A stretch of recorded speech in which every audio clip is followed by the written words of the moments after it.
Hi. Hello, hello.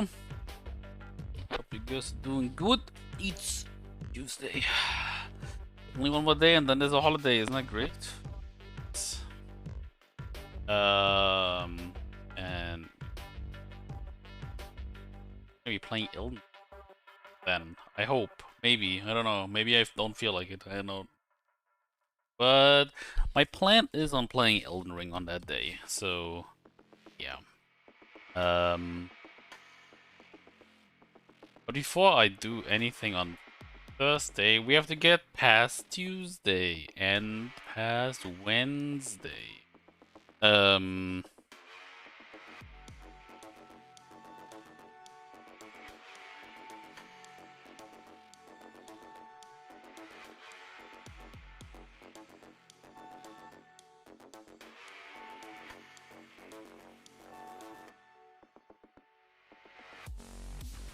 moment. What for tomorrow? Because I can sleep longer. Fitness.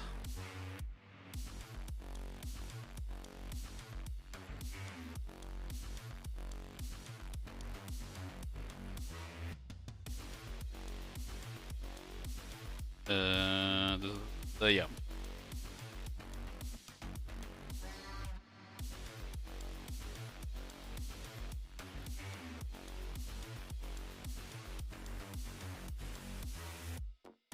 Yeah.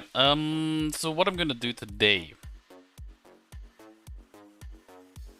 First of all, we're gonna watch a video, a 15 minutes video from the Battlefield devs, DICE, about the development update, I guess for May and the future.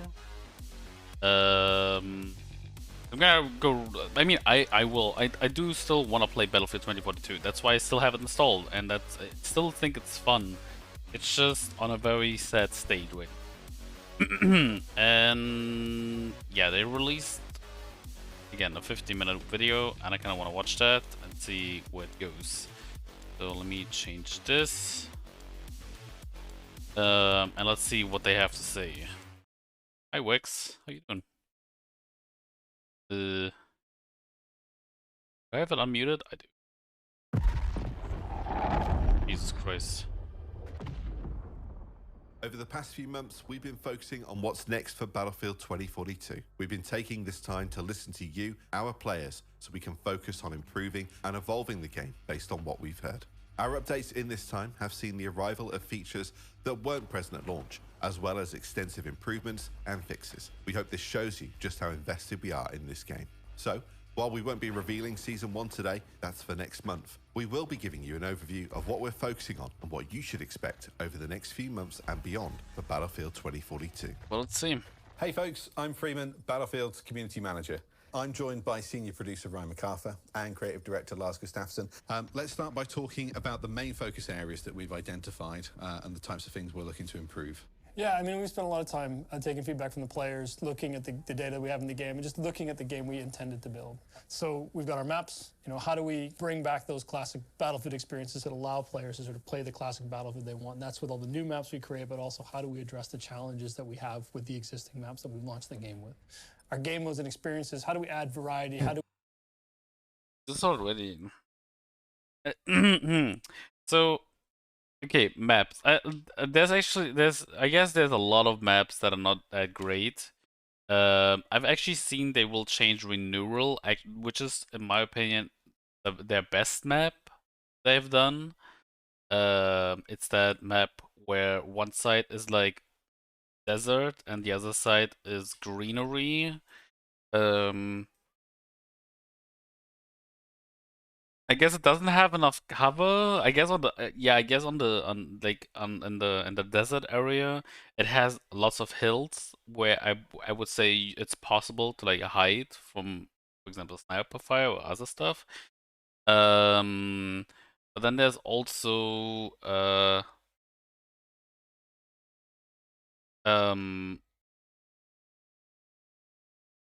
I guess there's also places that are not that great, you know. And I guess the green part of the map has lots of open space and not a lot of cover, I guess.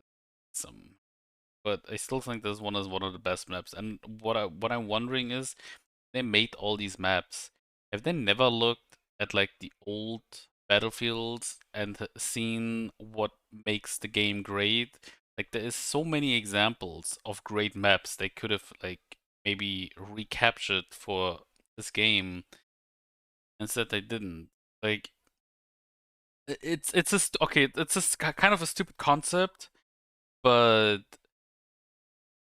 Operation Metro from Battlefield 3, Operation Underground from Battlefield 5. It's kind of a shit concept because it just revolves around like one specific spot, and it's just like a huge. I guess it just gets into like a huge cluster fuck. Um, Especially when there would be 128 players fighting for it. I guess that would have to like get toned down or something. Or like it needs more choke points than just basically one. Because I would say I actually think Battlefield, like in Battlefield 5, when you look at Underground, it only has, I guess, like 2 choke points where one team is gonna hold and the other team is gonna try and attack. But it's like a stalemate, like at one point.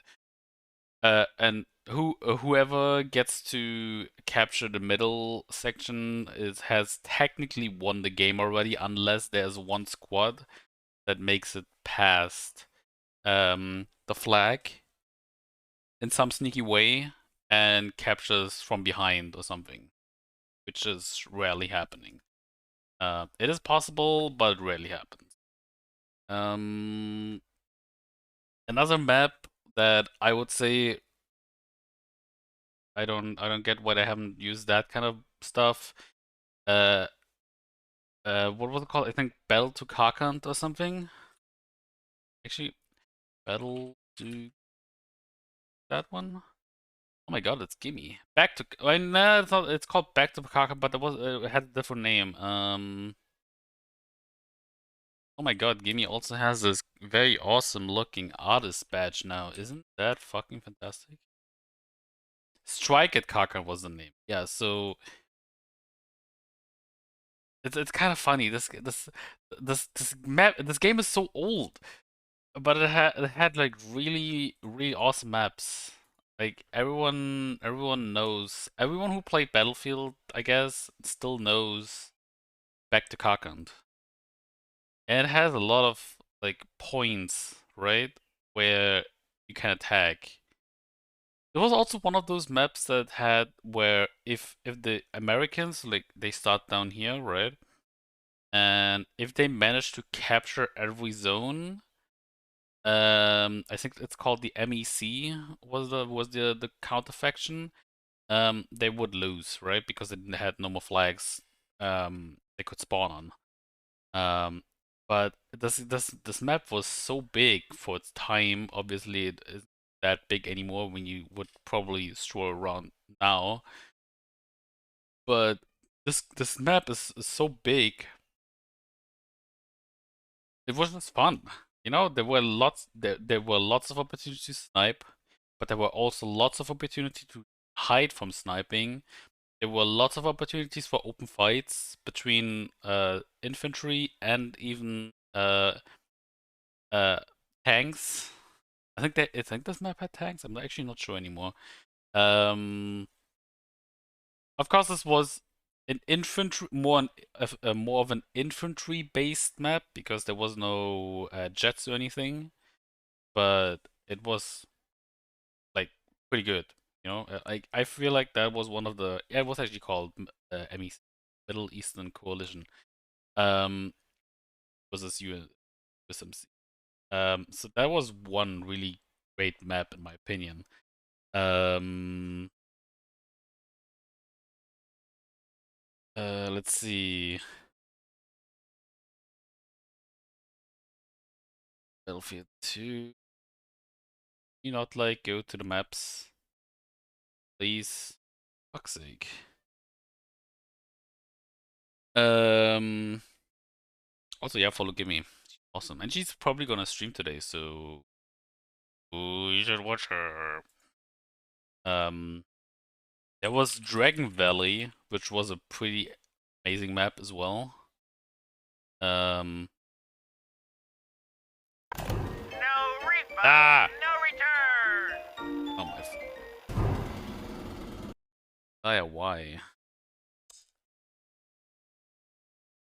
If you start streaming you out of here, yeah, I guess as much. Elia, thanks for gifting 6 months.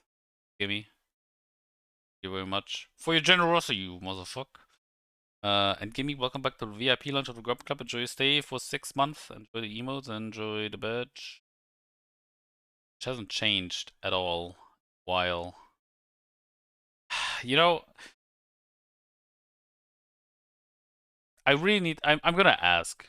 Give me a moment. I'm gonna ask Katie right now how it is looking with her commission stuff. If she's like open to any, or if it's like if she's heavily focused on other stuff.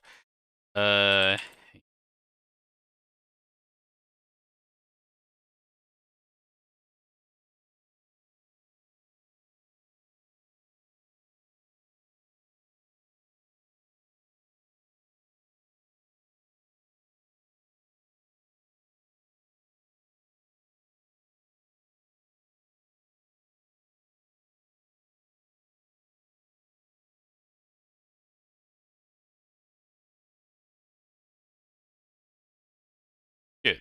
I asked her. I just didn't want you guys to see it. What bullshit I write. So yeah, back to Dragon Valley. Actually, also a really fun map. It also has jets. It was kind of frustrating. You know, like this is actually a problem with all battlefields. The moment vehicles come into play, and that is basically on all battlefield maps. The moment vehicles come into play, and I am more of an infantry person because I just suck at playing with vehicles because I always get outplayed. I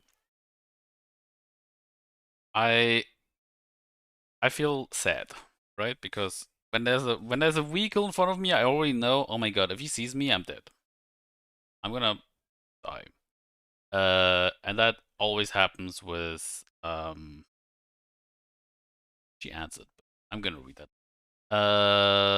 But yeah, that like always happens, right? Yeah, that was a good map. What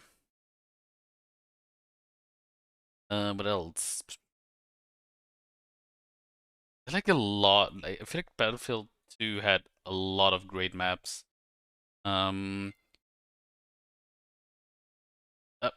Wait, Battlefield 2. The maps and gameplays. Multiplayer levels of Battlefield. Dalian Plant. Dalian Plant was actually the map that was used for the Battlefield 2 trailer. Let's watch the trailer. Battlefield 2.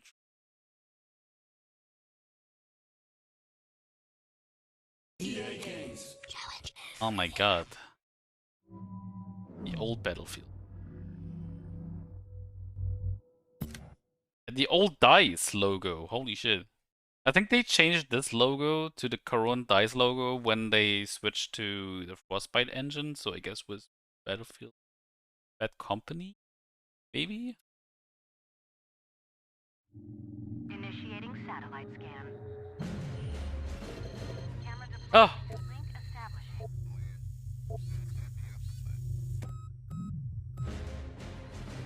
Satellite coming down in 3, 2, 1. This looks so bad.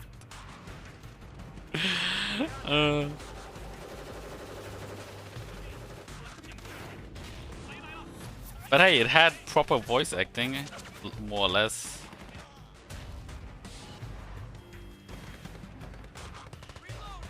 Whatever you consider proper voice acting, I guess.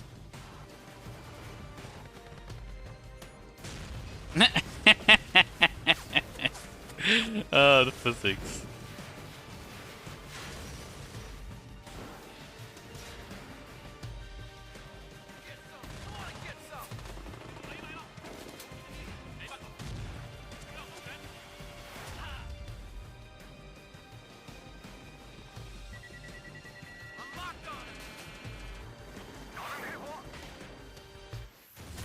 Dude, this camp was so OP back then.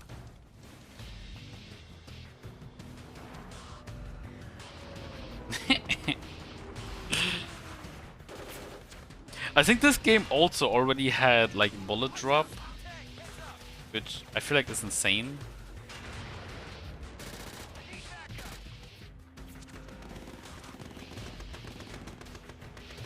Whee!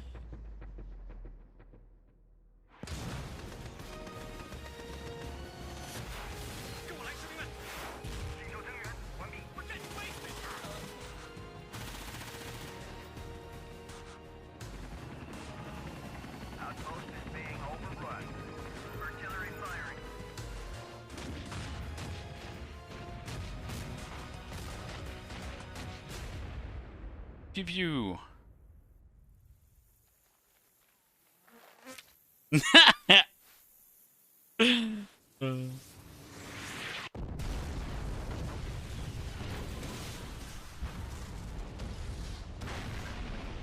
Kind of crazy how they took out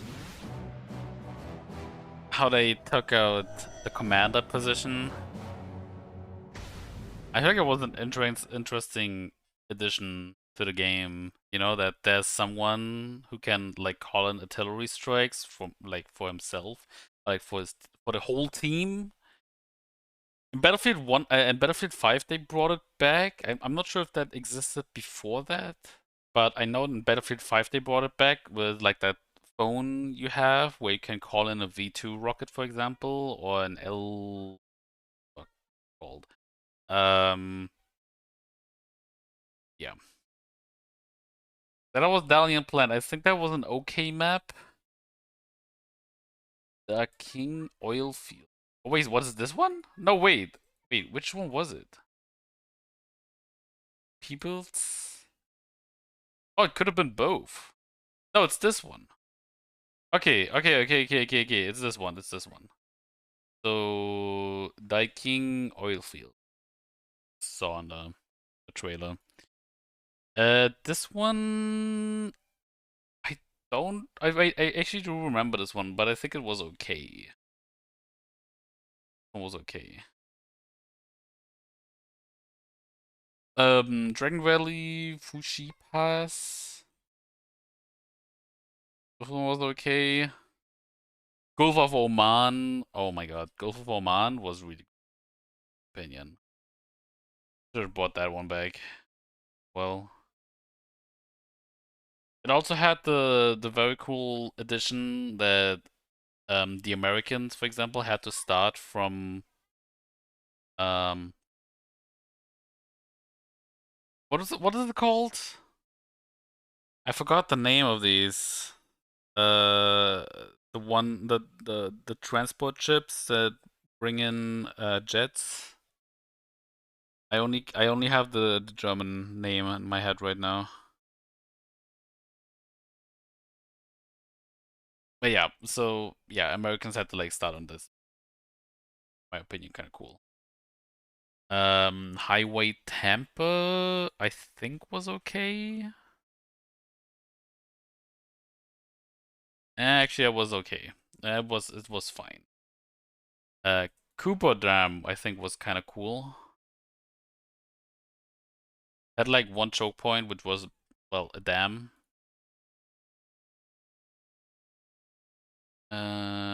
Mashtu City, I think, was kind of cool as well. Yeah, I think this was also pretty cool. It had like, again, I think it was more infantry oriented or focused, but it had like tanks and vehicles, but not like on a huge scale, like for example in Dragon Valley or Dalian Plan or King Fields. Operation Blue Pearl. This was, I think, a battle. No, I think. Wait, I think I've never played this one. Oh wait, I did. Never mind. I did play this one, but I rarely played it because yeah. Operation Clean Sweep. A sweep. Wasn't this? I have no idea.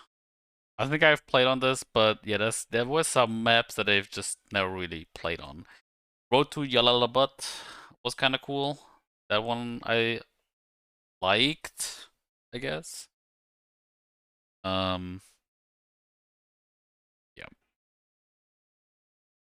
We have Shaki Peninsula. Peninsula? I don't know. I forgot how you would call this. This wasn't Battlefield 3? Oh yeah, it got remade, right? Yeah, yeah. Yeah, it's got remade. Was fine. It's fine. Songur Stalemate? Yeah, I don't know. I don't know.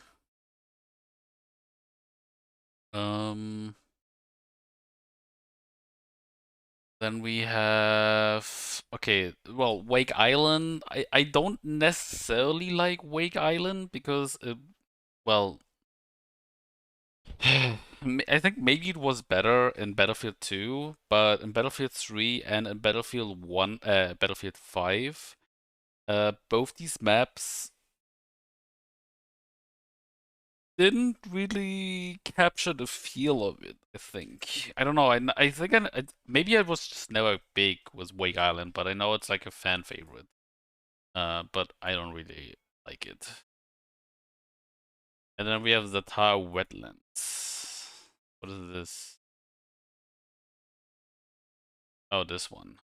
I think it was fine as well. Yeah, I think this was fine.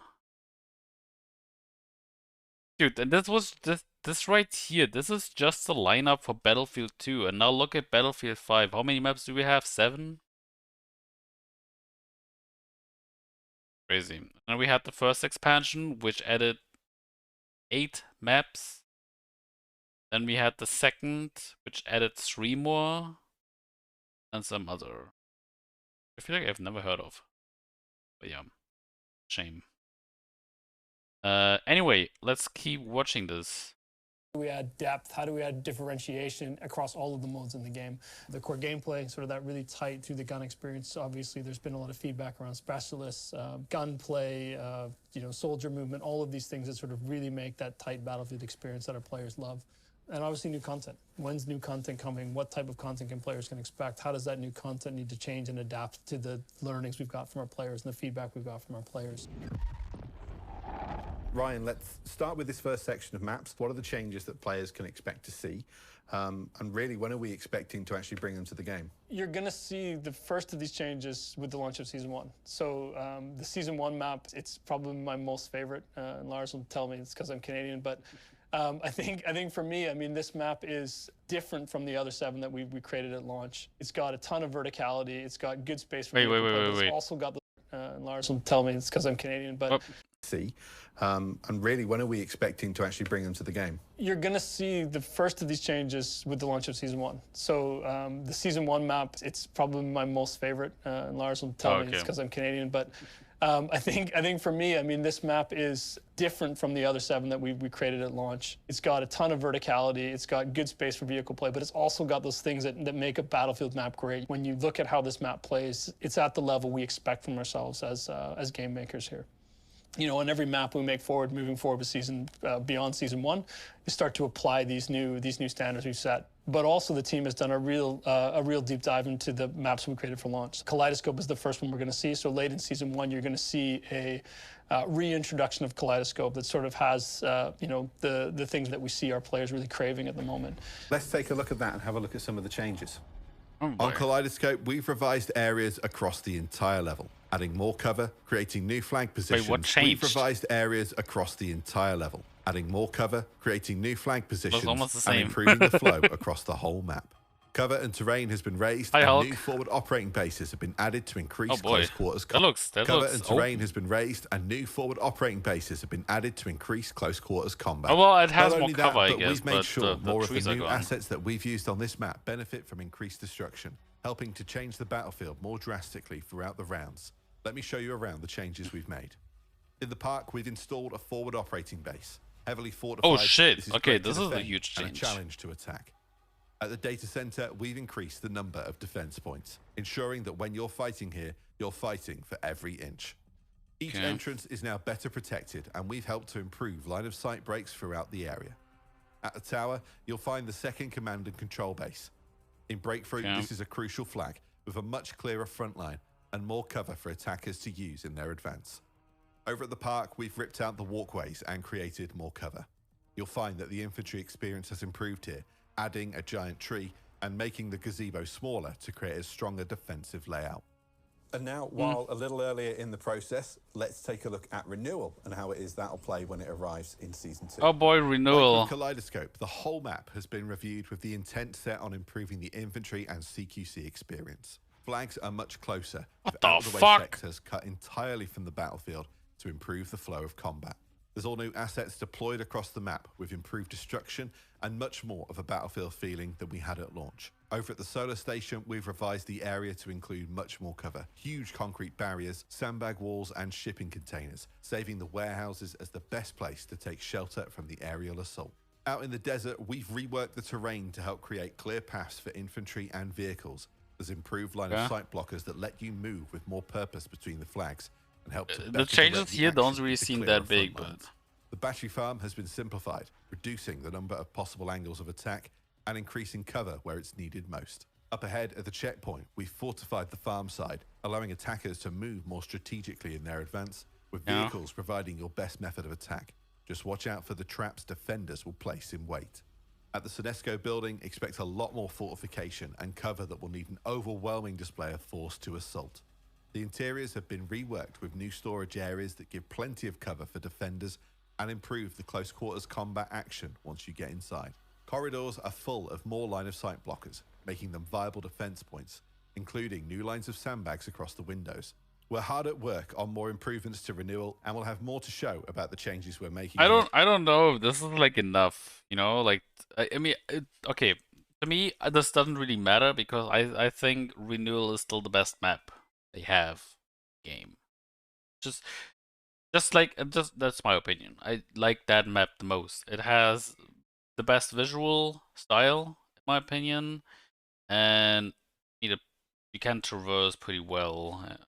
For the most part. Of course, if you like run around in the open field, which I guess there were plenty, you're gonna have trouble. I mean, you can actually see it over here. If you look up here, there's a lot of ground you have to cover as an infantry soldier to get to this place. So there is lots of possibilities for a sniper to just spot. I think there's like worse maps out there that like have even shittier spots. But I still feel like maybe oh, I don't think like these change. Like all they did was just add more cover for infantry.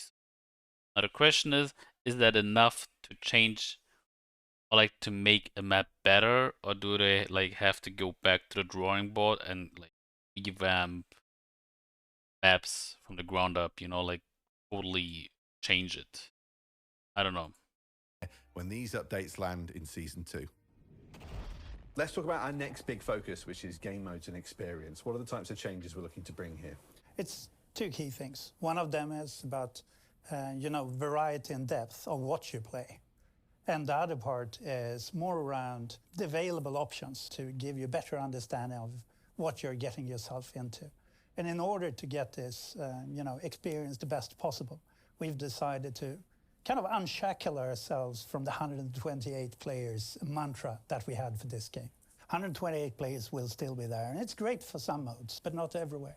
So we will redirect our focus, build for fun, for freedom, for creativity at all points. That being the case, then talk to me some more about the types of changes that we're going to be bringing It specifically. really feels like, Let's yeah, start with All Out 128 Warfare, players and is let's just, talk we're about just not Conquest. ready for What 128 improvements are we players. looking to bring here to the game mode? So for All Out Warfare and Conquest, 128 players is definitely a thing. Worth saying is that for the coming maps, we will scale them down compared to the launch maps to give much more focus in the experience. This might mean that, there will be fewer sectors, we have maybe fewer capture points, but ultimately we want to ensure that your Conquest experience have kind of intense combat areas. And above all for me is those times when you feel that you're getting shot at from all directions by the enemy, to help you get in control. And we can do this through design. Okay, so if that's going to be conquest, what about breakthrough? What changes are we making here? I love breakthrough. I've always done, and it's that immersive frontline experience. And in the light of the 128 someone's discussion, playing in with the order to retain, freaking the promise that it anti-tank comes with of outsmarting rifle. I your forgot the opponents, name of it. we have taken an active decision now to move permanently to 64 players to gain a better gameplay experience. Let's focus on fun. Let's focus on capturing what it's all about. And They're fighting an AI. battlefield. Great. You know, we can take all of the knowledge we have. This is the true Battlefield experience right now. You and your squad against all AI because nobody's playing the game. Unfortunate. House when it comes to Battlefield 1, Battlefield 5 in building breakthrough in great ways for 64 players. Let's talk a little bit about Hazard Zone. What's our future here? I'm the first to acknowledge, high hopes. We set out on a path, but we haven't gained the traction we wanted with this mode. You can still find it in the mode selection screen. But for the maps that are coming in the seasons, we want to put it as a focus. When we look at where our players are today, it means that we can pour our love and resources into the all-out warfare experience, where we can focus on additional tools for even more fun. So they're saying Hazard Zone, which I've actually never played, is So dead. we've covered our plans for maps, we've covered our plans for game modes and experiences. Next, we want to talk about core gameplay. And there's a lot to unpack here, so do stick with us. Obviously, there's a big change on a big area that we want to address today, and that's specialists. Yeah, and I mean, I think, we've talked about this a lot. I think, this isn't the easiest topic, but I think the key for us is that we've heard you. And I think, when we look at this, the feedback we're getting, I mean, these have both been polarizing, but they've also been confusing. There's that sort of disconnect between the quips you hear from these specialists, and they don't quite fit, and they break the immersion for players, which has always been core to Battlefield. They're too pristine, right? So we need to, they need to be dirty, they need to be gritty. How do we fit that in? So what you're going to see in the specialists is improved VO that kind of really fits them in the world. Body postures to sort of make them sort of fit in that Battlefield character that we're trying to create. When it comes to we're bringing these changes and improvements to the gameplay side of our specialists, I mean, this is something the team is still very focused on. We're just not yet in a space where we can share the final plan. As we shared earlier this year, we set out on the task of finding ways to better mesh these into our core gameplay loops, better communicating how these fit into the class structure of 2042, which was always our intent. The things that are stopping us from moving, doing these changes sooner is to making sure that we can still deliver the key content that our players need and address all the other changes that you need to make. We know that what we have in the game today can be improved. We've taken the expectations that our players have and they've shared with us, and we want to make sure that we can deliver on that at the best possible quality. I mean, we're not walking away from specialists. They're a key part of 2042, but we need to make sure we get it right and we can deliver to our players what they deserve. Wait, so am I getting this correctly? So if I like this right here, right, when they showed it, this one, the screen. So does this? I feel like this means the way this looks. It means they're gonna go back to the 4 factions. So like recon, assault, support, and medic. And then if you choose, for example, a medic, you can, I guess, choose between Angel and Falk. And then you can only select a few weapons. I don't know how they will change that. But like you can only, for example, for the assault, you can only take explosives. Where the support can only get the ammunition bags and stuff. I don't know. This is something the team is still very focused on. We're just not yet in a space where we can share the final plan. As we shared earlier this year, we set out on the task of finding ways to better mesh these into our core gameplay loops, better communicating how these fit into the class structure of 2042, which was always our intent. The things that are stopping us from moving, doing these changes sooner is to making sure that we can still deliver the key content that our players need and address all the other changes that you need to make. We know that what we have in the game today can be improved. We've taken the expectations that our players have and they've shared with us, and we want to make sure that we can deliver on that at the best possible quality. I mean, we're not walking away from specialists. They're a key part of 2042, but we need to make sure we get it right and we can deliver to our players what they deserve.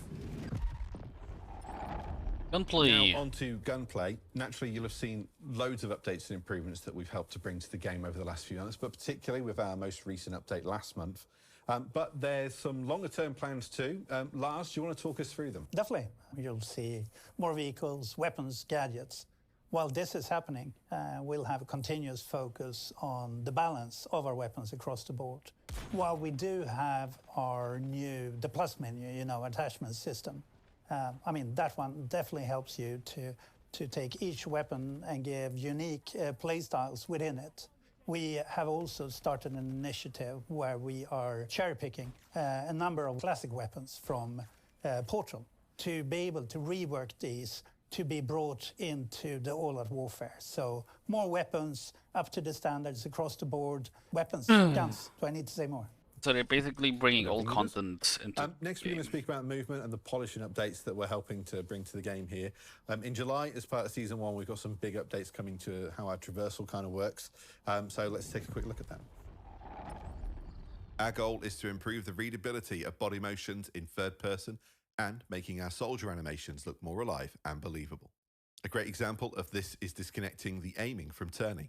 When aiming around, the soldier can now rotate his upper body separately from the lower body until they get to an uncomfortable position, which causes the lower body to reposition in a more natural and comfortable manner.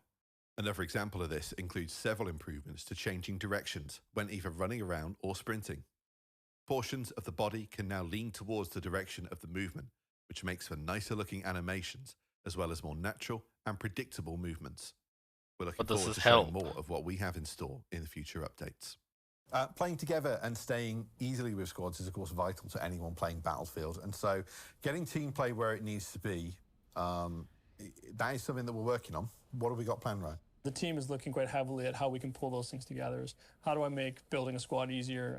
How do I make sure I can find my friends and play with, be that on the same platform or cross-platform? You'll start to see the first pass in Season 1 with some of the UI improvements, and those are going to continue as we try and make the UI more understandable, more accessible for both finding modes, finding players, and staying together. Okay, our next topic then is something we know we need to talk to you guys about, and that's performance. I appreciate we're going to be speaking pretty directly to our PC players here today. But since launch, this has been a pretty big focus for our technology teams. We know performance has been an issue for many of you, our players, with the game dropping below our own expectations and certainly your expectations when it comes to playing the game on recommended and high-spec machines. Ryan, do you want to speak a bit more to this? Well, I wish this was something that you could just, fix a thing and we're good and we're done. And it's just unfortunately, this is going to be that ongoing battle that we have. But the good thing is this team is committed to it. And the great thing is we see with 0.4, we've started to see, some of those big CPU spikes. We made a big dent in those. We're seeing better latency. Trigger responsiveness is getting back to where they expect it to be, and we're seeing an improvement in frame rate. And we're going to keep pushing and get more of that sorted as we head into Season 1 as well. Okay, finally then, to cover our upcoming content, Lars, where are we at with that? Next month, with the launch of Season 1, it really is going to mark, the start of a year of delivery. 4 seasons, 4 new specialists, new exotic locations for you to play on, and tons of new gameplay content. Are you fucking kidding me? Here comes the live service. Yay, I love it. 4 battle passes. Woo! I would really be not surprised. I mean, so like the live service was already in there with the weekly missions, I guess, because, well, you could come back all the time and then, But, I mean, okay, battle passes. Doesn't really have to be bad, but this is EA we're talking about, and EA is on the same level as Ubisoft or Rockstars, well, Take-Two in this, I guess, and some other companies, I am pretty sure. And a battle pass nowadays always means it's limited, and you have to constantly play to unlock new shit. And then you have to pay extra if you want extra premium bullshit. Yeah. Not looking forward to that one. All of these seasons will then come with their own battle pass for you, that extra push, something to achieve. All of us in this building are here ultimately to ensure that you're out there on the battlefield, playing together, having fun, finding new ways to outsmart each other, And in order to do that and keep you I going, actually cannot believe that the first Battlefield I've decided to buy on day one since Battlefield 3 is the game that they potentially fucked up the most. Is that a sign? Should I never buy a Battlefield again? Like on day one at least? I feel like I shouldn't. Point.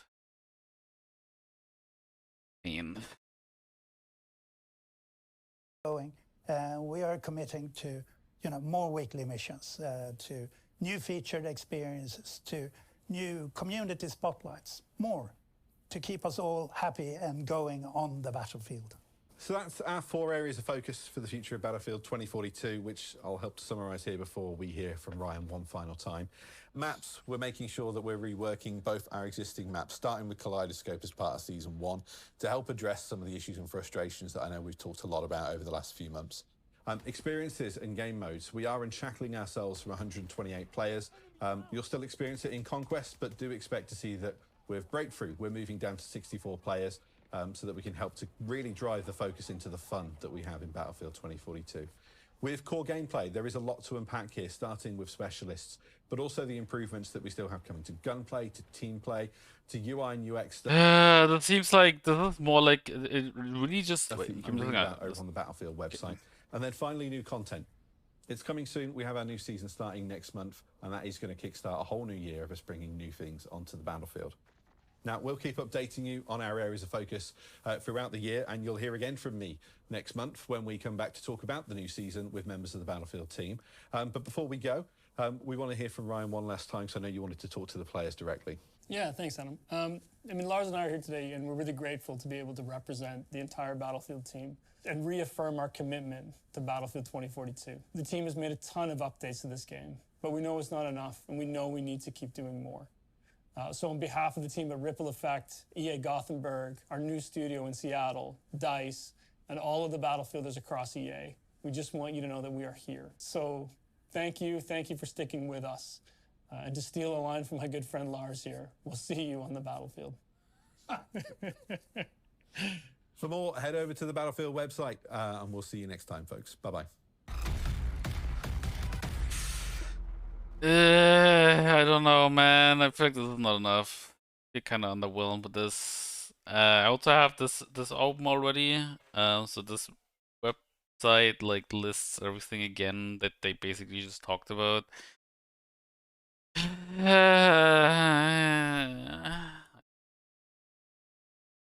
Guys, what are you doing with one of the greatest game franchises? I mean, at least to me, one of the greatest game franchises, you know, because this.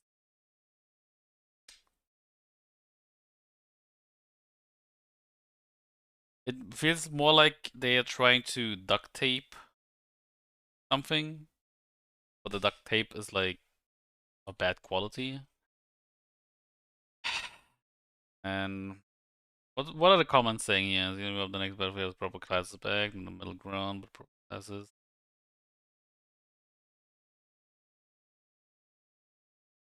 These changes look great. Only problem is that by the time they implement it, will be 7 to 9 months late. If you were me, you wouldn't buy any games released in the last 10 years. But if I didn't buy games from the last 5 years, I wouldn't have from the last 10 years. I wouldn't have been able to play DMC5, and DMC5 was probably one of the greatest games of 2019. Also, I wouldn't have been able to play Doom Eternal, which was released in 2020. Although that has left me with a huge hole in my heart because of the soundtrack that has never been released yet. Maybe one day it will happen, but until like up to this point, I'm still heartbroken that one of the greatest game OSTs has not seen the light outside of people uploading game rips. It's sad. Also, if I didn't buy any games in the last 10 years, on release date, I suppose, I wouldn't have been able to play Animal Crossing. for the first time. And this is actually funny. This fucking game over here made me buy a Switch. And thus, I was able to experience probably one of the best consoles I've ever owned. Aside from the PlayStation 2 and the Game Boy Color. Although I guess you can't really... Can you really call a Game Boy a console? No, you can't. So I guess it's... I actually owned this one as well. But then I also had the Color. Game Boy... They knew what they were doing. And I actually had, like, the Game Boy Color. I had this one. This one was awesome. I wish they would do more of these.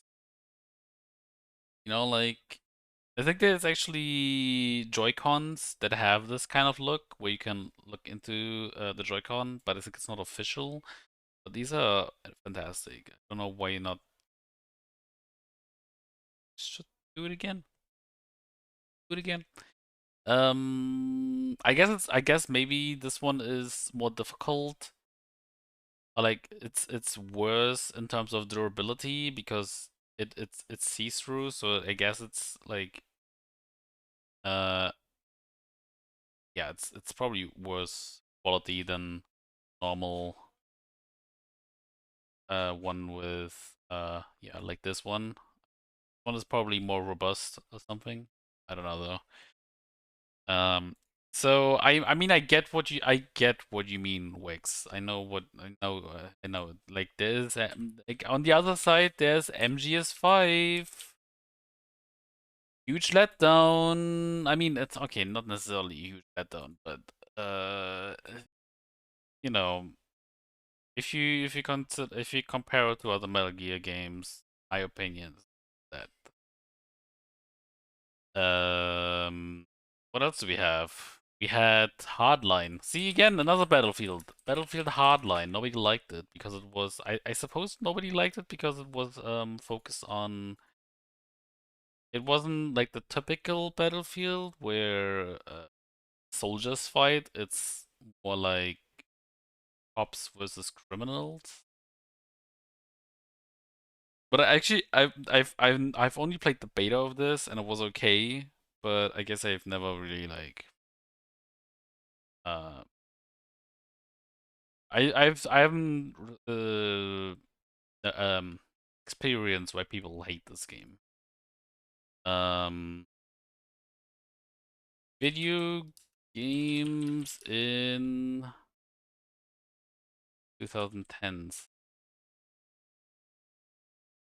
The 15 greatest games of the 2010s ranked The Guardian.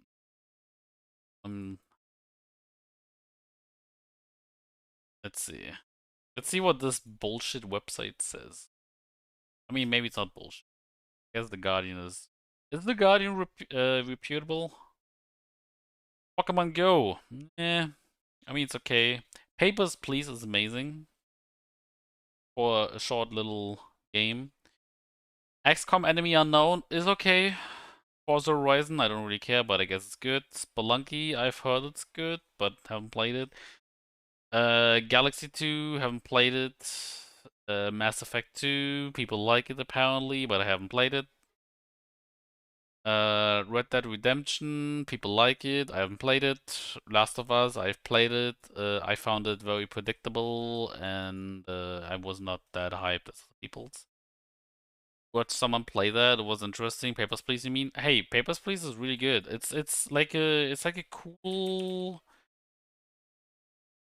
I mean, it's obviously not like a huge title. It's literally just you sitting at the border and you check papers of immigrants or like potential immigrants, and you have to like decide if you want to like keep them out or if you want to let them in. But it's kind of cool and chill. Yeah, but Last of Us, played it. It's okay. I didn't like. I found it predictable. Witcher 3. Witcher 3, I've played it for over 100 hours. Let me see. Witcher 3, I've played for 106 hours. And before that, I played Witcher 2 for only 32 hours. And then before that, I played Witcher 1, which I feel like I've never finished because I only played it for 14 hours. And I got burned out of that game. I played through it, I did a lot of side quests, and I burned out. So I've never played the DLCs, for example. Like not DLCs, but expansions. Because I've heard that, what's it called? Blood and Wine, the Blood and Wine expansion is huge. And then I had Hearts of Stone, which I think I've touched a bit, but yeah. It's a good game. Portal 2. Although this one is actually, now that I think about it, okay, I cannot. You said in the last 10 years, right? So I cannot count Red Dead Redemption. I can't count Mass Effect 2, not Galaxy. Okay, so these two are whatever. And Red Dead Redemption, whatever, because it's not in that 10. Portal 2, good game, but it's not in 10 years, as you just said. GTA 5. I mean, I actually liked it. It's still it still hasn't captured me as much as San Andreas did, but I think it's pretty good. It's a step up from GTA 4. Minecraft, I cannot count because it's not 10 years. Legend of Zelda Breath of the Wild, I heard pretty good, but I haven't played it yet. I'm like obviously planning on, but I mean, there's too many games, and I need to focus on something else after I'm done with Elden Ring. Like, I need some more linear games again, and maybe some indie titles. I actually have 2 games in mind that I wanna play after I'm done with Elden Ring, and those are indie games. Or like, I guess, yeah, they are indie games. Dark Souls, out of the question. Okay, so for some reason, Dark Souls is the greatest game of the 2010. I don't agree, but anyway, we have this one. Consoles history, impact of the Great Recession, new dimension, demographics, notable video games of the decade. There we go. Notable franchises established in the 2010s. Amnesia, nobody cares. Binding of Isaac is also Bloodstained. Bloodstained was that new Castlevania game. Like, it was from the original creator of Castlevania.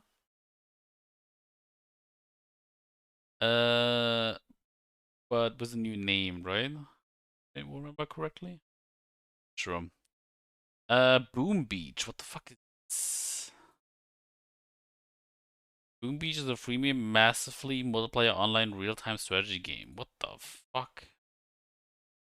Clash of Clans, Crossy Road, Candy Crush.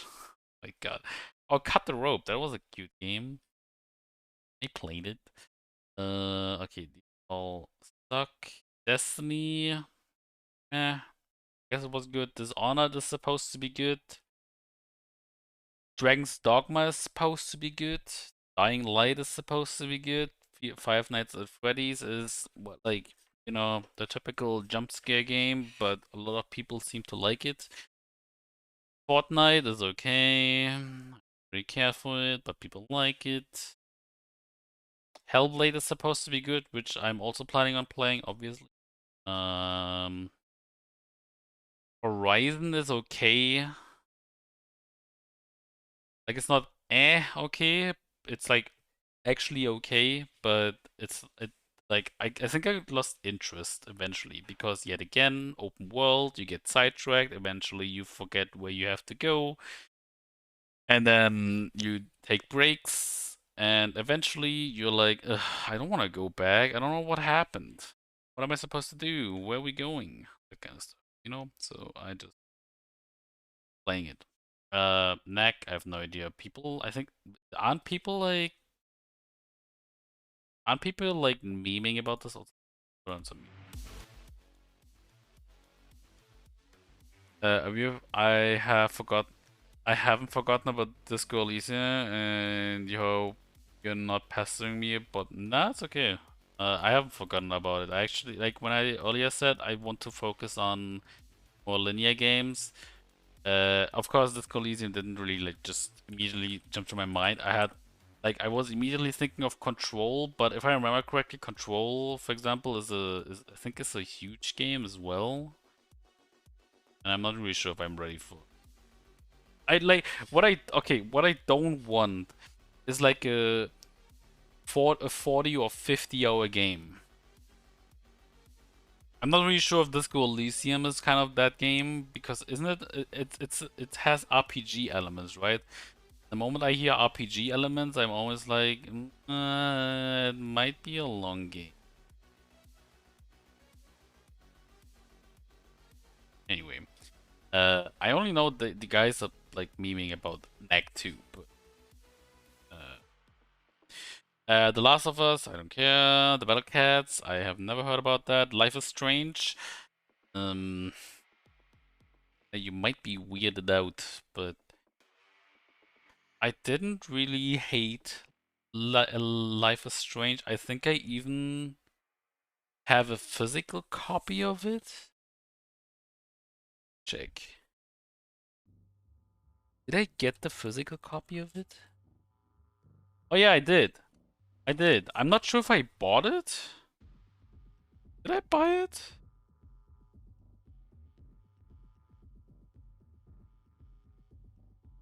I'm pretty sure they released it after the game came out. So either I bought it or it got... I'm actually not sure how I got this. It does have a CD disc. I'm not sure. And it has a Max Caulfield book with some pictures in it, it seems. I guess it's the art book, and then there's the thing. I totally forgot how I got this. See, I'm like, when it comes to money, I just spend. I don't think. I just think I just spend. What happens?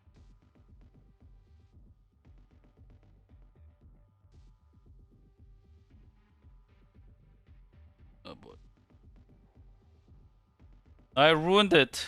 The packaging, huh? Okay, I think I fixed it. Okay, fixed. Once again. Back. Okay. You don't think it will be too long now that it has voice acting? Definitely not as long as a normal RPG. I see. So yeah, Life is Strange, I didn't mind. It was interesting. It's not for everyone, obviously, because it's like a teenage story. So. Metro. Of course, Metro, I guess, like the 2033 game came out in 2010, like the game, not the book. But Metro Last Light and Metro Exodus were both, in my opinion, pretty good games as well. The only problem I had was Metro Exodus didn't really run well on my PC when it came out. I'm not sure if it like runs better now. Pretty sure it does. And the other issue I had with Metro Exodus was obviously the bullshit Epic Games and Deep Silver pulled by like removing the game from the store from the Steam store 1 week before it was released. What a load of bullshit.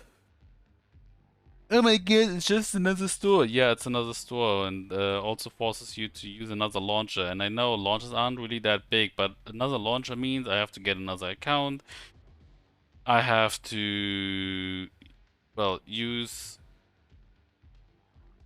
I don't want to use Epic Games Services. Not yet, at least. and I try to boycott them as long as possible because I just don't want to support them. Because of all the bullshit they pulled. Epic Games may have been a really good company, because Unreal Engine is, I guess, a really good engine.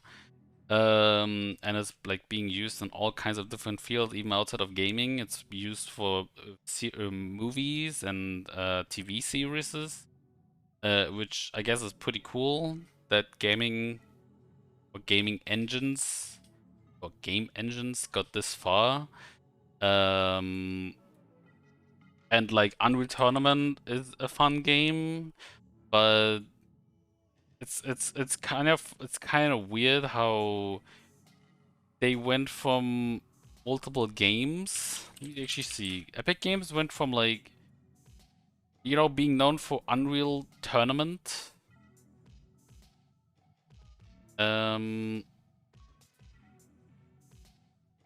Wait, they made Gears of War? One of the things the personal computer market was struggling with copyright infringement. Epic released the Xbox shooter Gears of War. Wait, what? Epic Games made Gears of War? Okay. Interesting. I didn't know that. I didn't know Gears of War was actually like a creation by Epic Games. Well, I guess there's another game, but I haven't played it, so I don't know. I don't really judge too much. But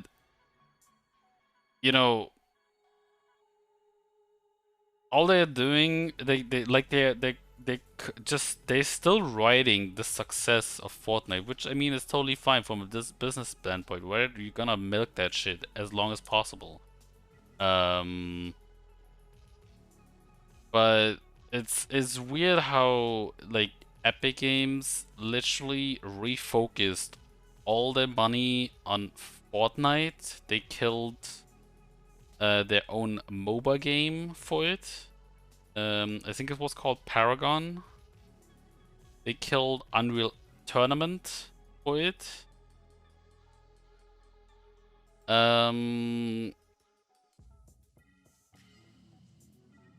And suddenly Fortnite was more popular than PUBG, which was also kind of weird. Like that's the other thing. Like PUBG, right? PUBG was like really popular, and I also liked that game, right? It had like not really a realistic feel, but it was mimicking a more realistic feel. And suddenly Fortnite comes around, which was already struggling to get successful because Fortnite was formerly just like a zombie tower defense or something.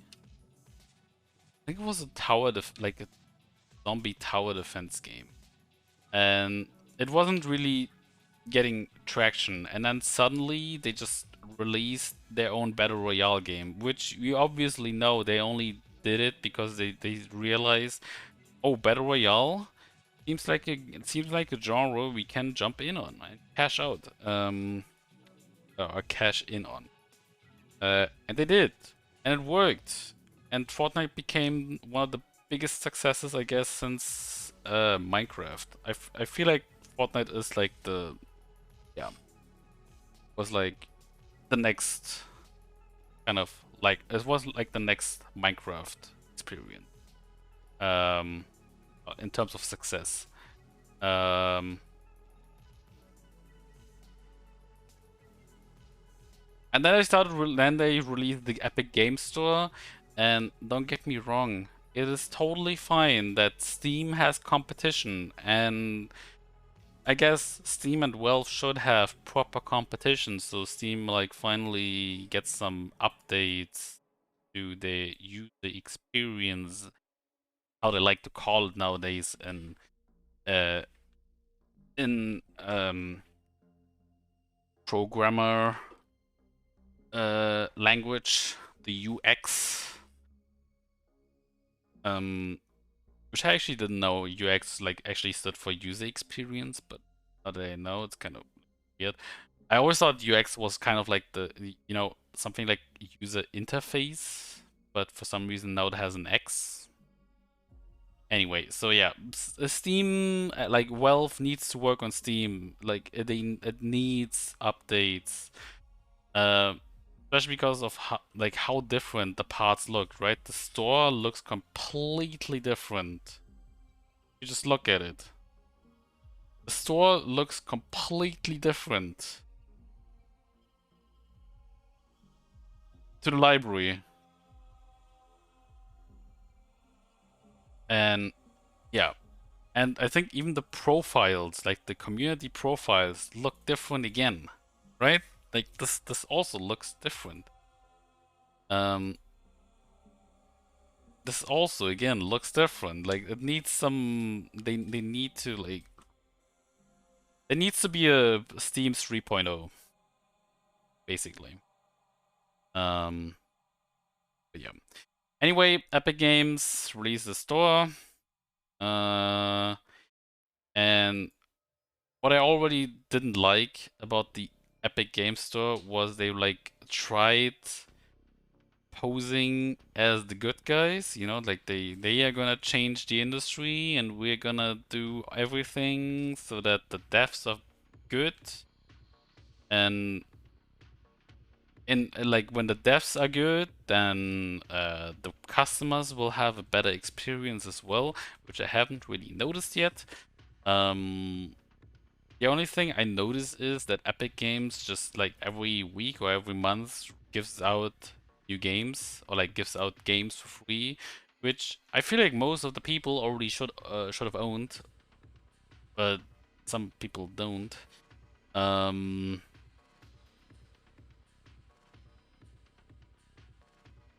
they came around with the cut, right? With the price cuts or revenue cuts, so that they only get 12% of the revenue, and the the devs or like the companies that sell the games on the Epic Games Store get 88% of the cut. And this was like they like tried saying, well, more money for the devs, which isn't really true. If Square Enix is gonna sell on the Epic Games Store, not the small dev is gonna get more money. No, it's gonna be the investors who get the money, or like more of the money. And maybe Square Enix will think about raising the salaries for the developers, but maybe not. But who will know? Nobody. But Epic Games was literally saying, well, yeah, we will do this, and then the devs can have a higher cut. Which isn't really true. Again. Yeah, when that happened, they killed off Paragon and Unreal Tournament in the process. Focus on Fortnite. Then Tencent got involved, a Chinese company that we all know we can't really trust Chinese companies. I'm not saying all Chinese companies are bad. Maybe Tencent has really good intentions, but can you really trust Chinese company? I don't know. Maybe. Maybe. Maybe not.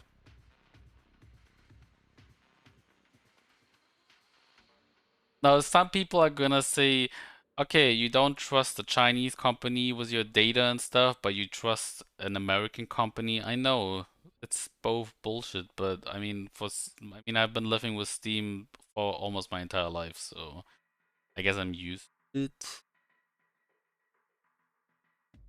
And I agreed to take the pill back in the day, and I took it once. But should I, like, do I have to take it twice just because I took it once? No, I don't have to. I can still decide for myself.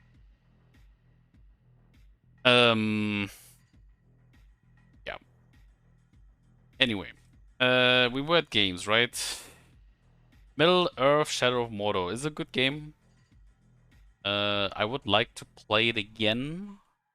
But the problem with Shadow of Mordor is it is an open world game, and you know, I would kind of lot want to play more open world games.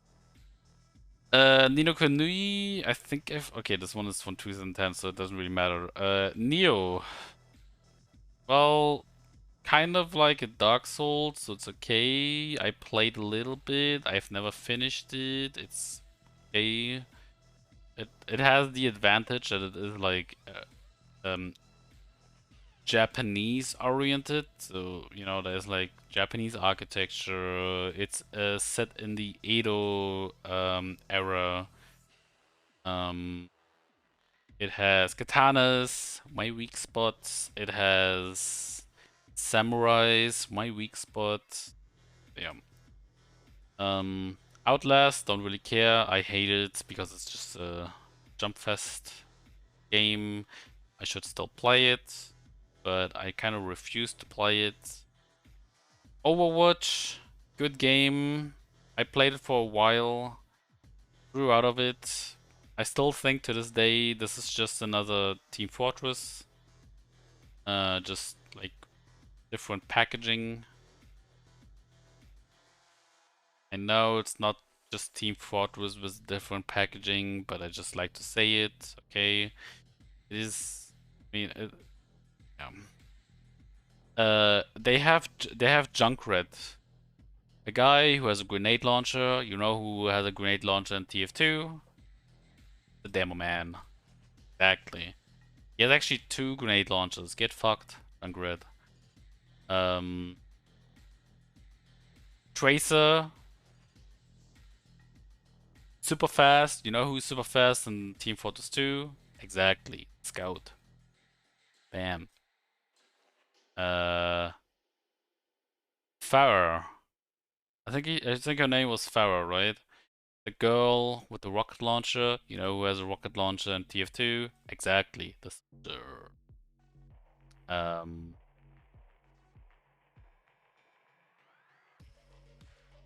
don't think there's someone with a minigun. Is there? I know there's like tanky dudes, but I don't think there's anyone with a mini. I don't know. Anyway, Payday 2. Sadly, I mean, okay, Payday 1 was released in 2011, so it doesn't really fall in the category of the last 10 years. But Payday 2, on the other hand, was released in 2013. And it's a pretty solid, or at least it was. I don't know how it is nowadays because I haven't played in like years, obviously. But Payday 2 was one of the best co-op games in those years. You know, like playing with 4 people, trying to steal money, and then listening to really good music. Payday was just good. I liked it. And it was a huge step up from Payday 1. Like, it actually improved on formula. So, yeah. What else? Pillars of Eternity. No, never played it. Plants vs Zombies. No, I mean not Garden Warfare. I played the other Plants of Zombies games. Yeah, Plants vs Zombies and Plants vs 2. They were good games.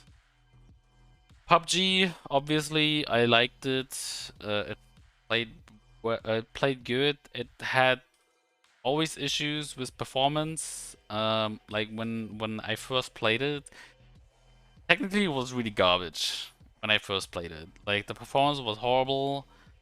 It looked kind of, I mean, it looked realistic, but at the same time it looked bad because PUBG basically just, I think it's an Unreal Engine game.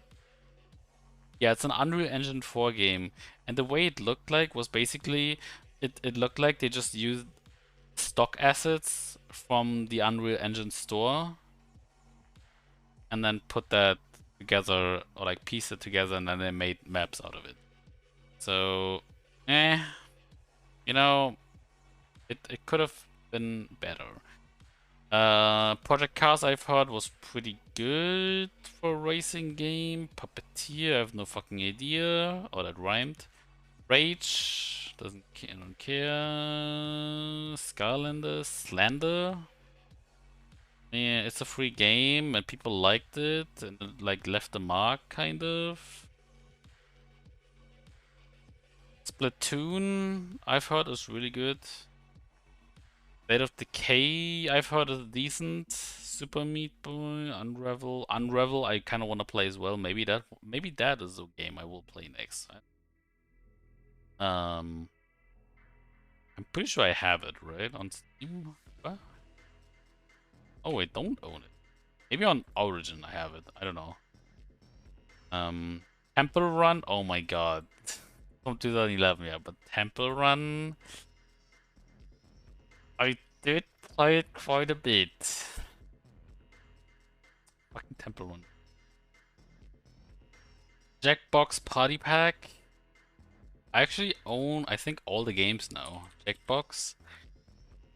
Yeah, actually, I think I own all the Jackbox Party Pack games, which I guess I could stream eventually, but I mean, I would need you guys. Oh shit, okay, I don't have all. They have 9 games, actually 10. What the fuck?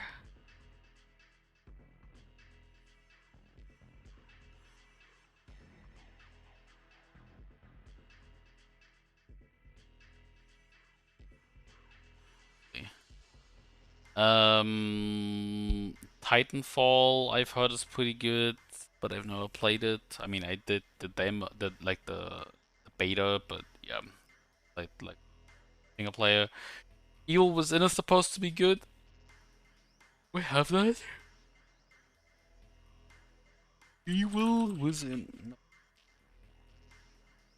Hellray, I have no idea. Tom Clancy's The Division is a decent game, but obviously not for everyone because it's like a.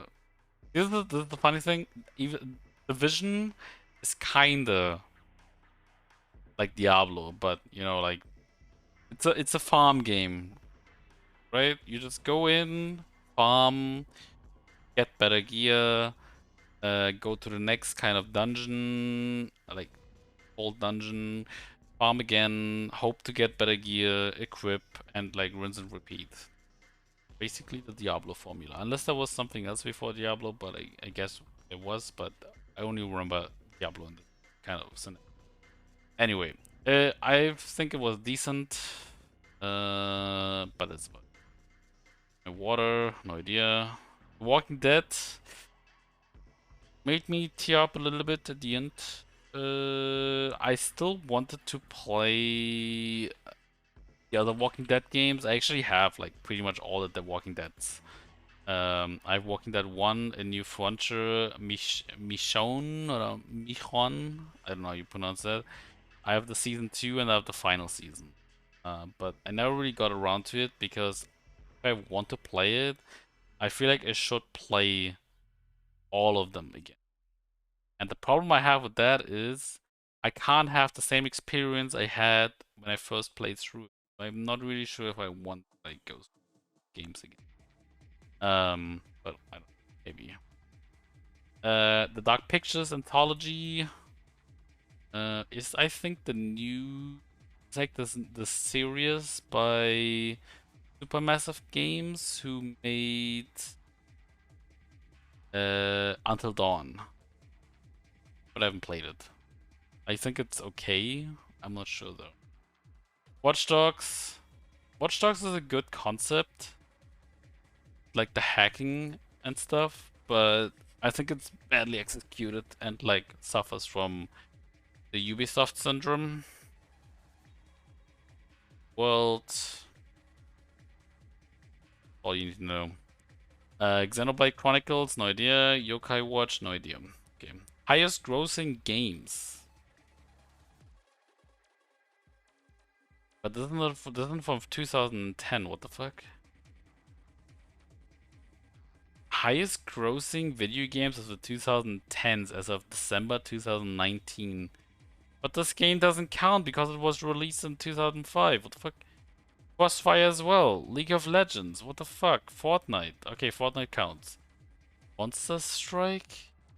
The mobile Japanese role-playing physics game with elements of puzzle strategy and cooperative player. Honor of Kings. Arena of Valor. Puzzle and Dragons. World of Warcraft. Clash of Clans. GTA 5. Shit. We are doomed. Going by this list, video gaming is doomed. And it's crazy that there's 5 Tencent published games in this. Well, okay, League of Legends was not, you know, really like published by Tencent, but it's now published by Tencent technically because they were bought. Let's see, best-selling games in the 2010s: Minecraft, GTA 5, PUBG. I wonder if Fortnite would be. I'm pretty sure Fortnite would be probably above Minecraft even nowadays because it's free. Yeah, that's basically it. It's free. Mario Kart. Yeah. Elder Scrolls. I don't know why people keep buying Elder Scrolls. Like, this is a huge question mark for me. Like, why do people keep buying Skyrim? Why? Stop. Stop buying Skyrim. Stop giving Bethesda more reasons to re-release this game. Stop. It's enough. Diablo 3. I played that, but yeah, I sunk in Diablo 3. I sunk a lot of hours into, and I hated everything of it.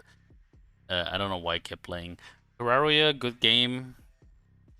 Call of Duty, I don't fucking care. Red Dead Redemption, I guess I have to play eventually, but I haven't found the time and money yet. And it's open world again. Call of Duty, don't care. Call of Duty, don't care. Kinect Adventures, I don't care. FIFA, I don't care. Borderlands, I don't necessarily care. Witcher 3, good game. Ghosts, I don't care. Mario Kart 7, wait. Ah, okay. 7 is also in this. Okay.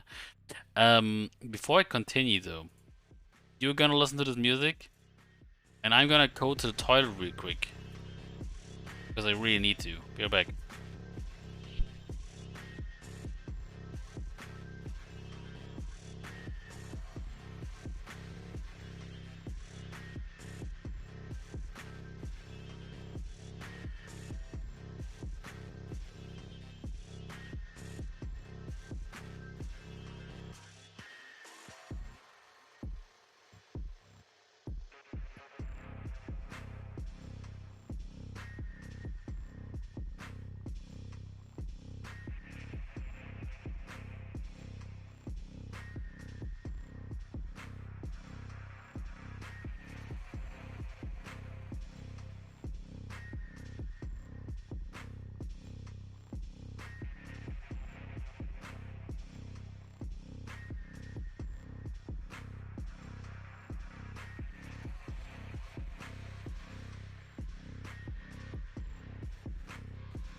I'm back.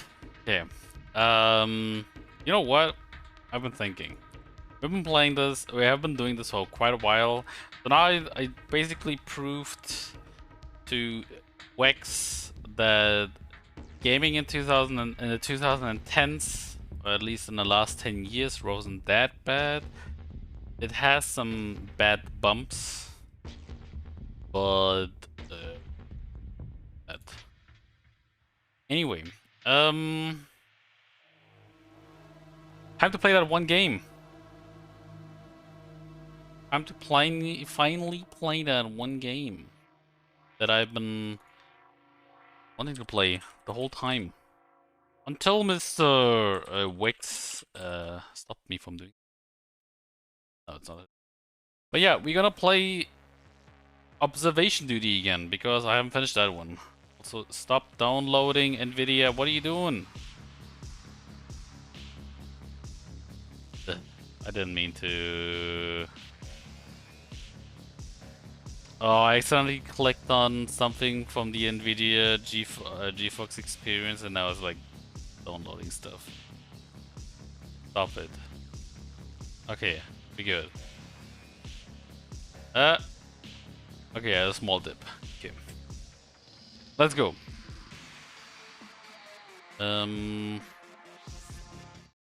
So for this one, I'm not really sure if I should play music.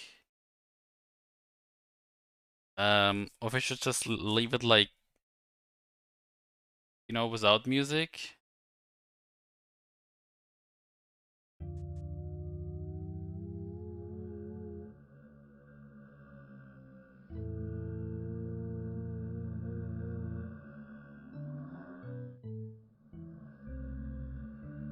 You heard him. Every game is a new experience.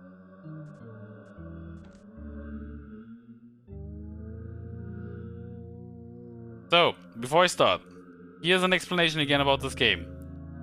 There's rooms, you have to memorize stuff, how they look, and eventually something will change. It can be very subtle, or it can be very obvious. It's difficult. I've lost every single round so far. Today is the day though, we will finish at least one game. Okay? Okay. You're allowed to help. If you see something that looks off, say it in the chat and we will check it out. Okay? Good. Let's fucking go.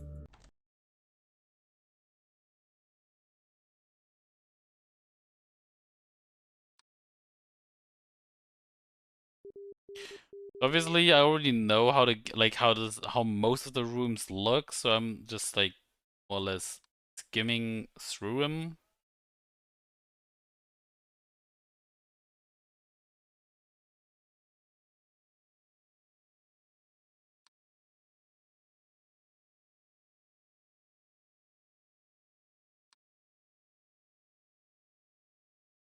Okay.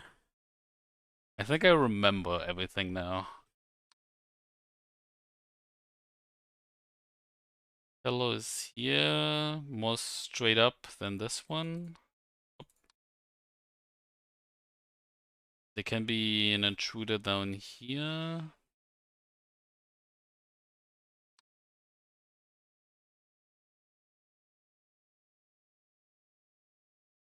Always a glass here.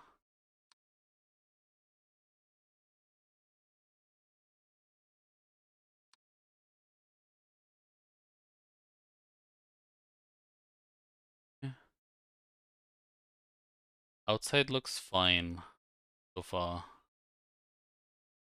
There's a picture here and a picture here.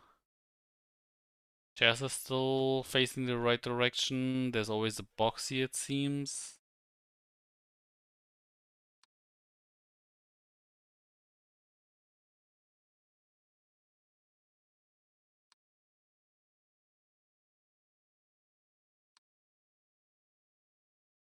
Oh.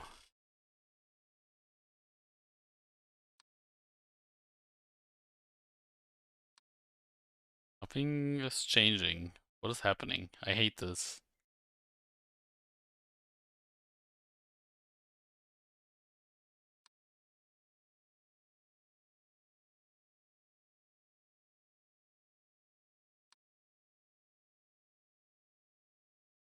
The scan can sometimes disappear, but not right now. Dude, it's been 30 minutes, or like, well, 30 in-game minutes, and nothing has changed. What the fuck? Sucks.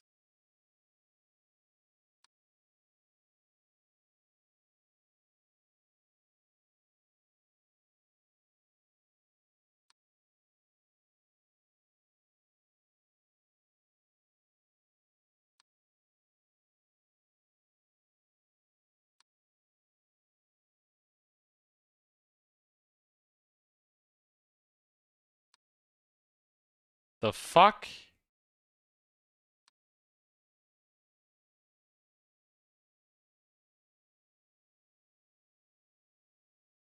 Is the store always closed?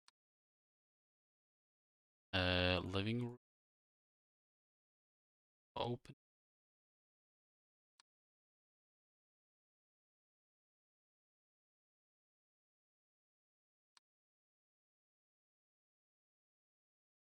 Yeah.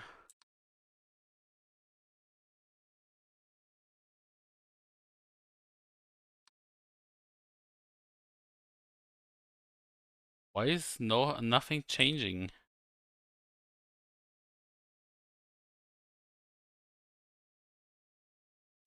So if something is changing, like those are the most subtle changes I've ever had. Wait, this was always here, wasn't it?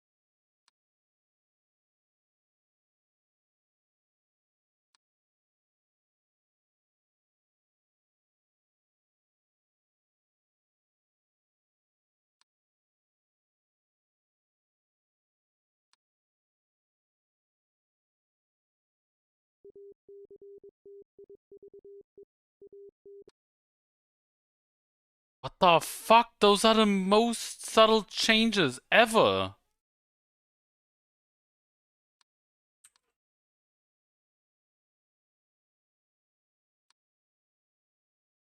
I have. Oh! I see one. I see one. I see one. I see one. Oh, fuck. Actually, let me restart. This is already lost because it wasn't even an hour. Like I only just wait. I think I only just passed an hour and already had the warning. So there's no way I could have. Uh.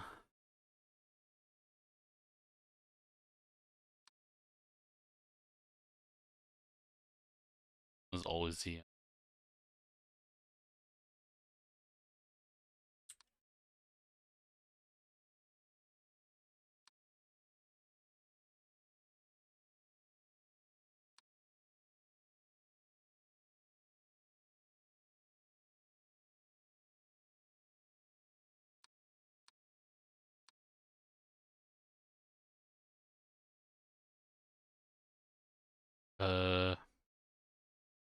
Still fine.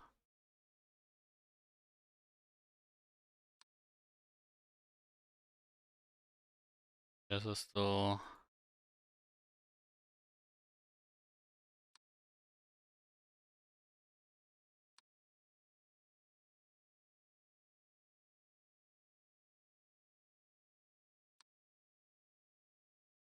I swear, these are like the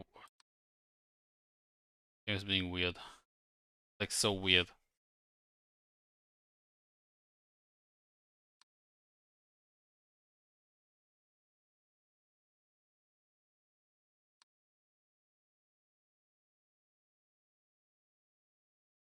You go for a while, be back later, hopefully.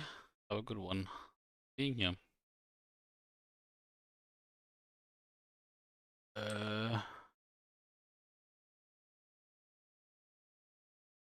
I wonder if the floors can change.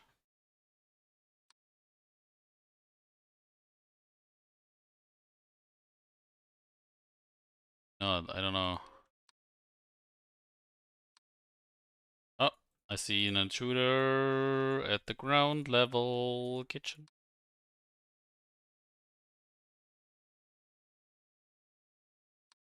What the fuck?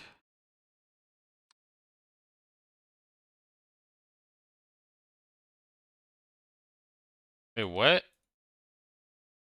I guess other?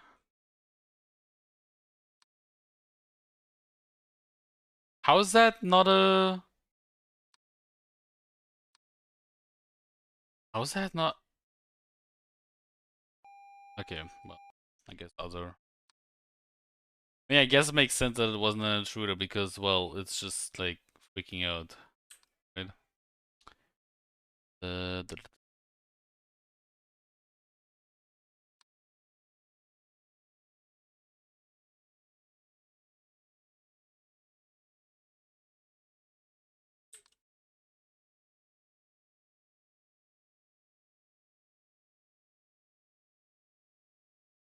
same changing outside.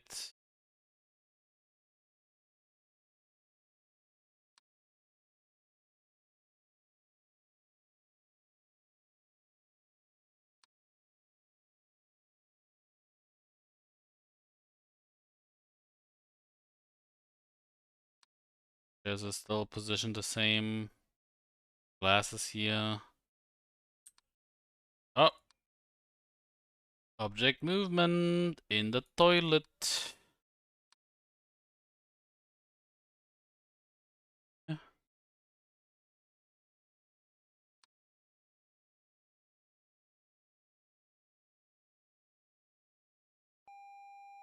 Rip.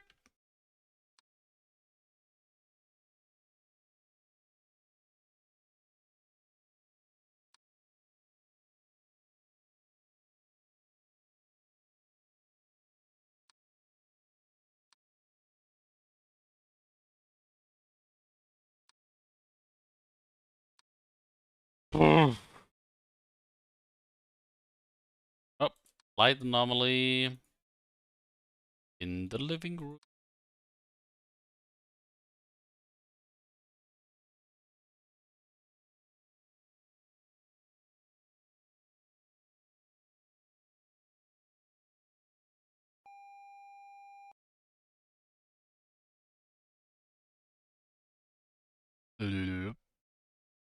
Okay. Ah! Balcony 330. Input. Year of Mandela's death.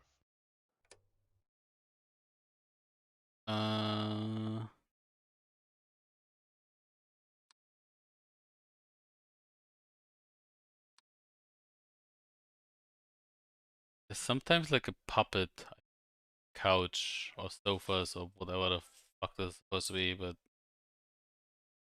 yeah.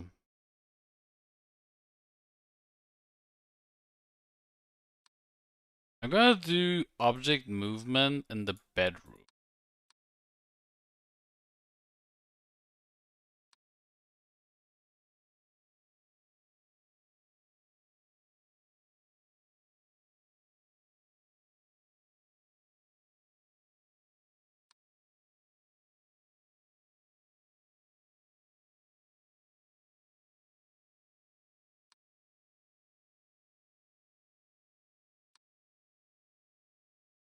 Oh! The fuck? Ghost? Toilet? The bubble here? Which I guess is a ghost?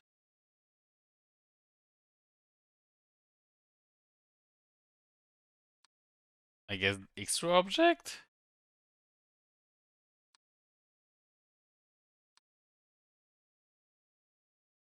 This is crazy, by the way. Like, you barely notice it. I think I only noticed it because it appeared. It's crazy.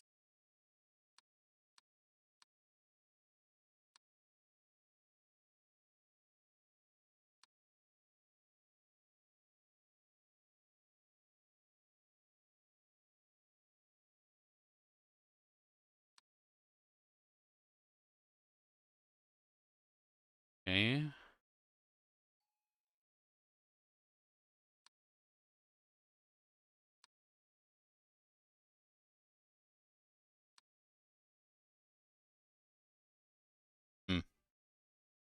No changes. You know, like, give more changes, please. Give more obvious changes, please. Oh my god! Now that I realized there was like an extra object that you barely noticed, I'm like, I just have to like really look careful.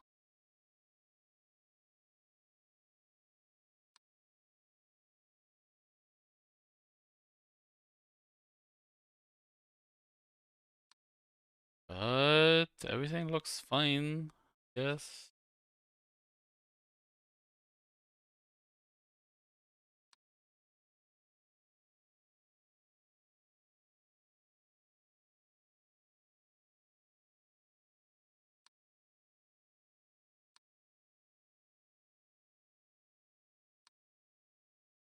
Yeah.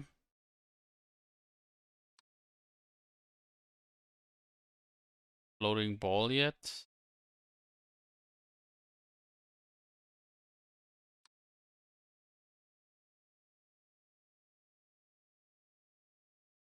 Was toilet still hasn't changed, it seems. Outside is fine as well. Okay, let me see. Balcony outside. Maybe an extra object? I'm pretty sure the cigarette was always here. Yeah.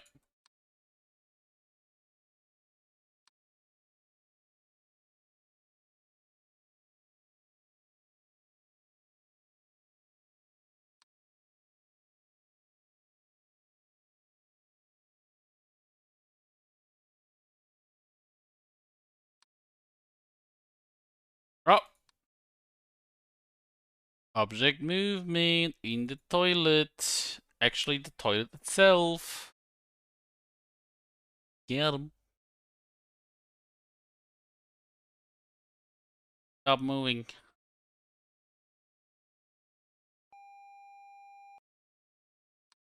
Good. Oh, shadow. Yeah. You are not supposed to be there.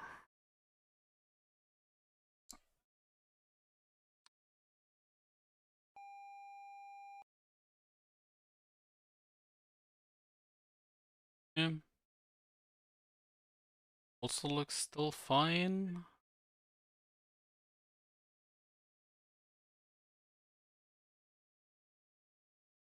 Okay.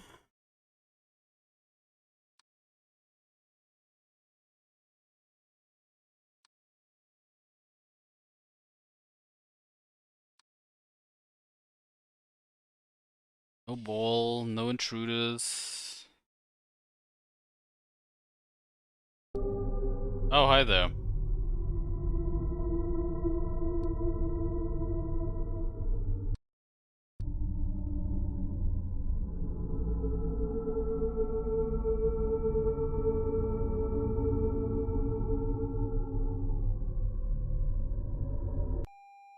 Go away.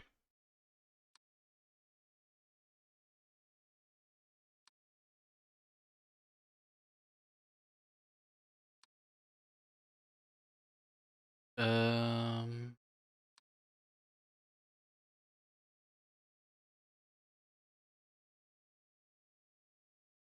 still the same. This one is still fine. I'm also like trying to see if like the handles are gone, but so far, nope.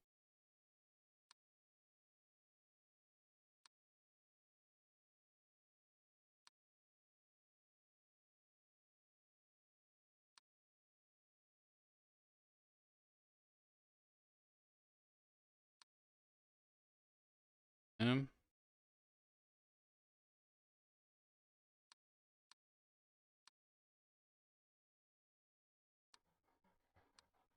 well, hi there.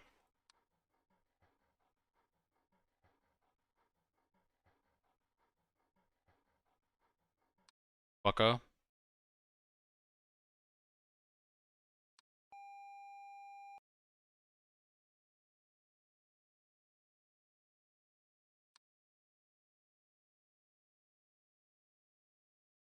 Problem is they currently throw, at least it feels like they throw all the obvious stuff at me.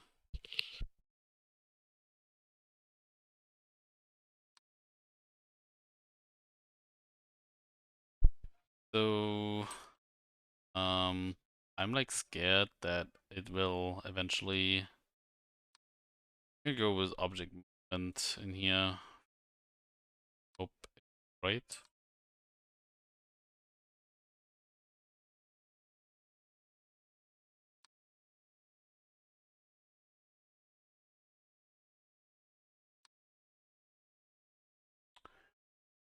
Site.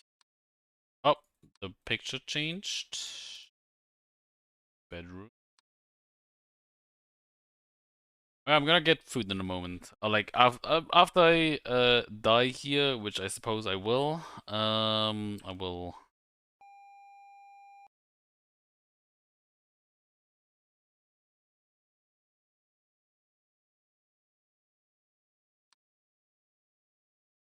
Fine. Maybe it's not. Let me do kitchen anomaly.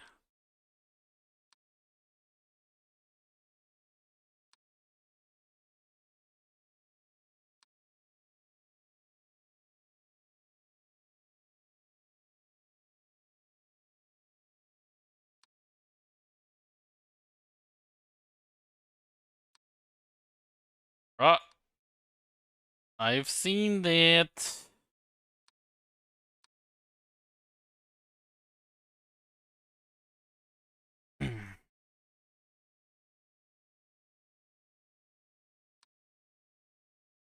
Beep.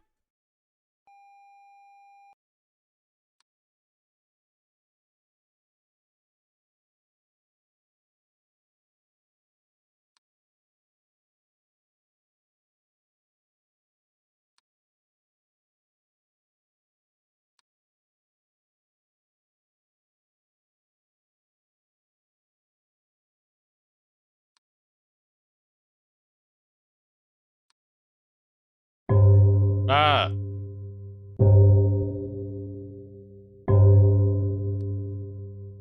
Bing bong.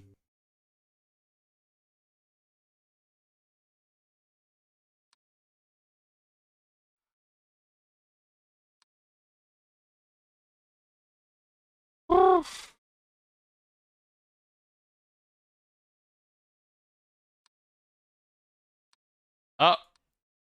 Intruder. Spook in 3, 2, 1. Okay, there it is. I hate you. Go away. Leave me alone.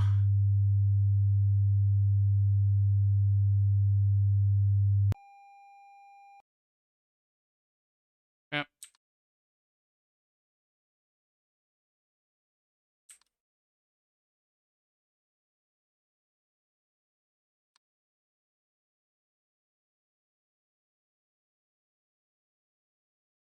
I just also like I really don't see shit. I'm pretty sure there's a lot. There's like at least 2 anomalies right now that I'm just not seeing because I'm dumb.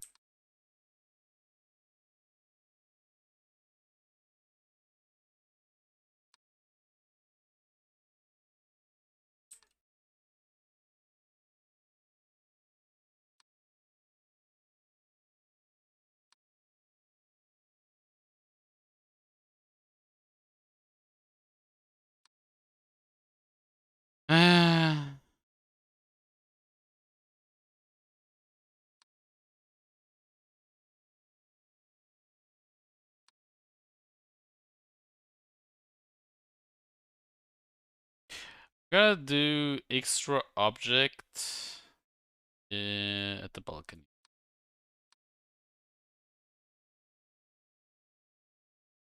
Minus 1.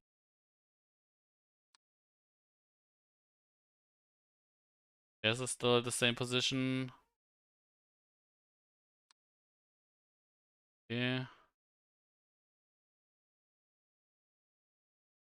I think this picture changed, didn't it? I feel like actually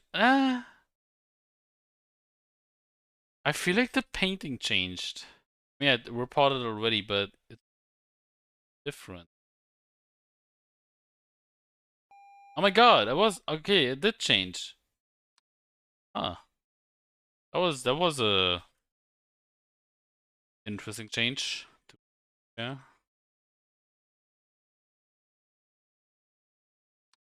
Oh, painting changed as well in the bedroom.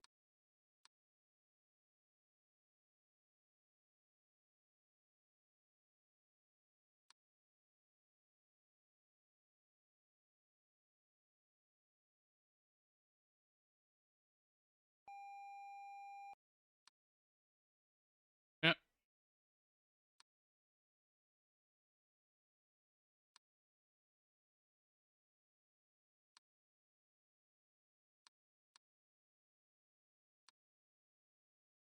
Um.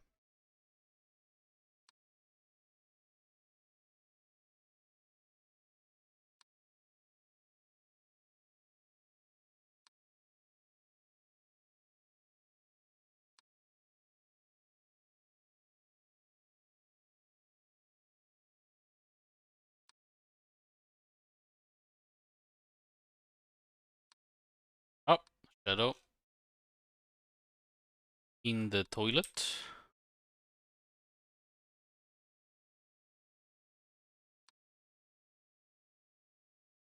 Changed.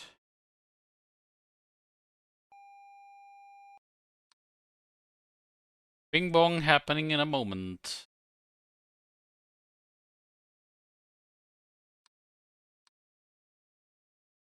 This has always been open. Living room. Maybe this has been open.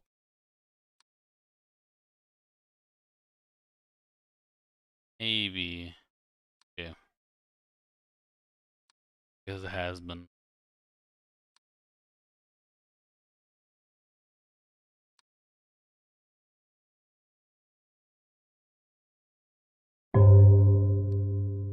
Bing bong.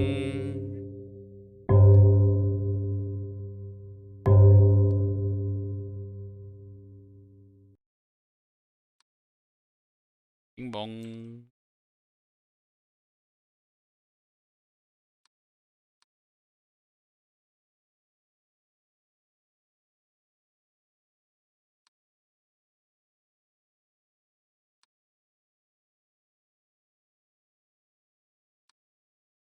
Hmm.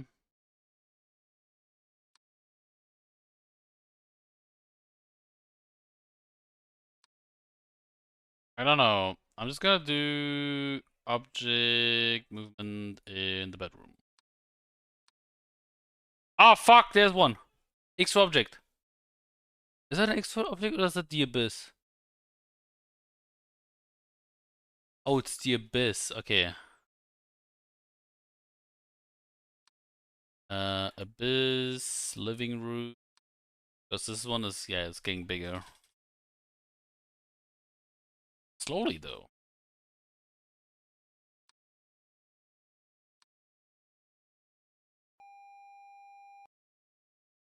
The abyss has been eradicated.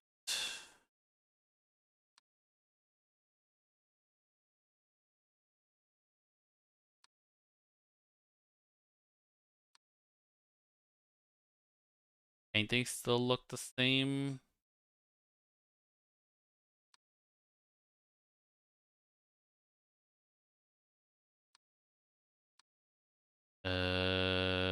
What was it? I think it was other toilet. Ah, there's a ghost. One is gonna be next.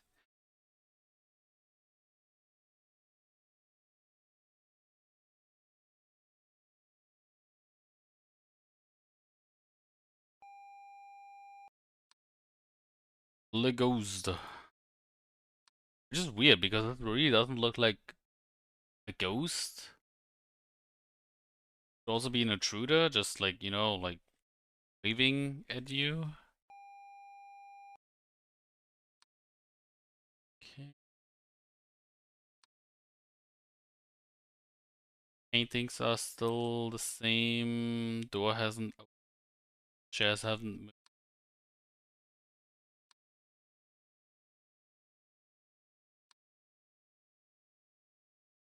Chairs filthy as fuck.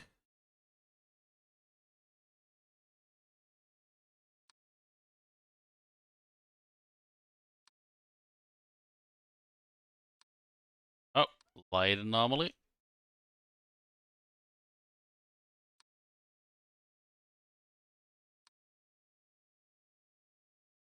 Hasn't moved. The pillars maybe don't move either.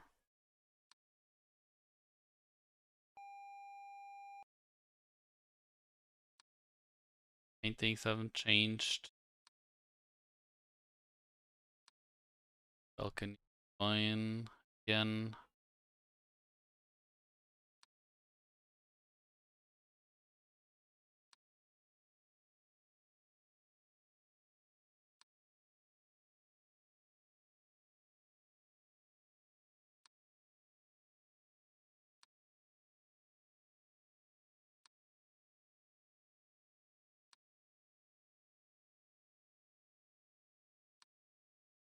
Paintings still fine. No movement. All the cameras are still there.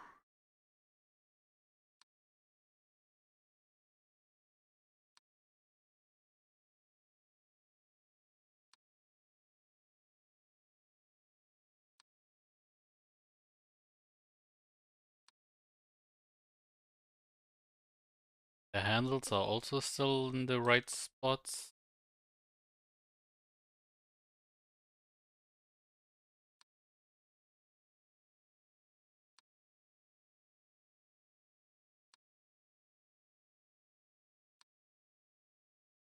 Huh.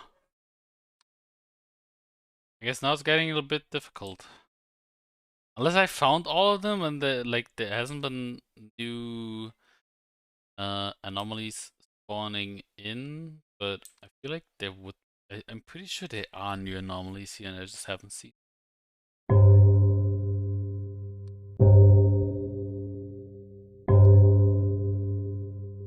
There it is. Anomaly warning.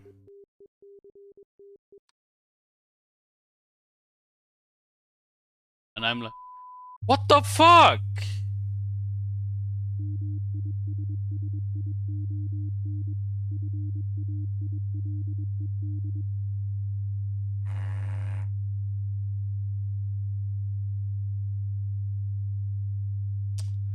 God damn it.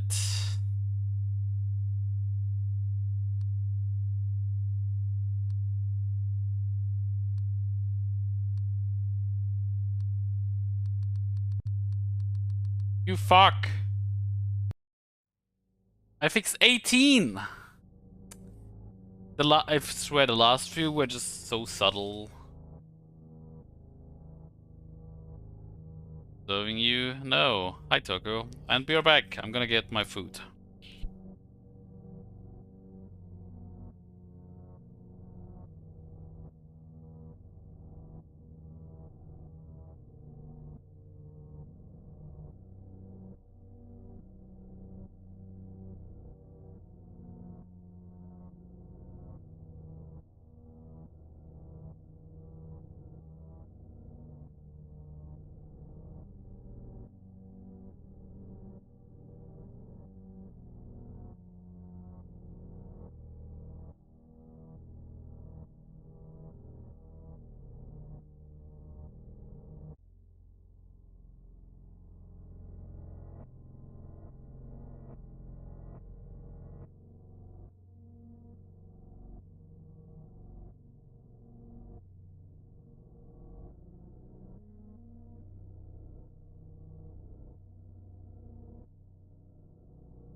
I'm back.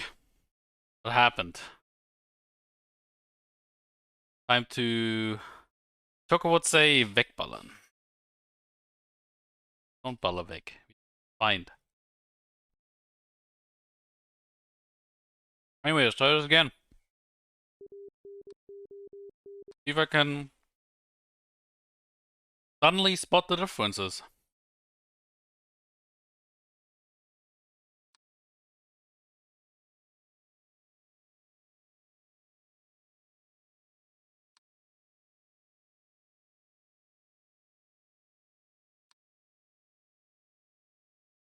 Changes must be so subtle. Like, so subtle.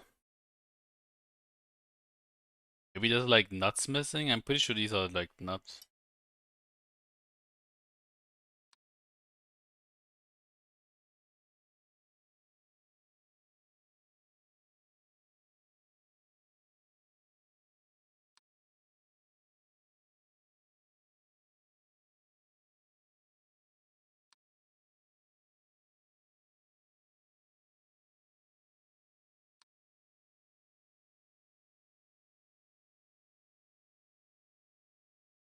Yeah.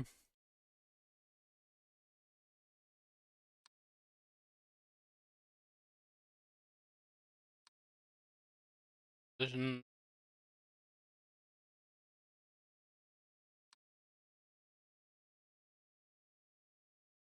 Ah! Hello, Mr. Person.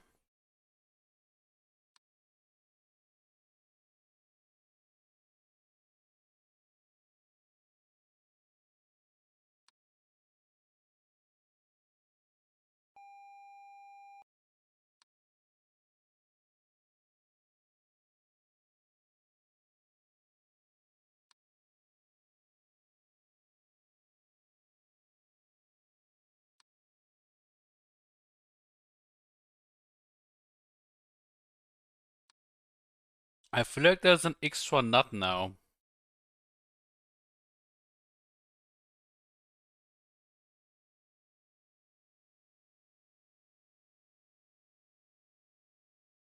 Nope.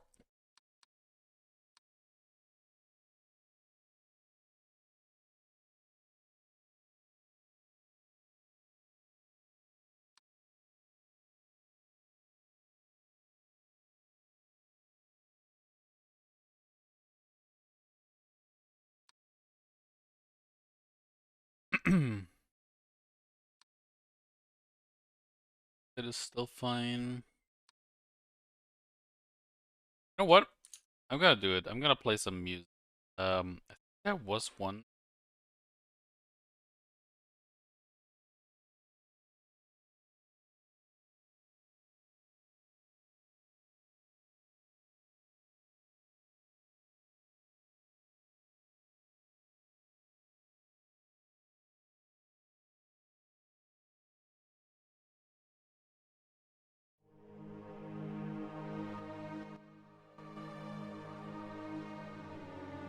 Here we go.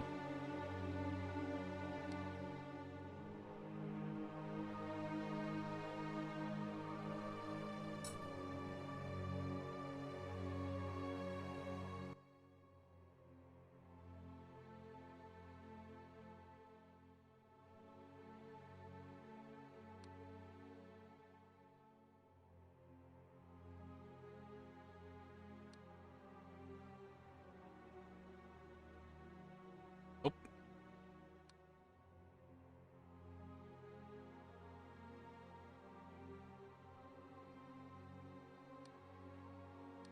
Light anomaly. Outside.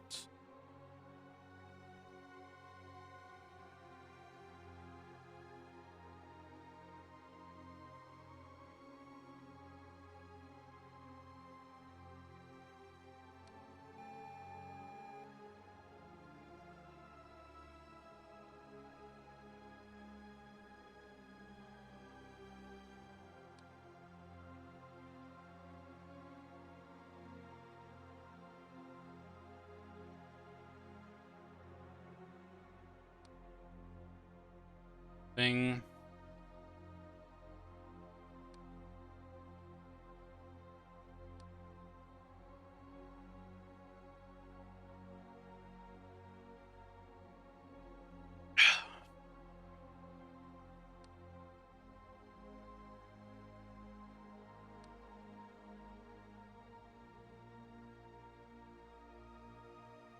No movement.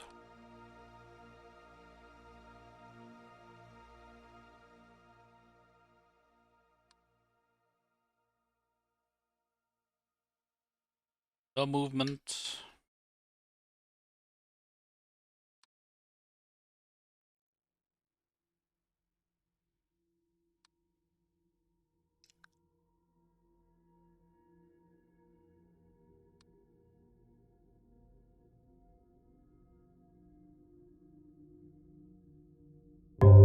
Ah!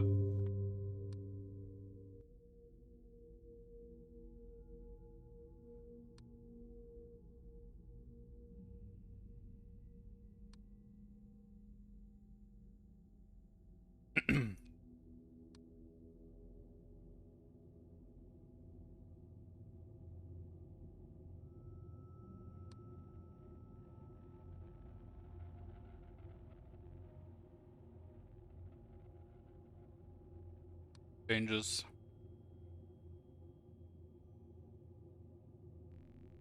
Pretty sure this table is still the same. Balcony 330.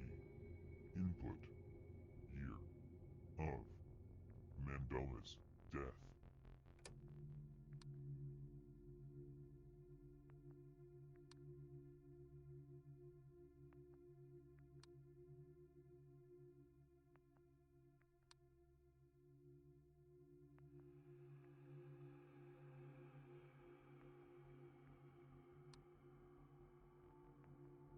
Ah!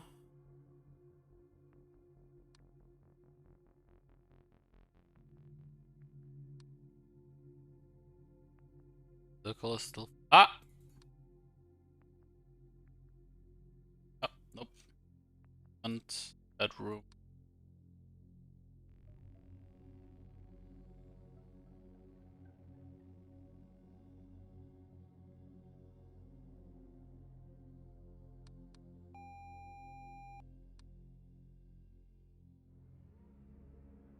That's still the same.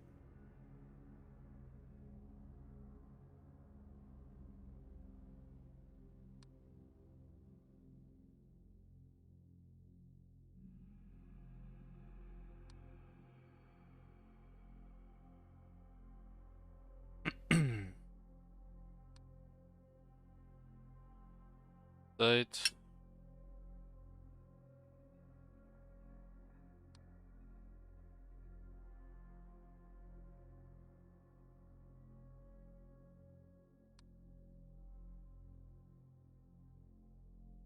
Funnily, in this room, the first thing I'm looking at always is like down here, because there's sometimes an intruder.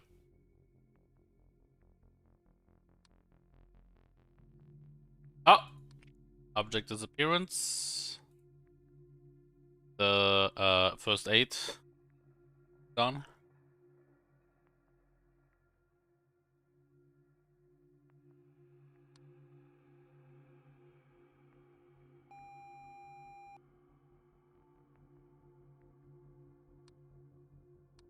Shadow.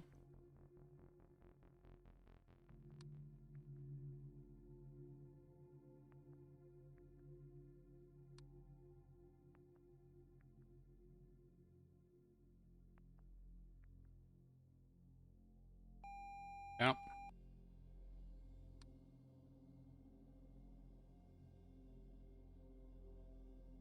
Painting is still fine.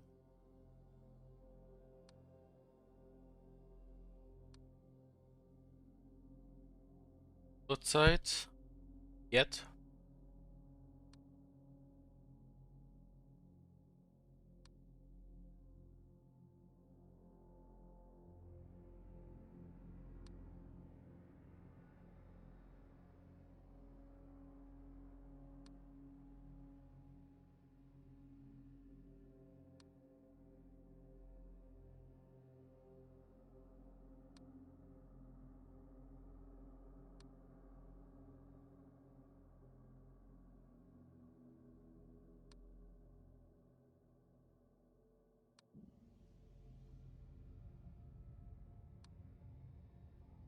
Ah.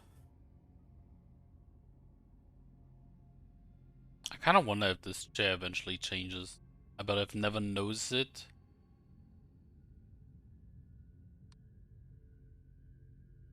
Oh, the headphones moved. The living room.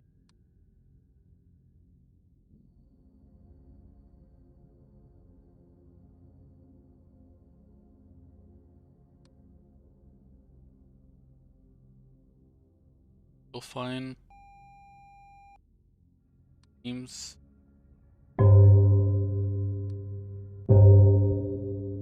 Bing bong.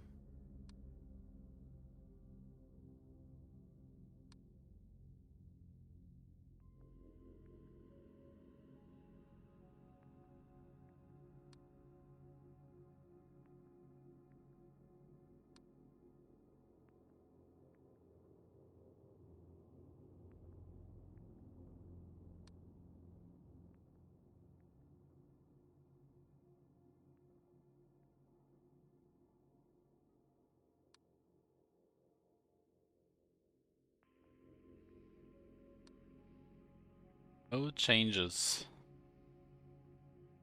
Yet. Hi there. Mr. Intruder, sir?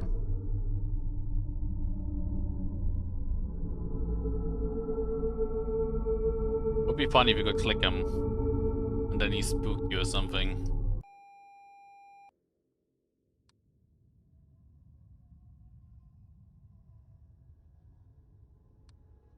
Toilet is fine.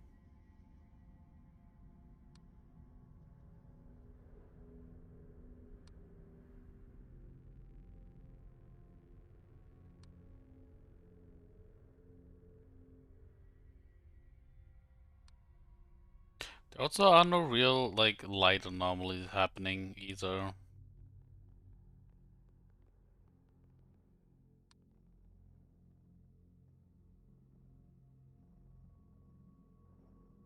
Still the same amount of nuts.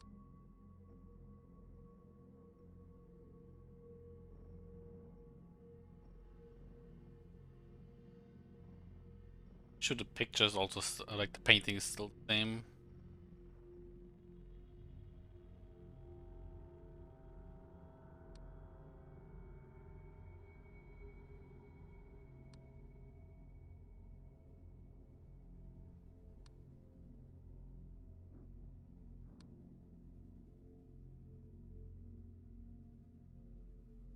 No wall here yet.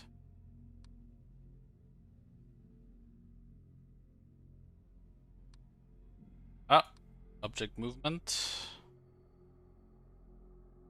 The towel handle.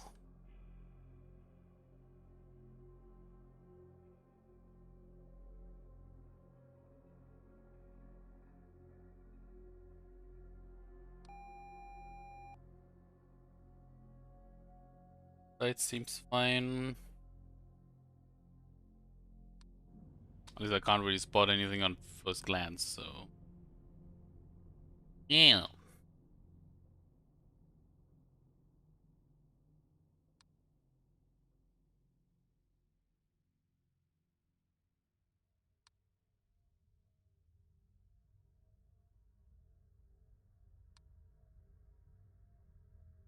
Yeah. No ghosts, no intruders. But I said that, there will be ghosts, obviously. Ah, guitar moved.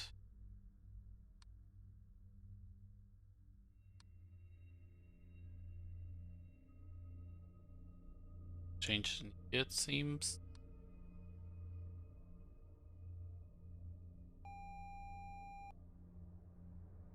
Changes in the kitchen.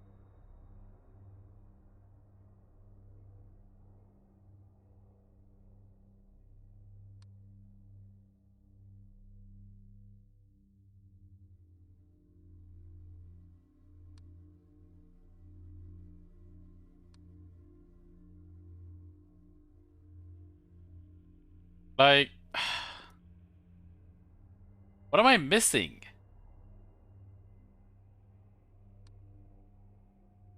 I really don't get it. Like, what kind of bullshit Am I missing? Be the tree?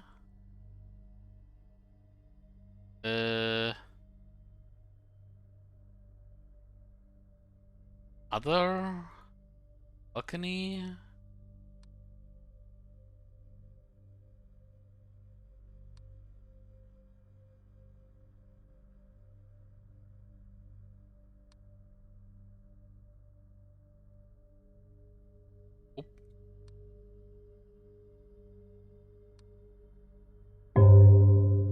Ah, every time this bell.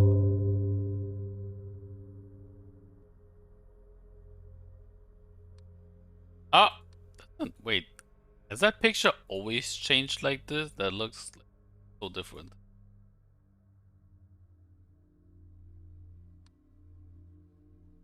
Anything is still same.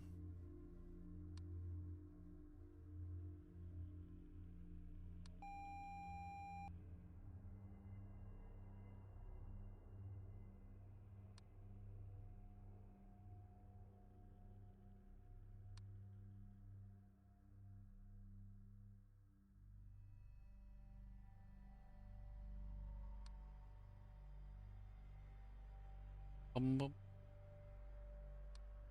Doo-dum.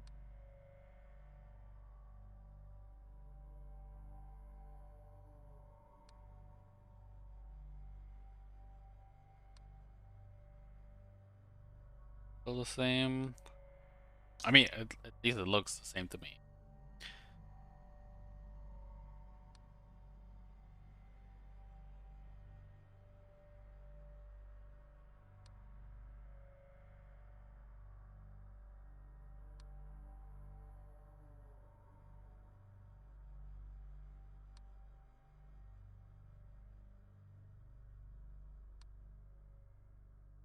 Nothing.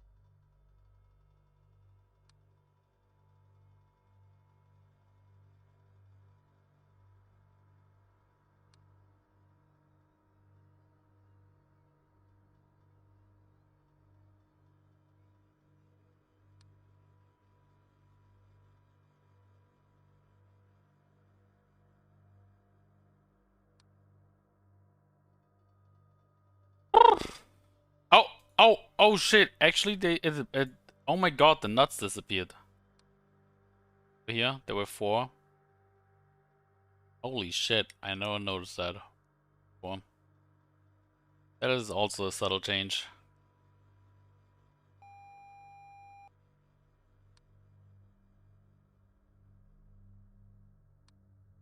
Check movement.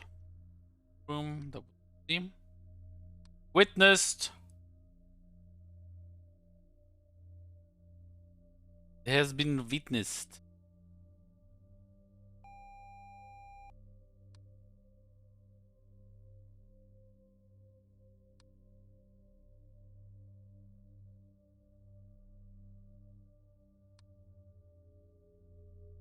There they are again.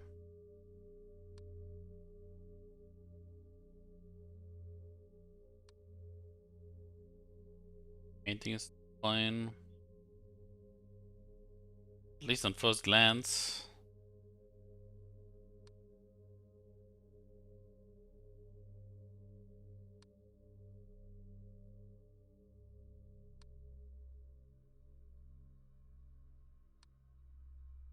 Yeah.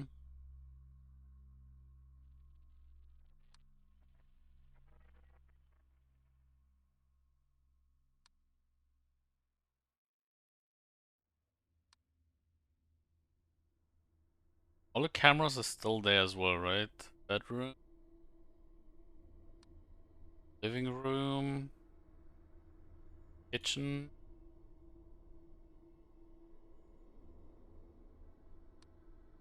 Toilet. Cameras are still all there. Nothing has changed for a while, at least to my stupid eye. I don't get it. I really don't see it.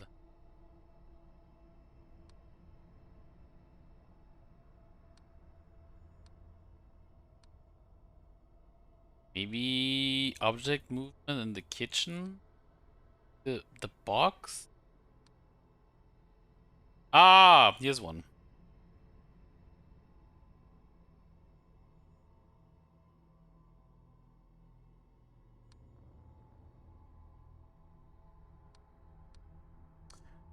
Really need a movie.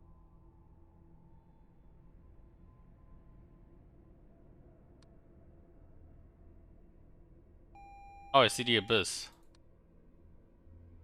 Abyss, bedroom, here.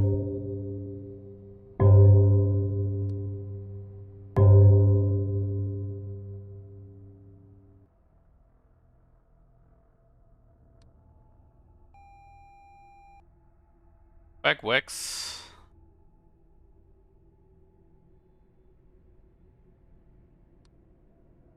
It feels really impossible because I don't notice the changes.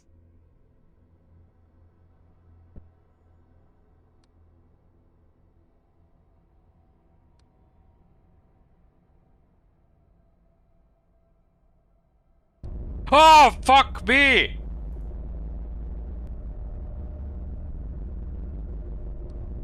Jesus Christ.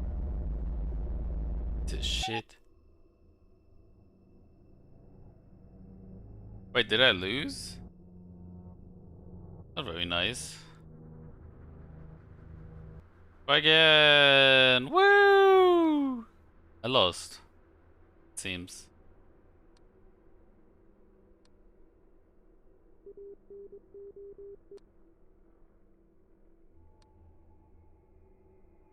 Oh yeah, before I continue, I'm gonna get more food. Quick.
Actually, I have to go again. Hey, that's totally fine. Life is important.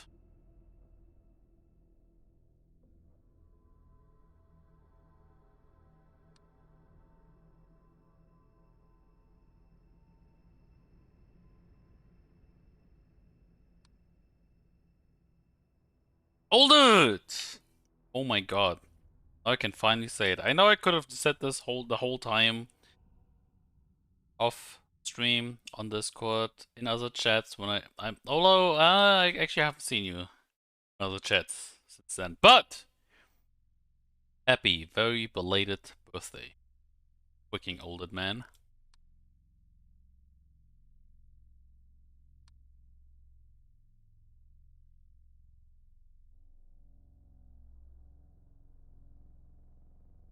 That.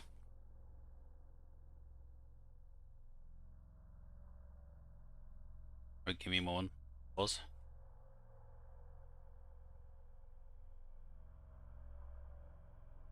Here you go.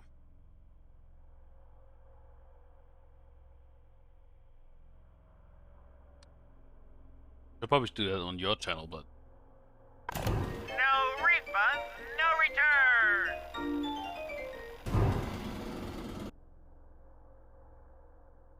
Walk to VIP lounge.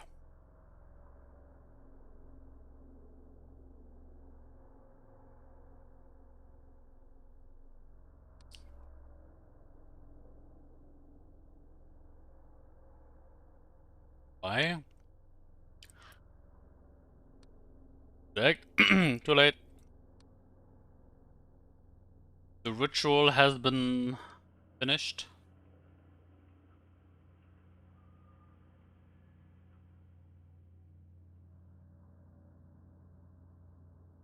You're now trapped again. My domain.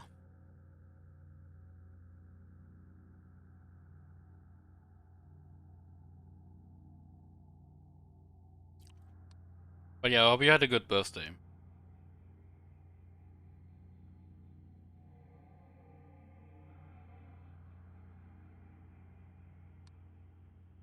Up. Painting. Good.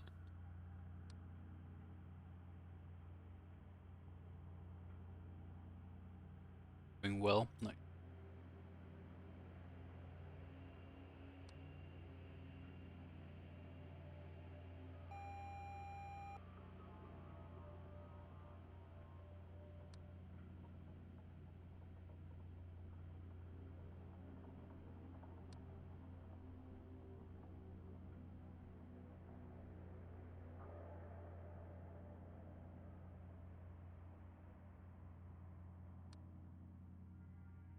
Painting is the same.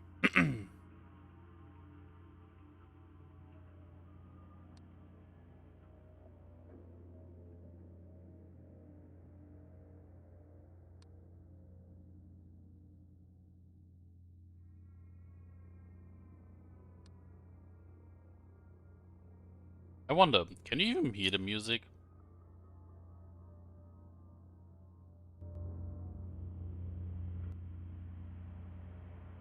I think this one is better.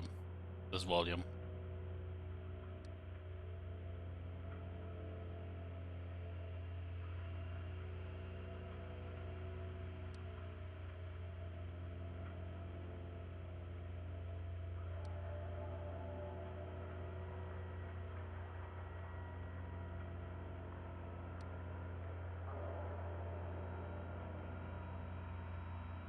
Oh! Oh! Oh, the cigarette is gone. What's it?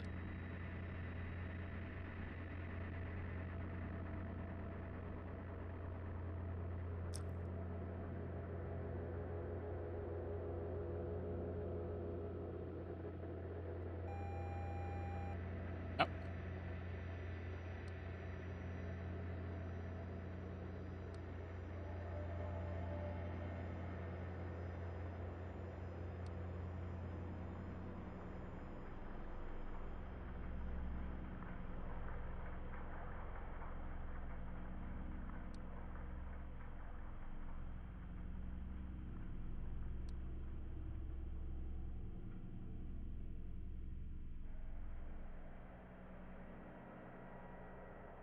I think there's an extra object now. It's either an extra object or it's other, because I'm pretty sure I've never seen this. I'm gonna call it pimple.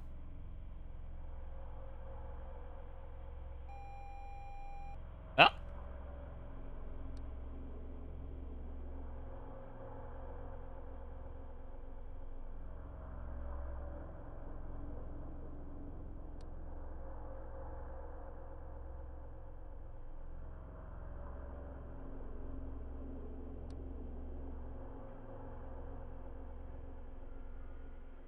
Hmm.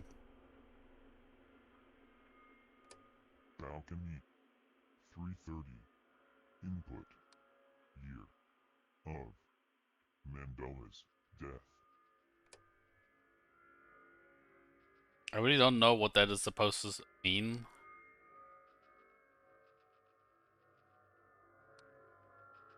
Oh, shadow.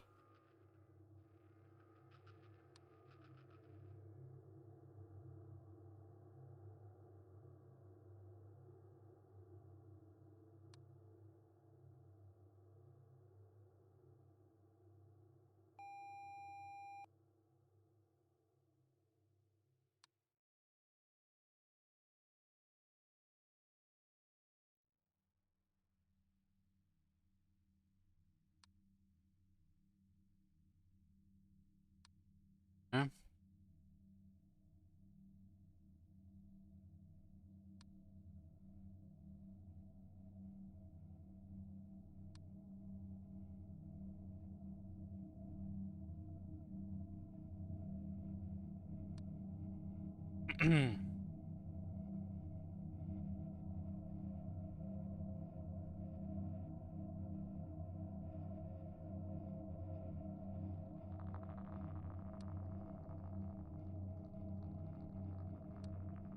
Oh.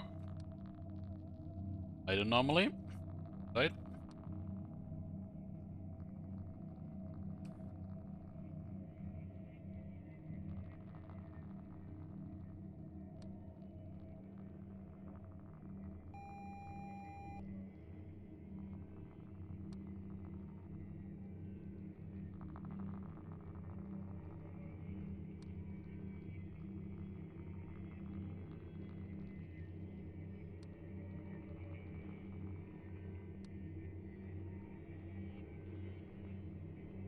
Problem with this game is, actually, I mean, it's not a problem. It's like a really good gimmick of the game. Like maybe they didn't change anything, and you're just constantly thinking, "Hey, what changed?"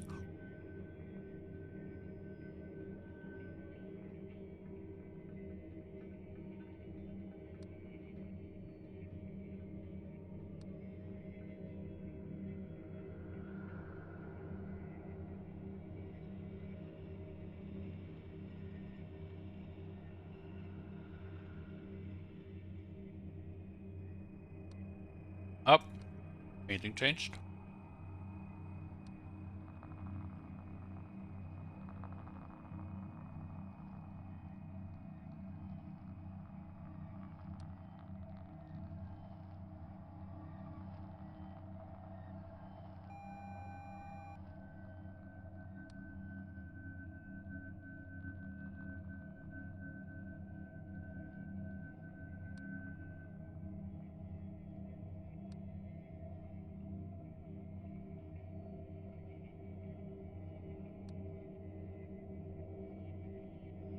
They're still here.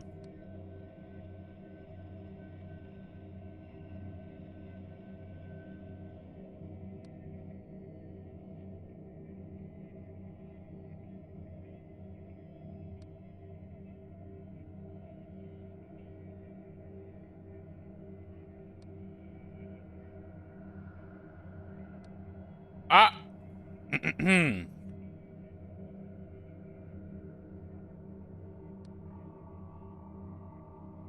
I have seen the dead. Spotted it. My own grade 2.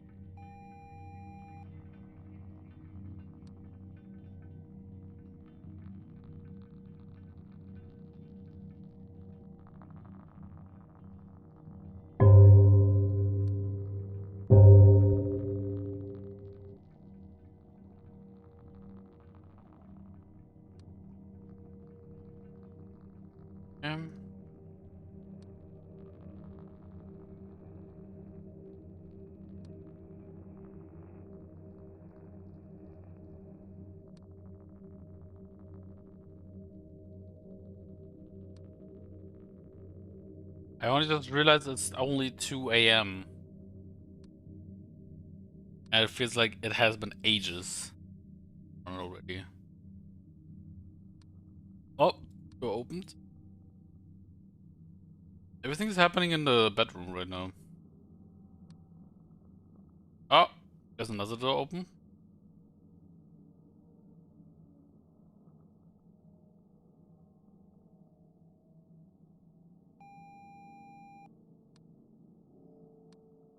Oh.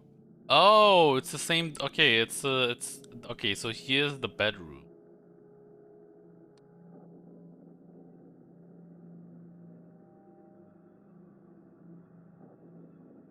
Wait, what? Why did it do it again? What the hell?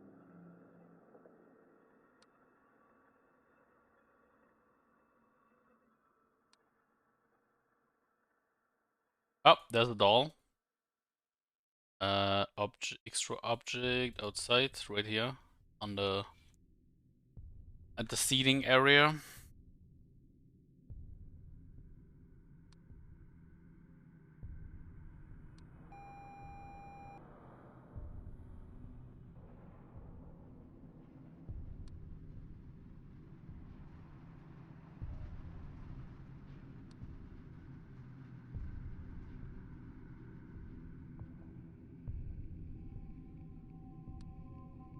Okay.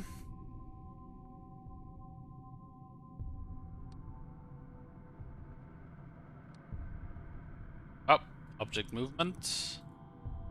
The headphones table changed sides. They were from like they were here previously.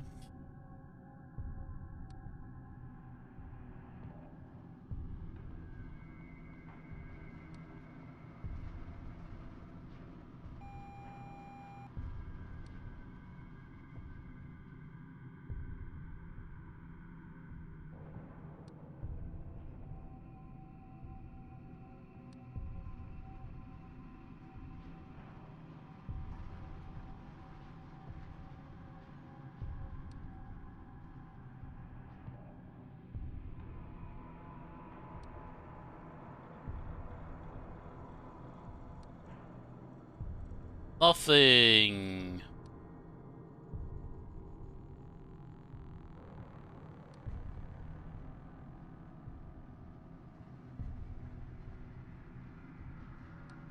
There was like a hint earlier from this game that like every playthrough is like a different experience. It is. So far at least. Like I mean of course like the changes can be similar. Like there aren't like shitloads of changes. I mean there are shitloads of changes, but you know like not everything can change. Right? But it does feel like it does feel like a new attempt every single time, like a proper new attempt. It's not just like looking at the same spots every single time, hoping, only hoping that the game is just throwing the same stuff at you again.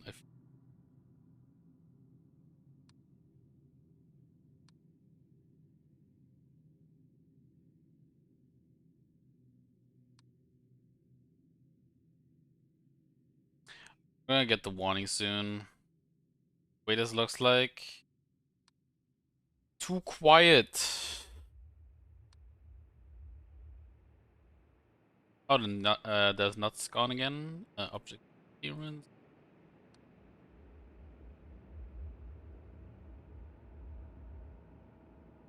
There's like 4 nuts here that are gone.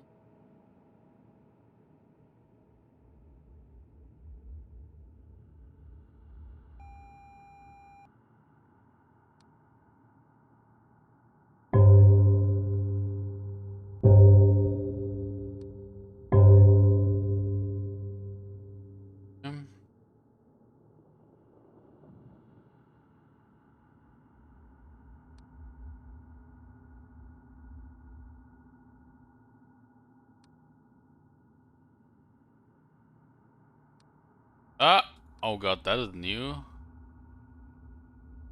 Bedroom, intruder, please don't come closer.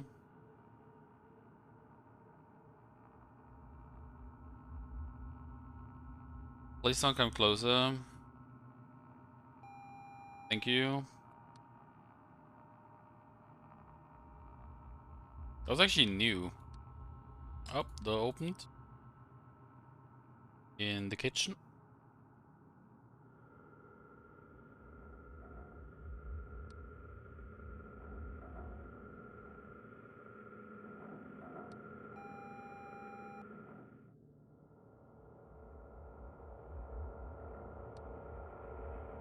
Yep.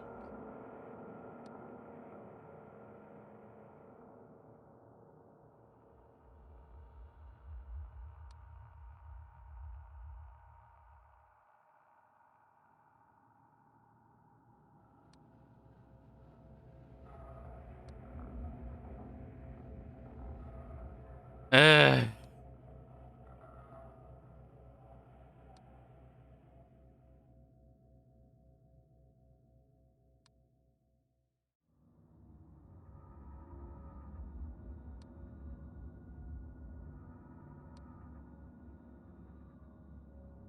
Yeah.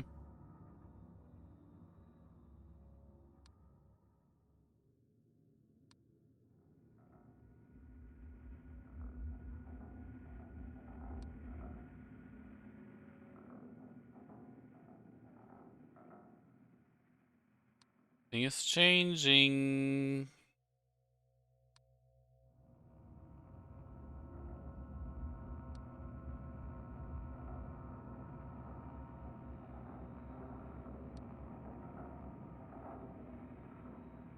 Oh, the chairs moved. Two moved again. They're not facing the walls.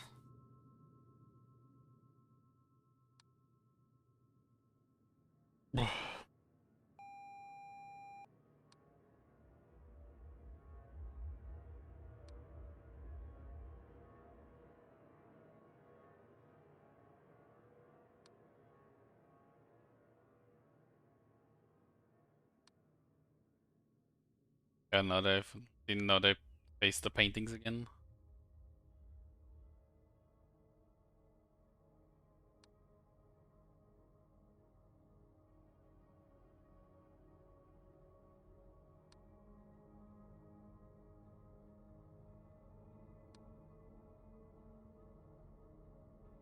I'm gonna get the warning soon, I swear.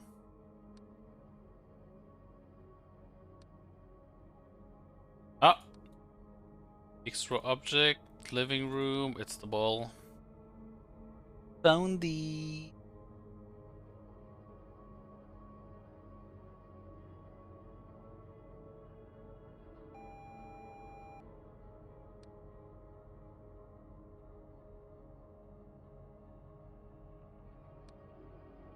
Oh, the... old first aid is gone. Toilet. Peace.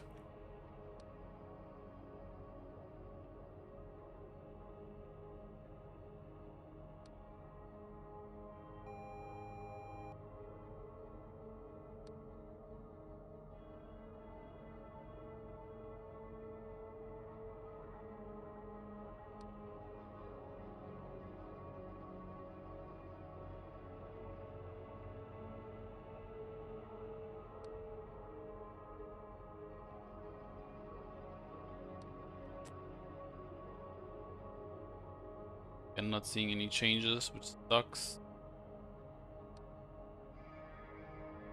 This is like my 7th attempt. The fact that I still can't see like every single change is pretty astonishing, at least.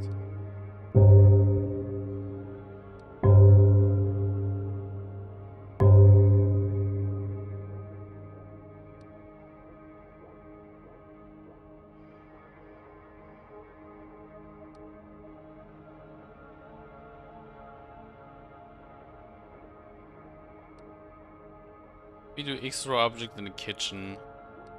Ah, there's a shadow. I have a feeling there's like maybe something changed over here.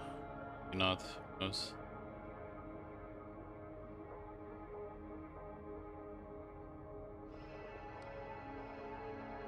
Shadow in the toilet.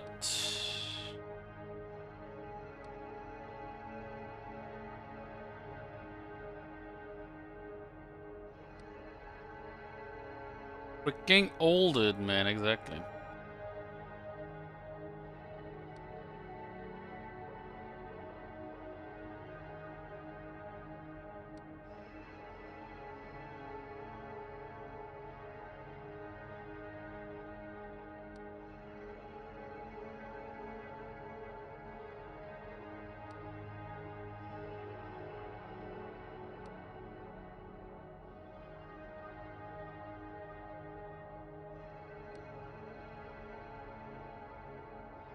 Gonna get the warning soon. Hate that feeling. Knowing I will get it, but I don't know like how close I am to getting the warning and then getting the game over as well. Up abyss. In the bedroom. Also hi Eli, I think. Have I said hi yet? Yeah, I have. Oh, I'm gonna say it hi again.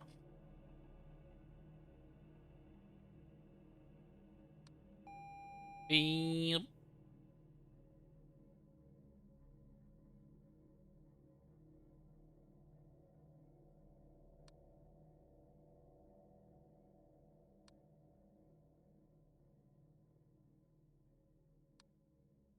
Kind of scared of the ones that like instantly kill my run, ghost, or like, because I'm not sure. There were like two. There's one here, and then there was one here. I feel like this one was an intruder, and I guess I shouldn't have looked at him the whole time. Eventually, this guy turned around and I lost instantly. Oh, light anomaly. Same for the guy in the kitchen, like that ghost face in the kitchen. Like, eventually I just lost.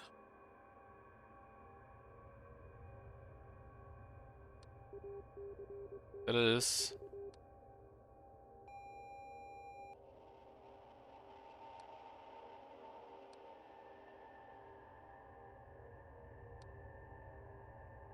Painting.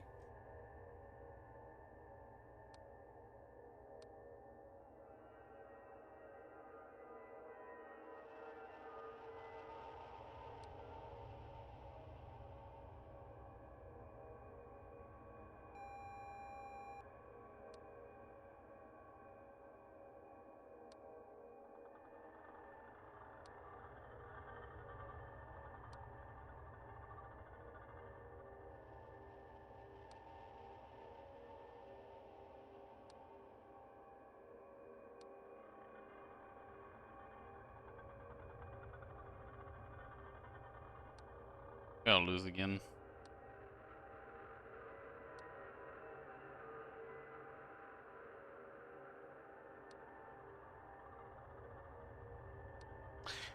That sucks because I get far, but no, but I just don't see the last few anomalies. Living room.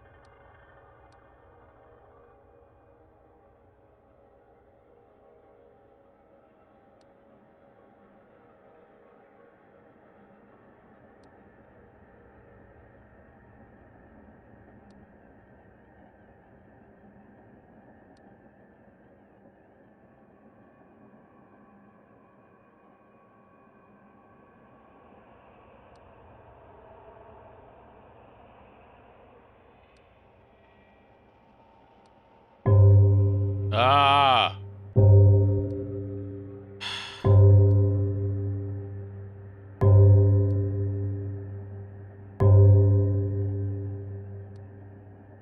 They're gonna lose game, man. Stop with that.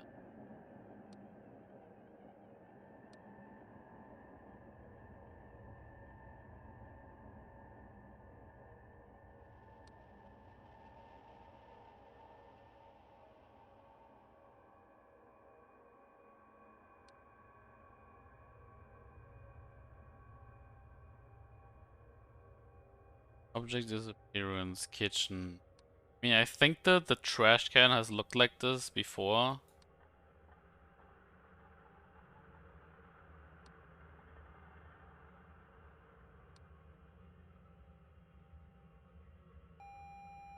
Oh.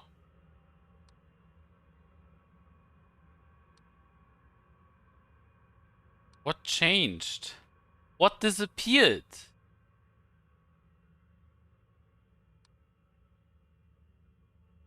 Okay. I guess I got that one, but I have no fucking idea what changed.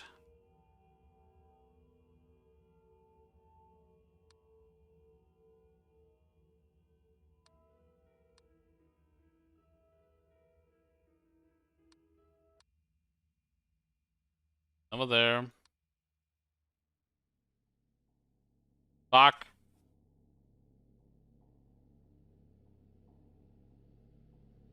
I swear, if that was a bit, if that is considered a ghost, I'm gonna be sad. Okay, it's not considered a ghost. Object movement, bedroom.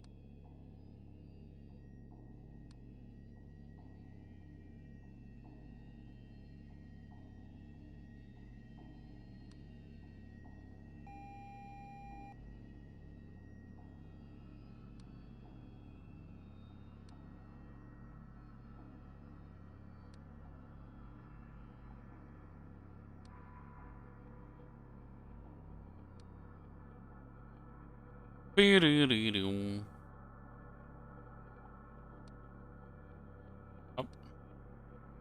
Other in the toilet. Waiting going on.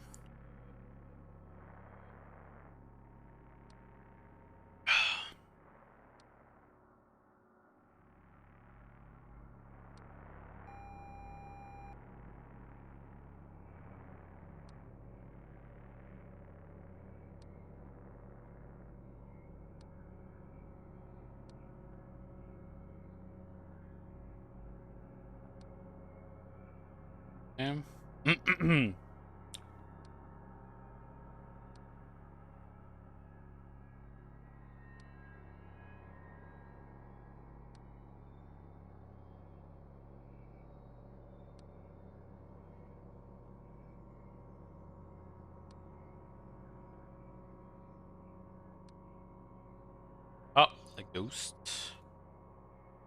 And that's it. That little fucker.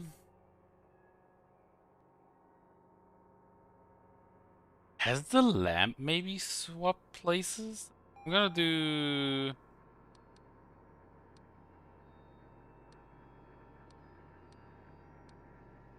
Oh! Intruder. Outside. There he is, this motherfucker.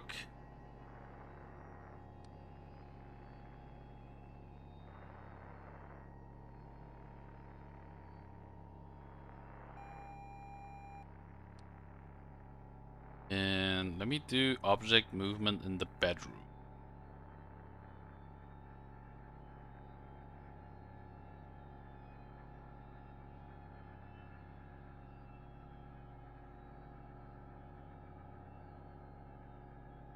No.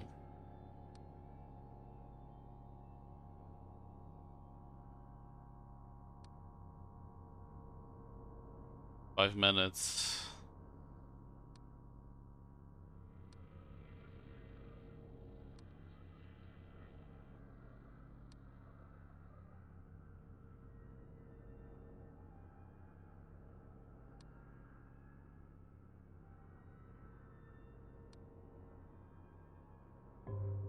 Oh my god, did it!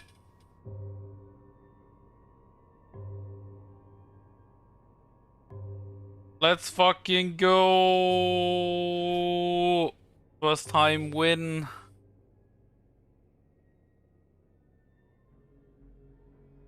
About damn fucking time.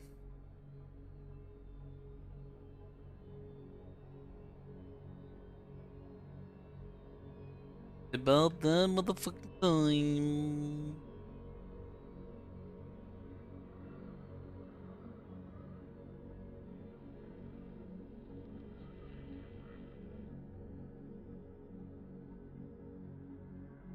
Something.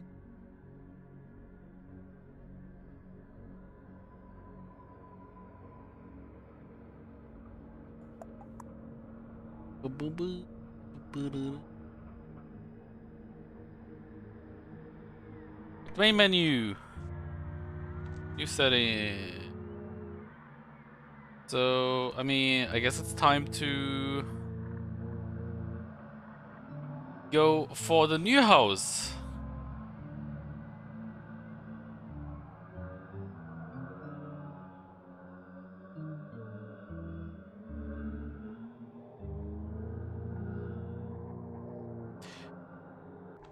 The new house. Oh.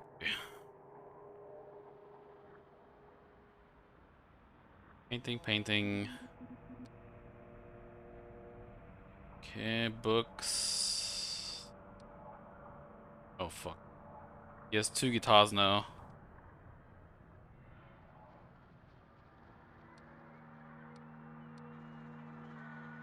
Here's a bigger kitchen.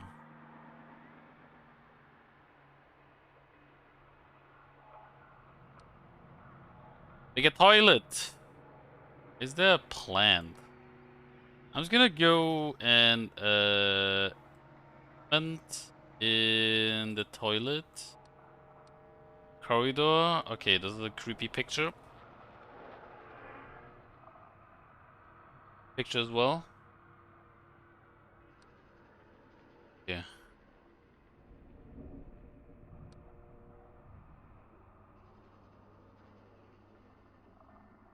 Dude. There's so much shit to memorize. Holy fuck.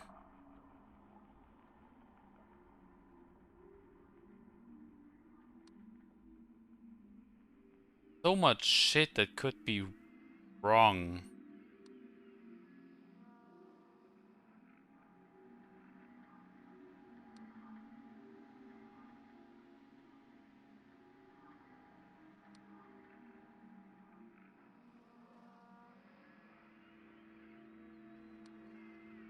Do extra object in the living room. I feel like that one. Oh wait, maybe wait, this is a shadow, isn't it? Like of the handle.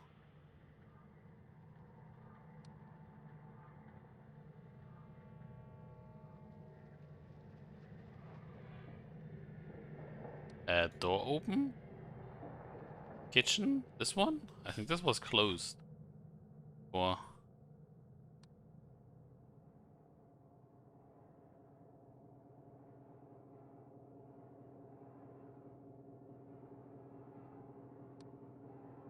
oh, okay. Did an extra object just appear out of nowhere? Like back here?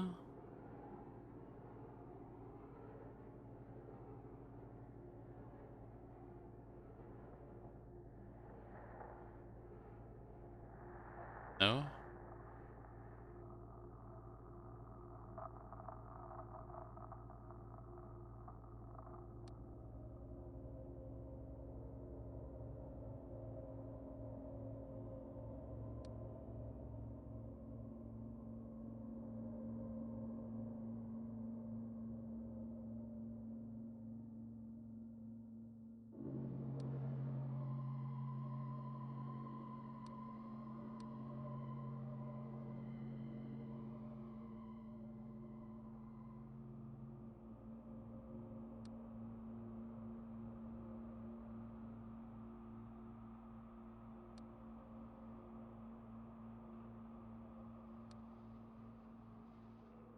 Bedroom. I'm not sure if this magazine was here before. Maybe.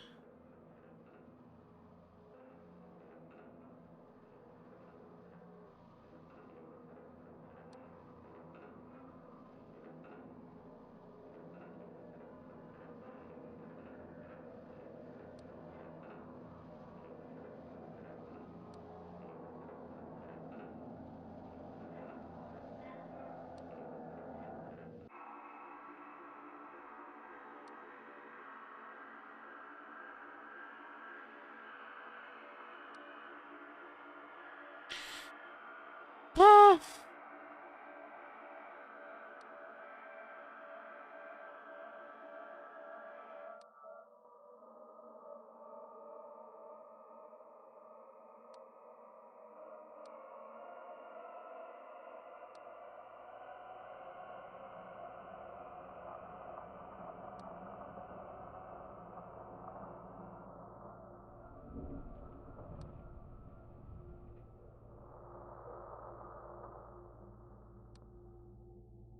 Dude. What the fuck? I haven't noticed a single difference.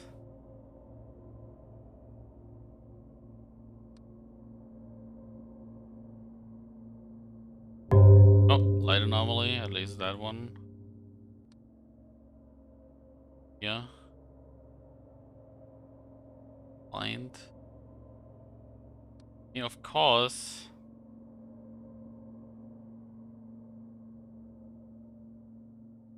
What? Oh my god. It's outside again. Fucking kidding me?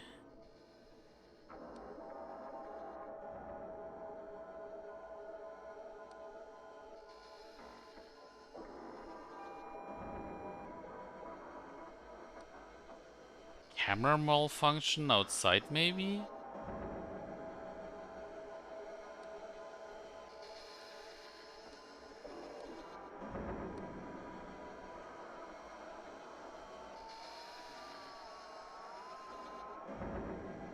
There are no cameras outside, okay.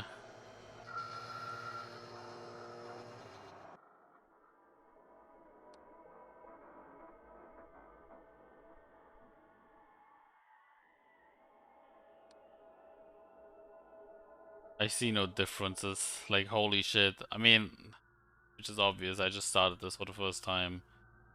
Like, difficult. Especially when you basically play it alone. But all the differences immediately.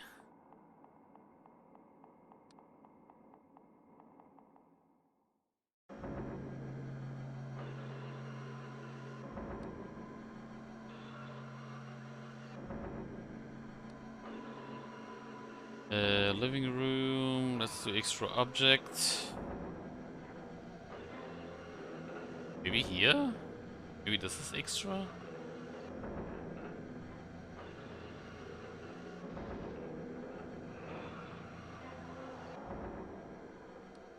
Oh, okay.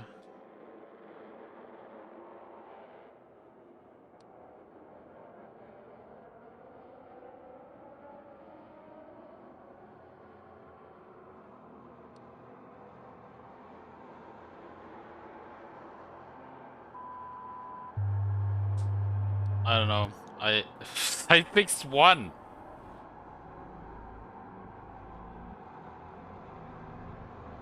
Try again.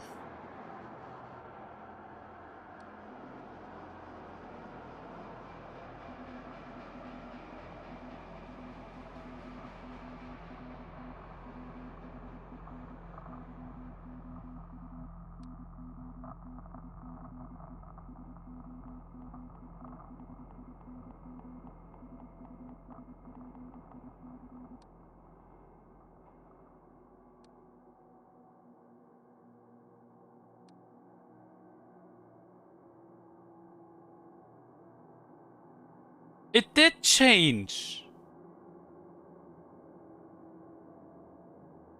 Oh my god, this over here, it got bigger and I filed a report. But it didn't. Oh, maybe distortion? It was distortion, I don't know.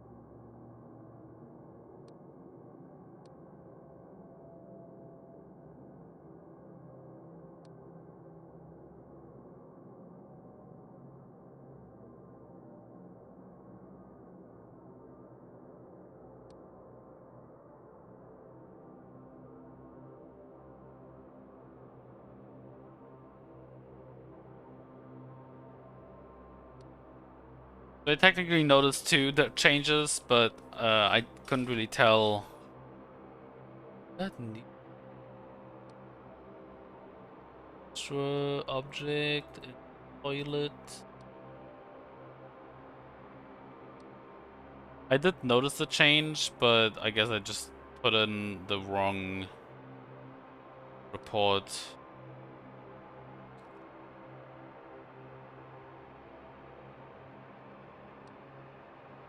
I'm just gonna notice, or like note this again. If you see something, you're allowed to tell. Don't mind this one.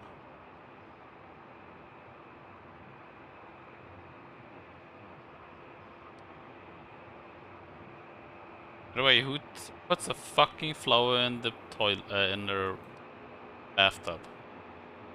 What's wrong with you?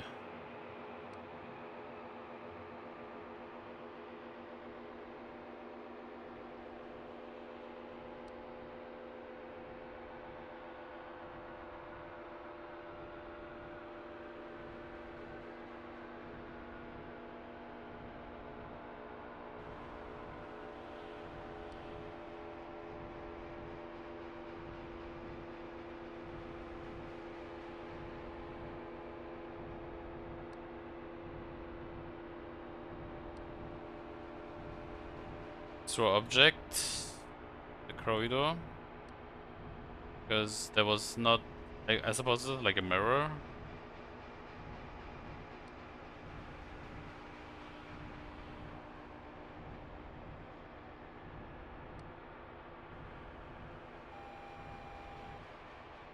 Yay, I found one.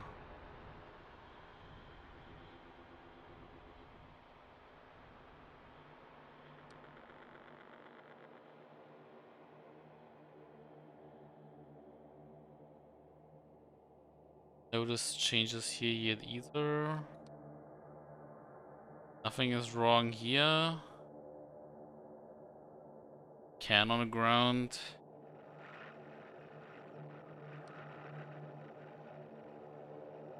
Puts pictures up like this anyway.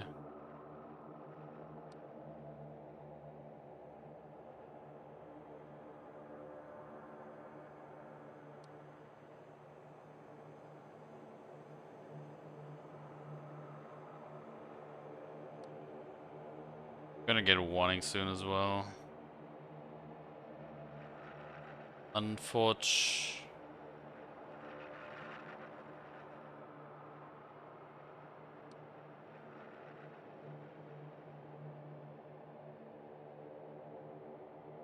It's like a really weird bathroom, honestly. But I guess to each their own.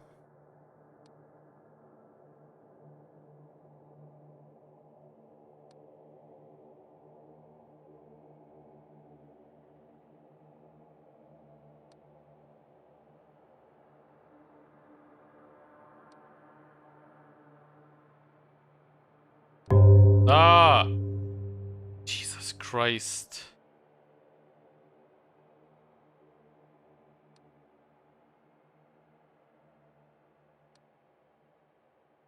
Oh! Distortion. The guitar is getting wider. And wider.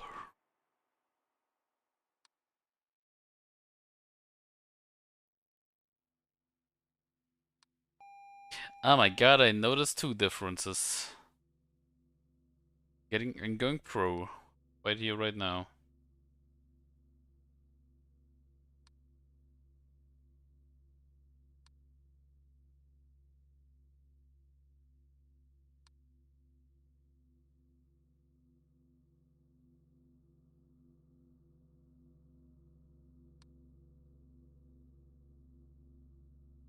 Plays the stat? No.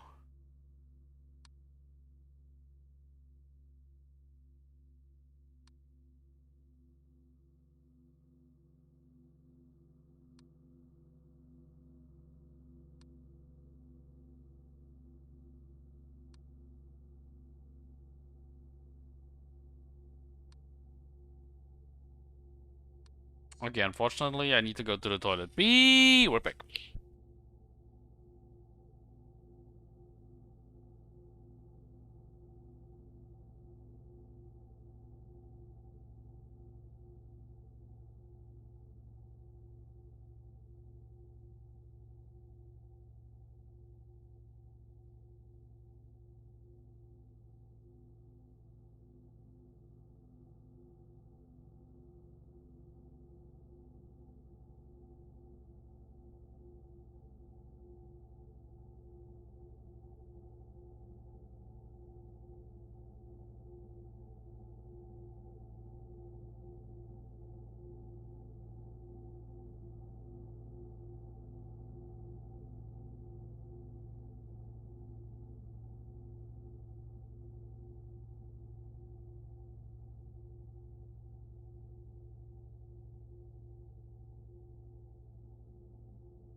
Wait.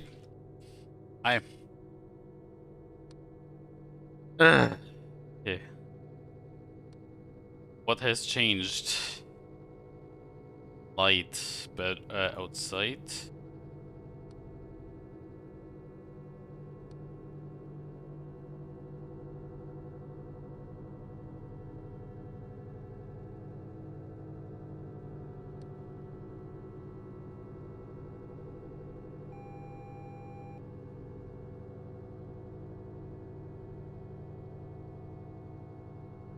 Wonder if eventually one of these plates dishes will change.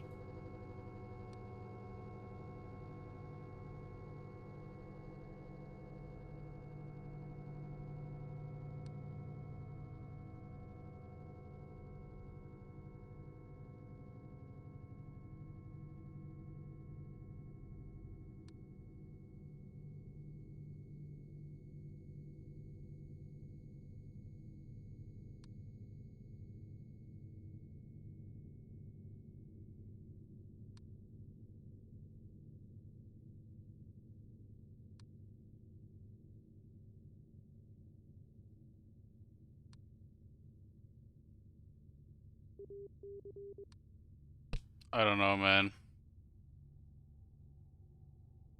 Maybe extra. I'm gonna go with extra object in the corridor. Could also be that an object disappeared. How would I know, huh?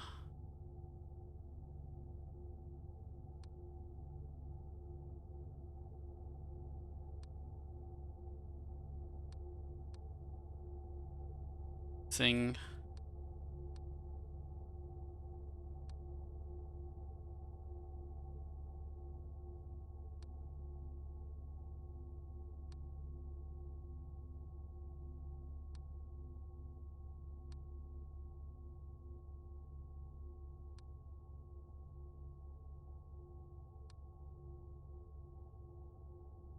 Living room. I mean, I'm clearly gonna lose.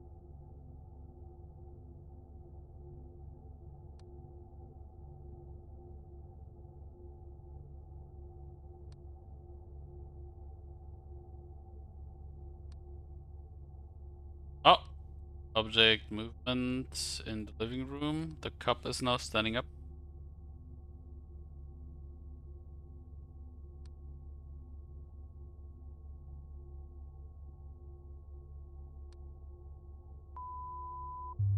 Wet. Oh my god, I fixed 3 out of 4, out of 7. Woo! I'm getting better. Again.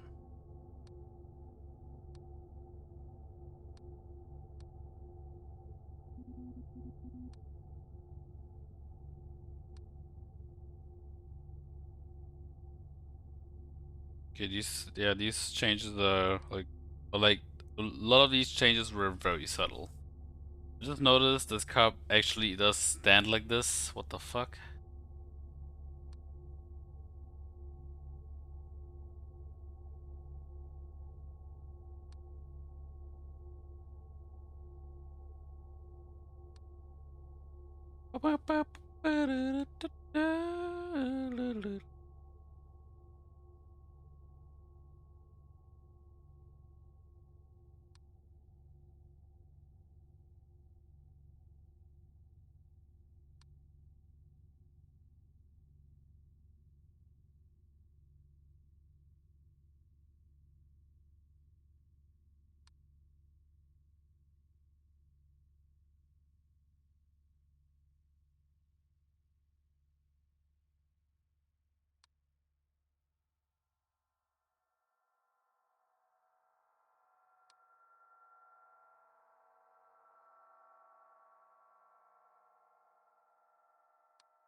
I don't, dude, like it's like this whole place is just like loaded.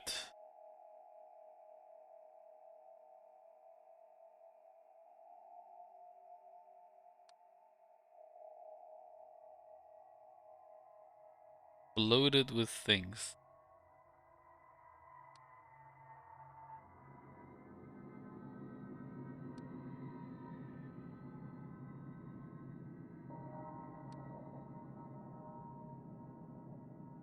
Oh, door open. Here.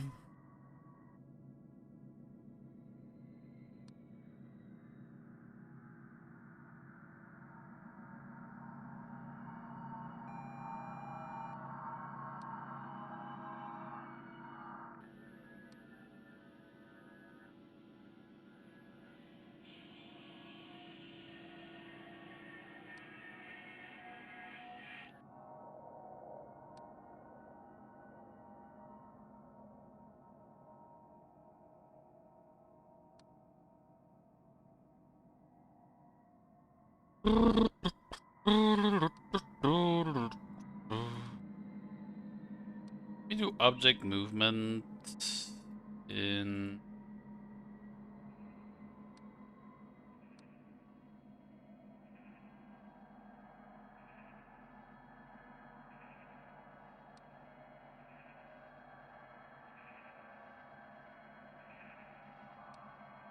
yeah. Guess nothing changed in the corridor.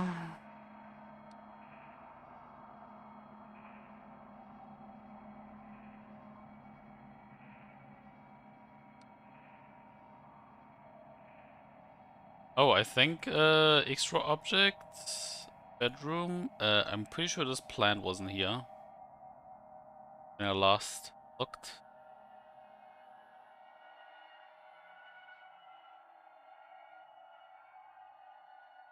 What? Yeah.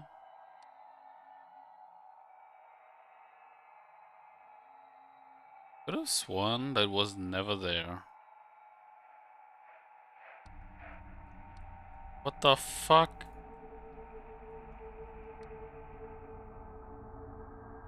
I'm not looking.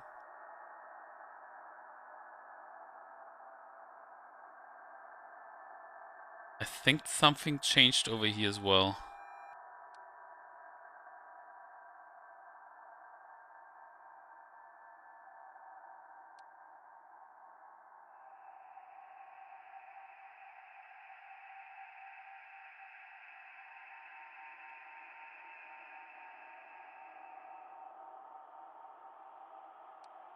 Okay.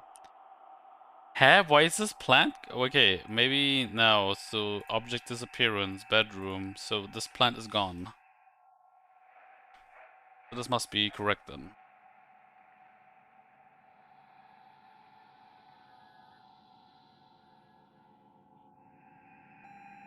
Yeah.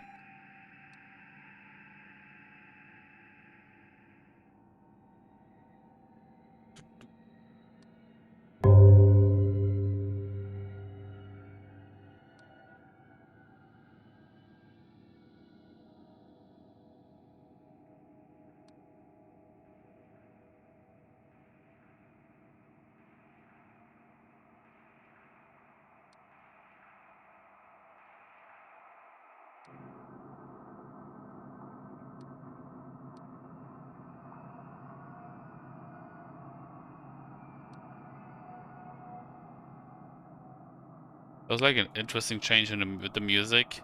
I thought like something changed in that room.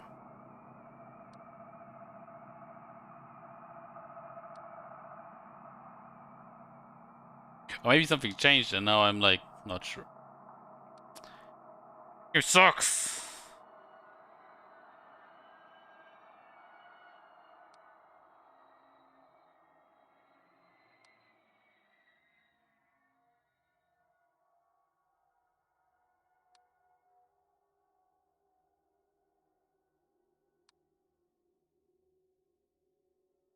I'm gonna get a warning soon.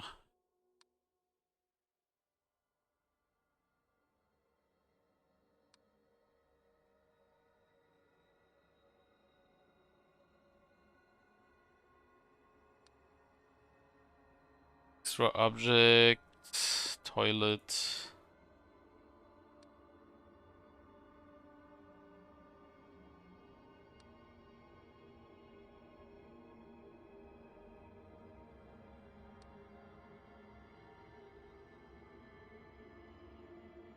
Yeah.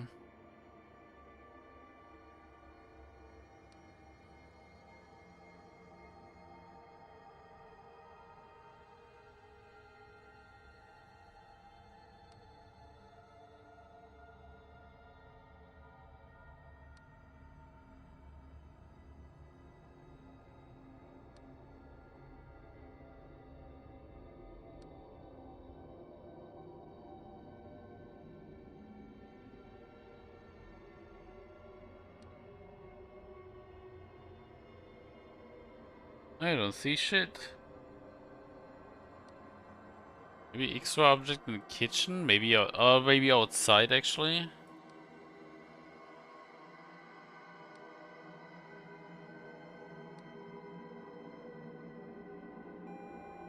Oh. I don't know what changed. Outside extra object.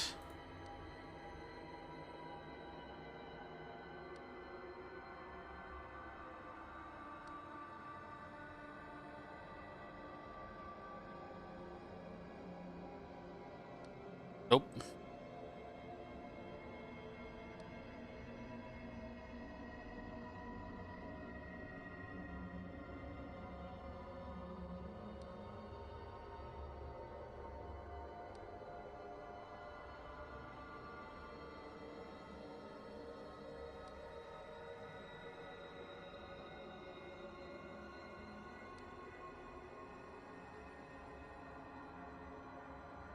Wanting ink.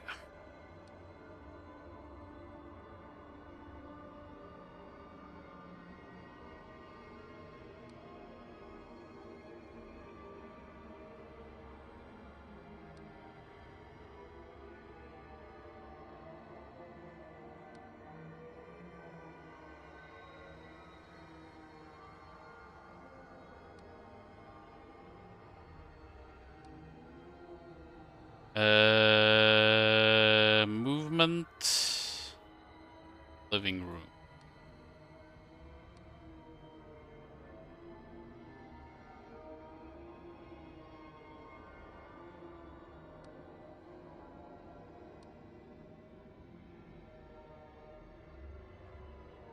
What?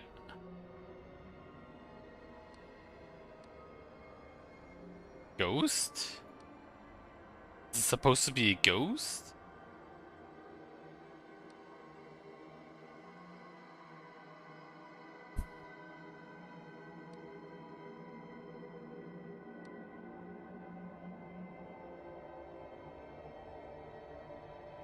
Didn't I do like object movement? And it didn't work? What the fuck?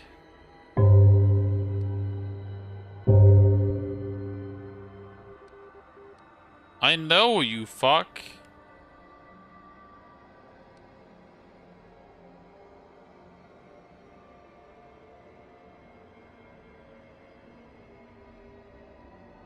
Extra object then?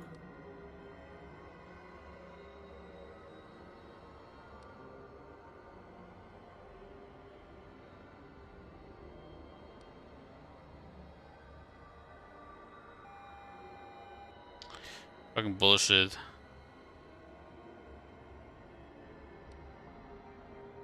Let me do object movement in the corridor as well.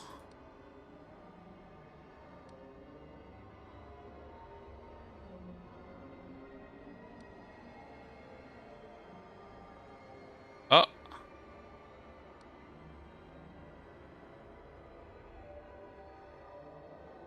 Kitchen movement.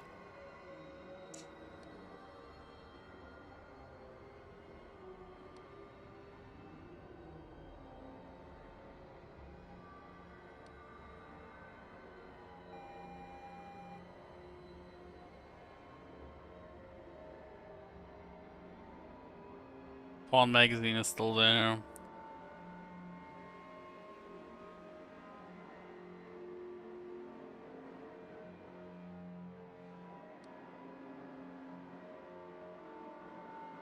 This one is new, isn't it?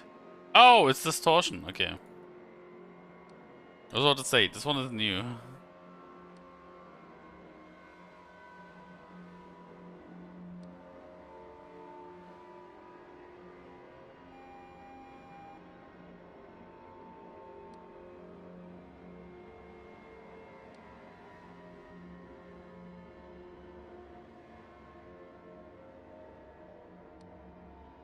Yep, now it looks like a faucet again.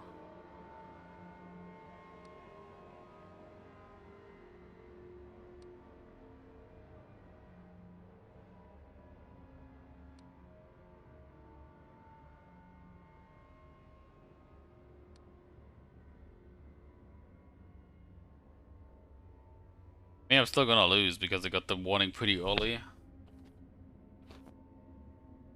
And whoever made this, these devs did a really good job at like making very subtle changes throughout the playthrough.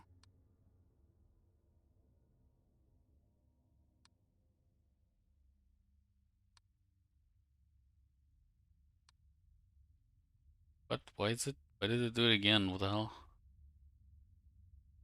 Light anomaly outside.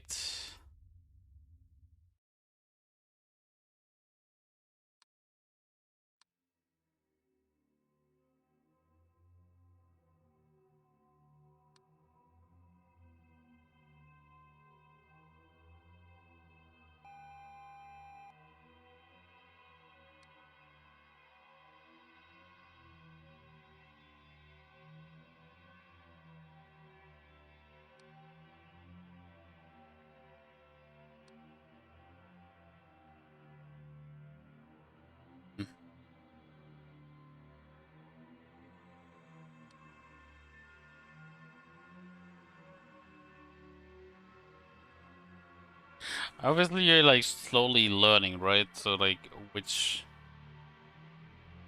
like, where you can like look at.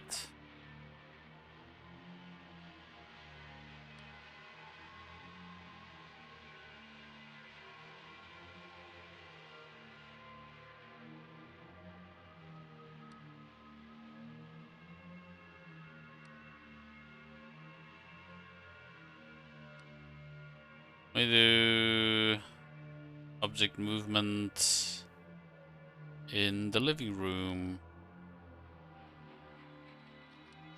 Oh, I see the abyss coming.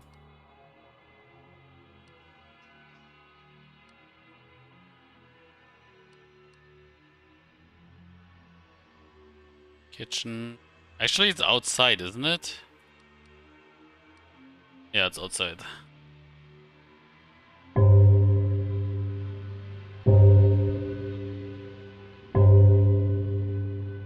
Bing bong.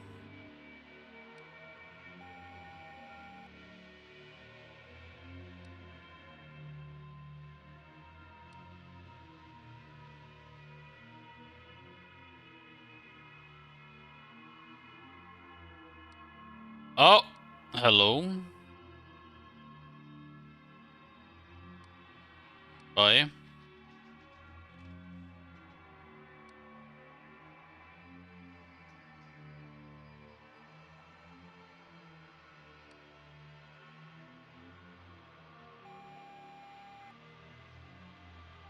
Crystal, the spots.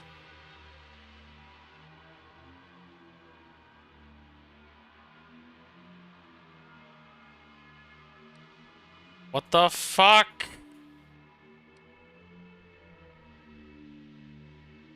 I'm just gonna stay here and see if it disappears. Because this guy did not disappear, even though I what? What? What the fuck?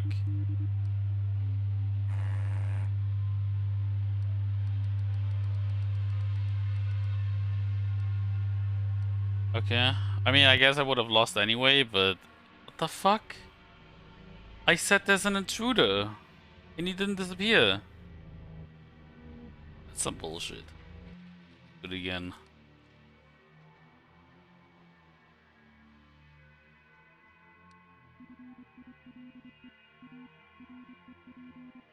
Oh, there's a kettle here that I might have missed.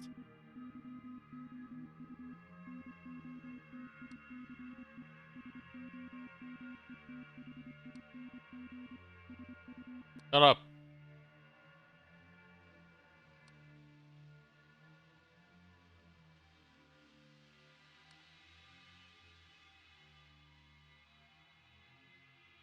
I hope nothing changes in this cupboard, because otherwise, like, bookshelf, otherwise I'm fucked. Because there's so many things that can go on. or disappear or move or I don't know.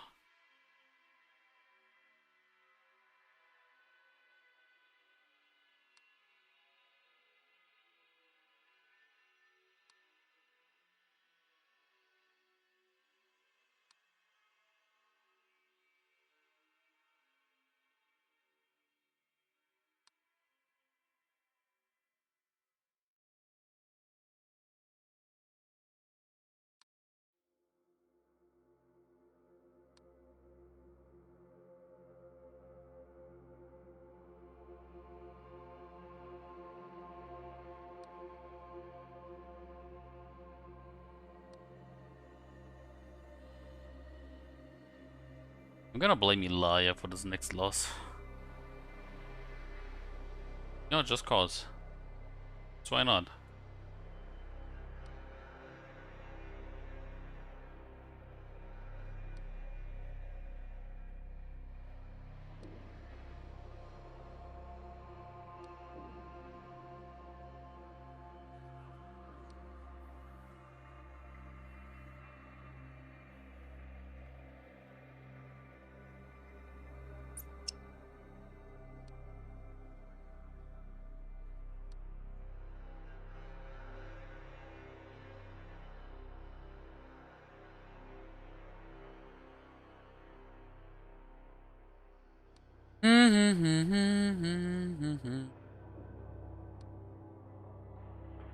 Changes.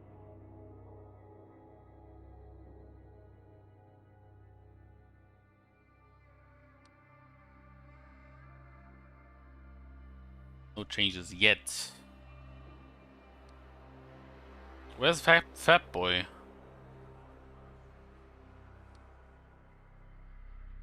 I swear that guy was clearly fapping.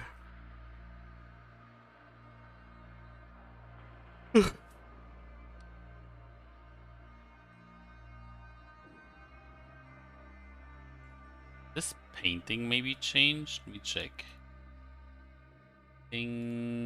Kitchen.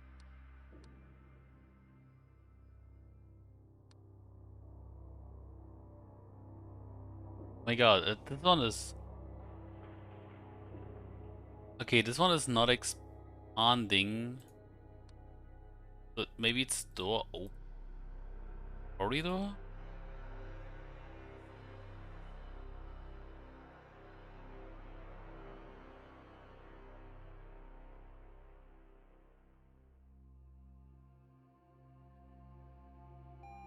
Okay, it is door.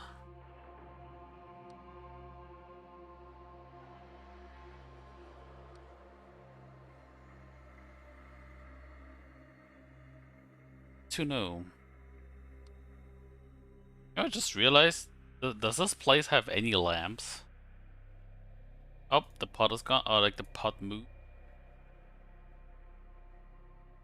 Kitchen? From here to here.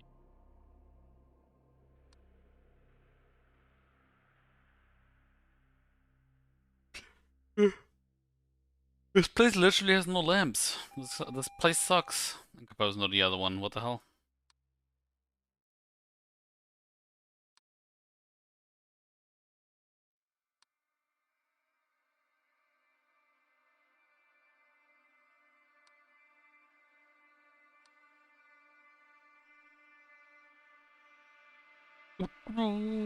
Still haven't seen like anything change outside here.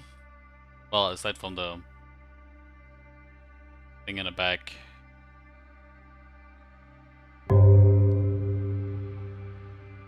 Wow.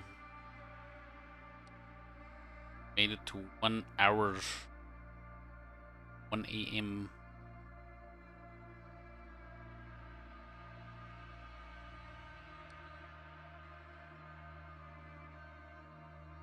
Oh, did the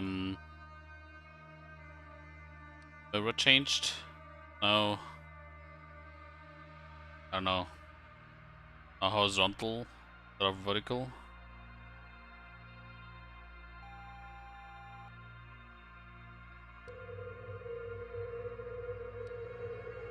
Distortion in the corridor.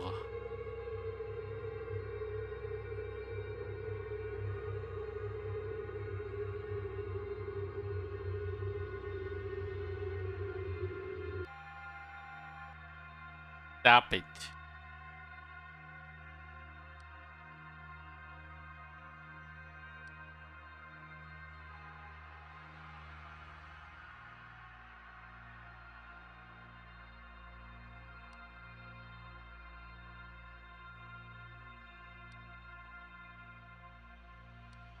Because this was like the biggest change in the game.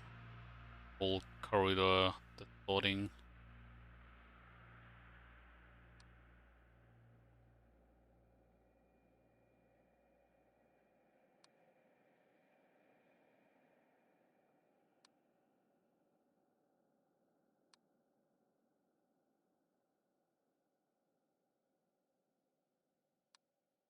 Really, like the changes must be so fucking small.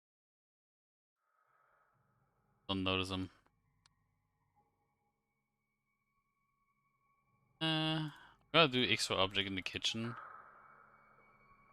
I'm not sure. I feel like that maybe has been either something disappeared.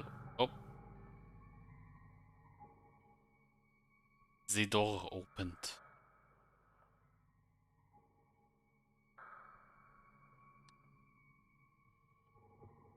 Kitchen.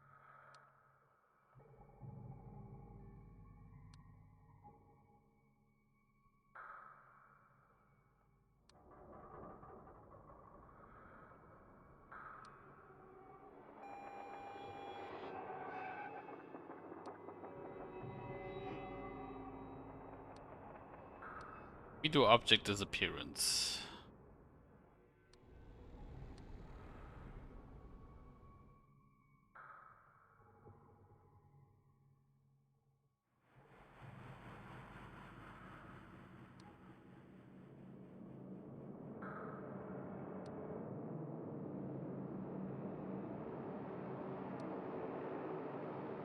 Okay, so these are always 7 plates and like 2 glasses.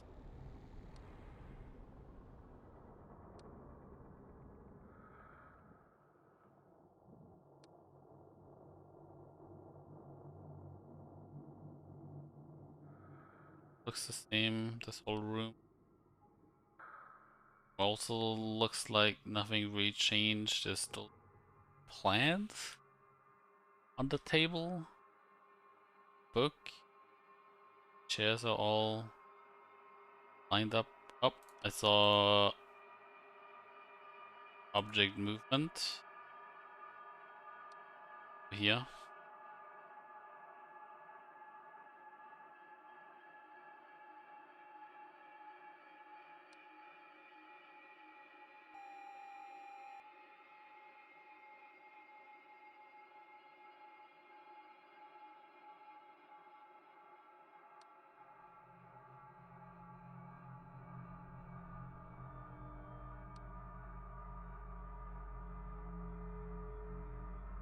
Has there always been a painting there? Painting anomaly in the corridor, because I have a feeling this might have never been there.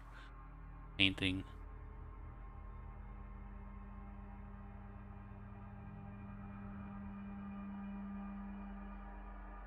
Okay.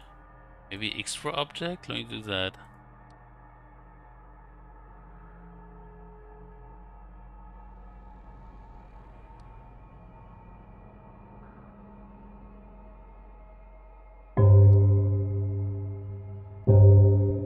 Okay.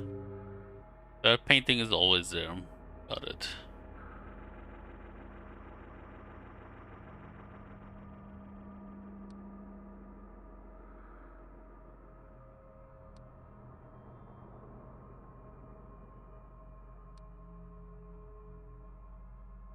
I swear this picture is from The Ring.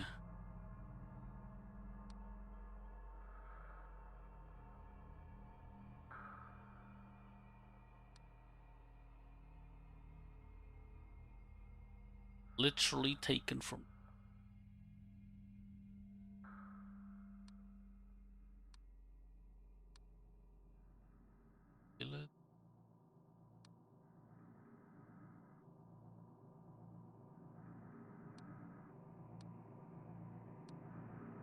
Oh, the chair moved a bit more into the room.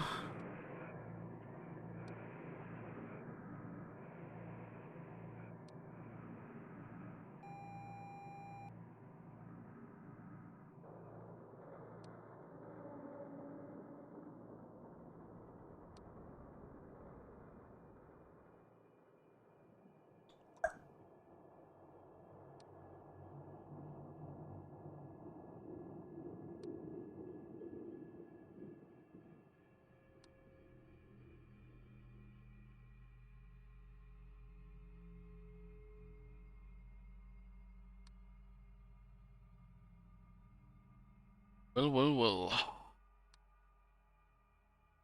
Hero changes. Yeah.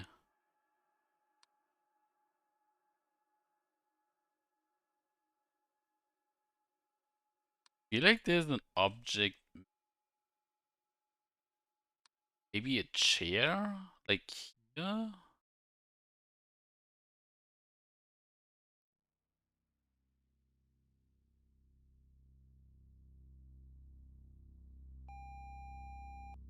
Oh, okay, yeah.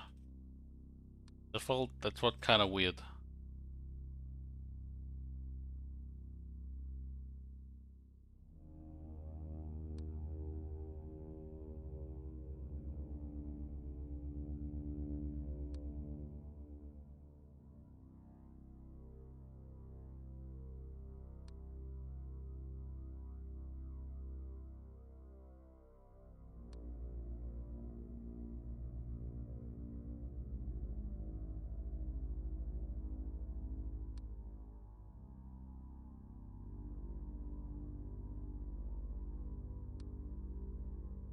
Bum, bum, boo, boo, doo.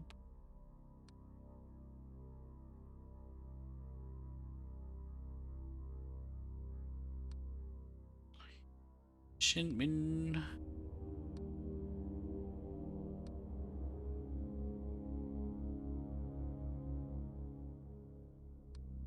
We do object disappear. Object movement.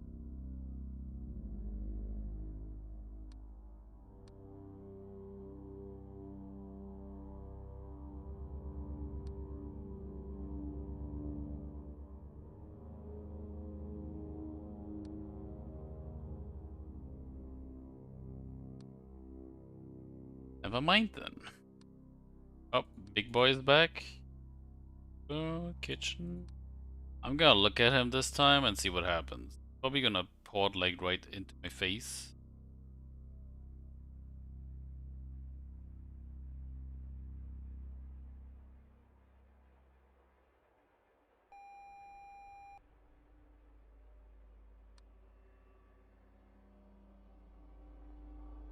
Oh, huge man. Ah, so this is how I lost, I suppose. Huge man.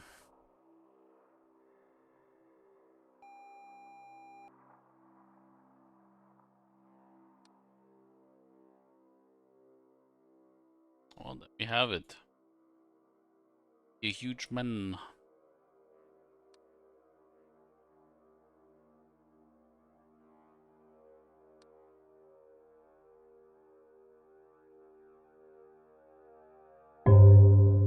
Shut up.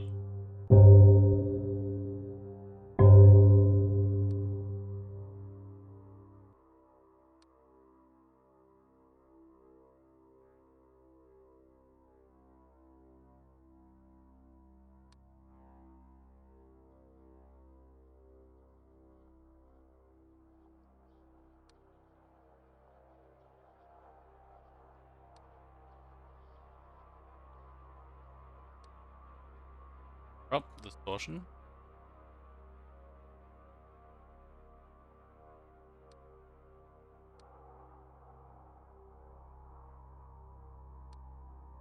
Hmm. Hmm. The camera for the bathroom was gone.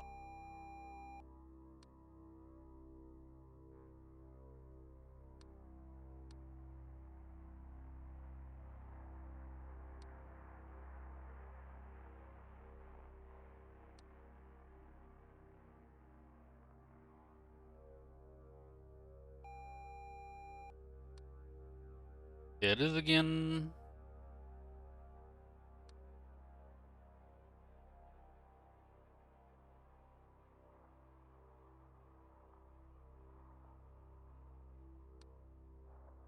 Well, hi there, fucking intruder. 100% he's gonna come closer any second. There's no way he's not gonna do it. Piece of shit. Go away. Don't look at me. Thank you.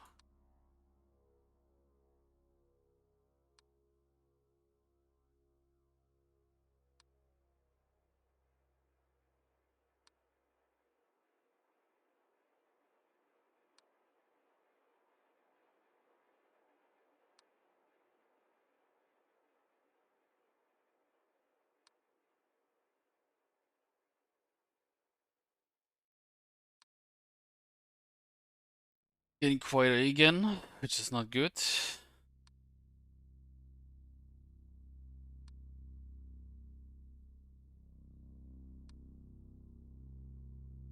Got like 3 more or less quick ones.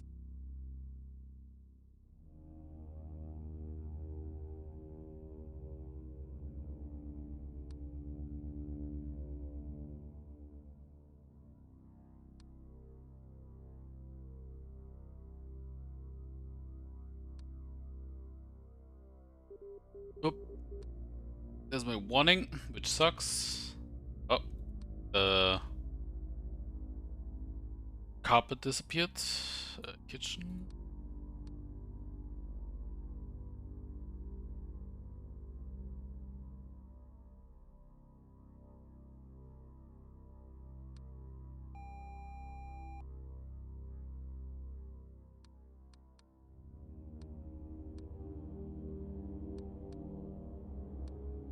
Object movement. I saw it outside. This whole like complex changed directions.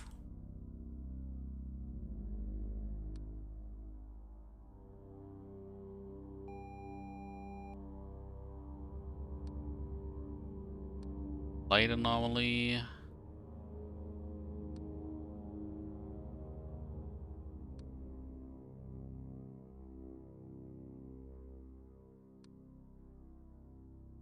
Object movement.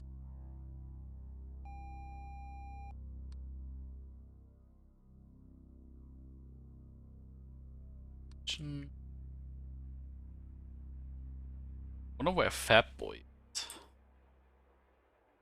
Gonna come back again.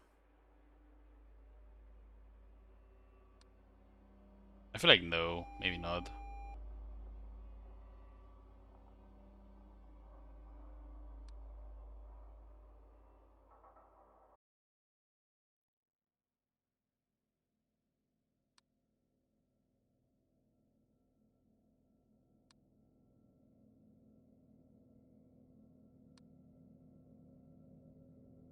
White is bad.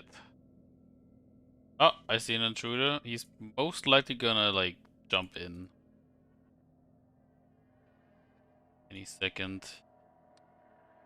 See it happen. This fuck over here.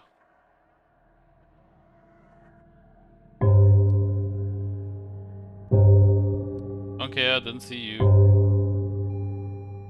Get owned.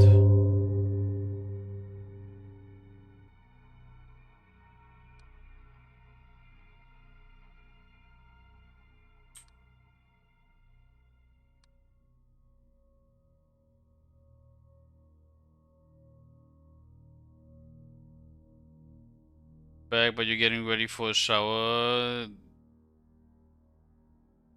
You're kind of lurking. Fine. This is not a school, Wex. You don't have to. Oh my god, this Fat Boy. Leaving you alone, no problem. Not a school, you don't have to like all in every time you need to go to the toilet.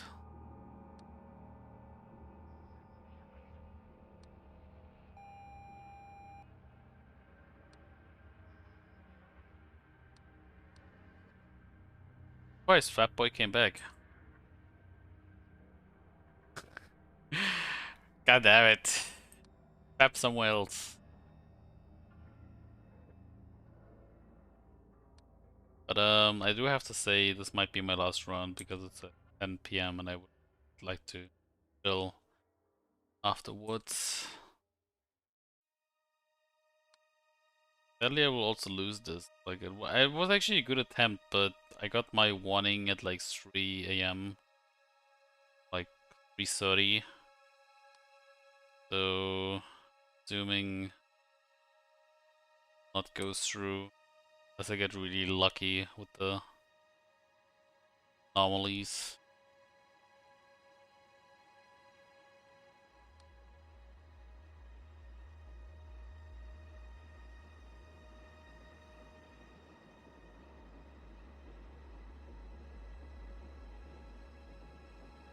Could have sworn this just moved, but I guess it's my imaginación.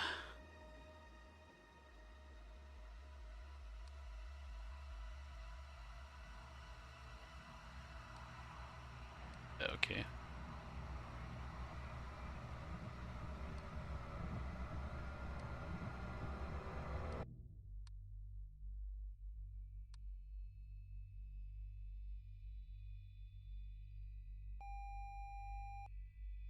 Very interesting.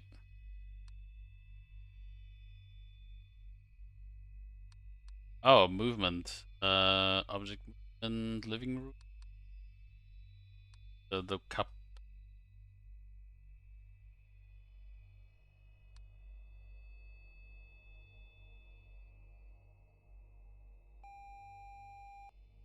I'm gonna do painting this room.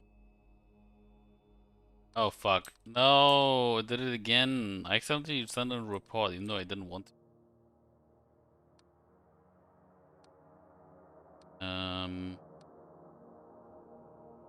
Painting kitchen.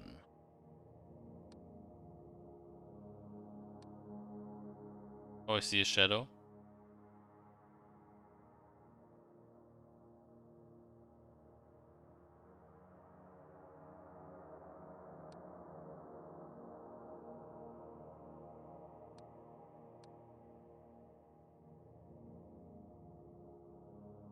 I think there's an object missing here. I'm pretty sure there were 2 books on the ground.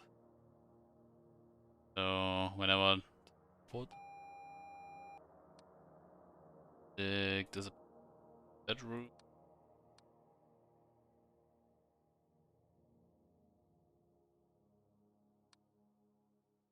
At least I would be surprised if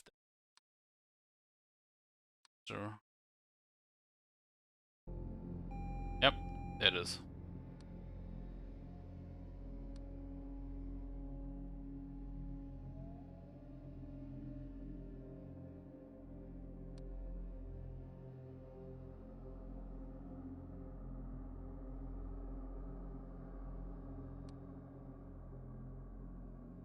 And it's still on the ground. Oh, light. Or damn you, dude! If you don't pay attention to this, like when you like here, I think you would barely notice it.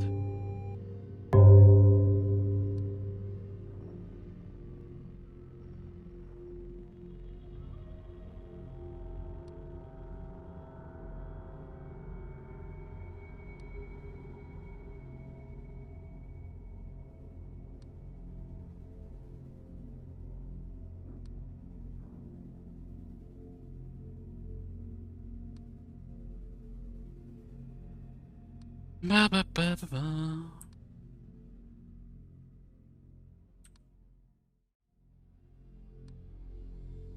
Normally switch stocks. It's picture chain. Gonna do painting anomaly in the corridor. Oh, there's an intruder. And I can't get rid of him.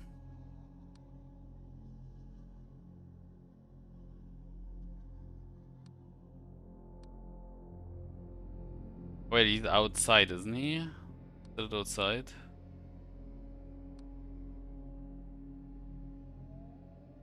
I was gonna go there until he's gone. Okay.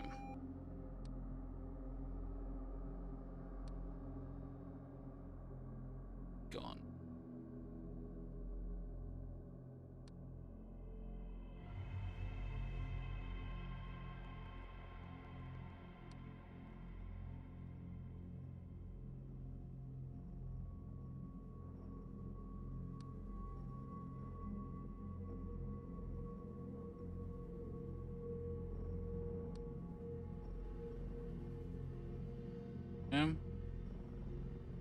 Forget how no paintings have changed. Like 6 or 7 in this. And none of them changed.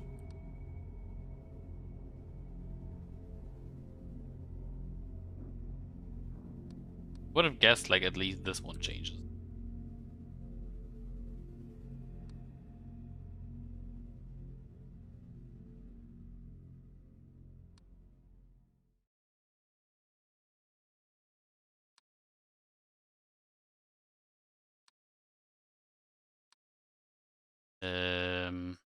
Gonna go with Ghost in the toilet.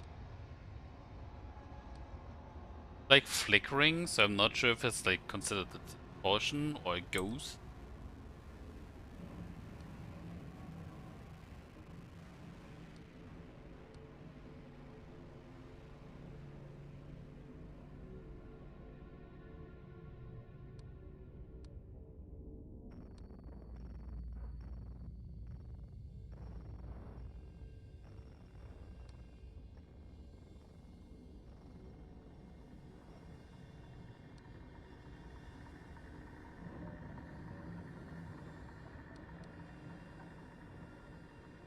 Right, with the extra object then. I don't know what this is supposed to be. Like it looks like a ghost.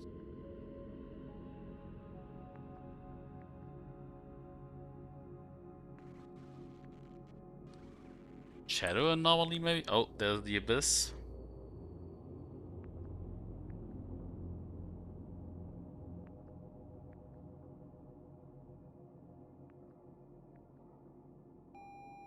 Yeah. Was the shadow bedroom?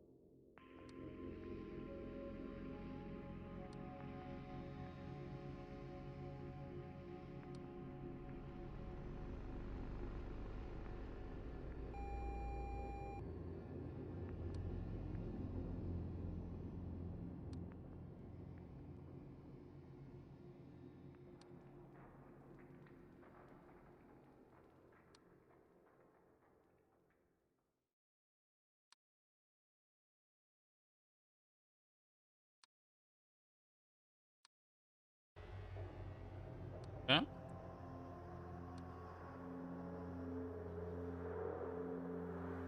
mean, obviously I can still lose, but it's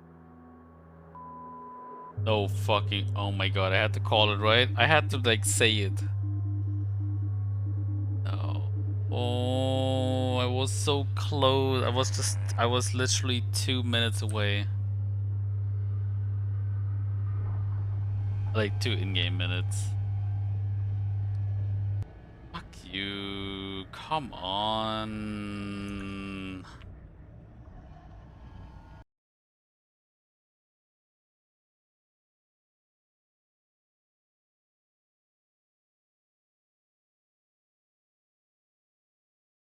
Bad.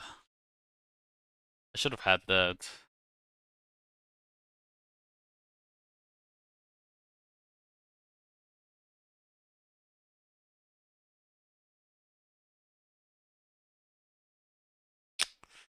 Well,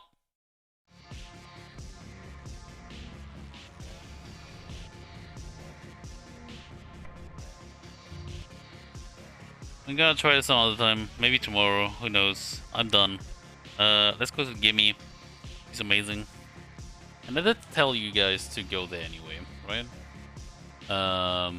Yeah, I should be back tomorrow. I should be online way earlier tomorrow as well because, well, school and stuff. Over fast, like faster usually. Then on Thursday I'm planning on playing Elden Ring again. Get closer to the end, obviously. Although now I found like a fucking new area, so fuck me. But yeah, thanks for being here. Hope you have a good day, night, morning, evening, whatever fits your time zone. And see you guys next time. Bye.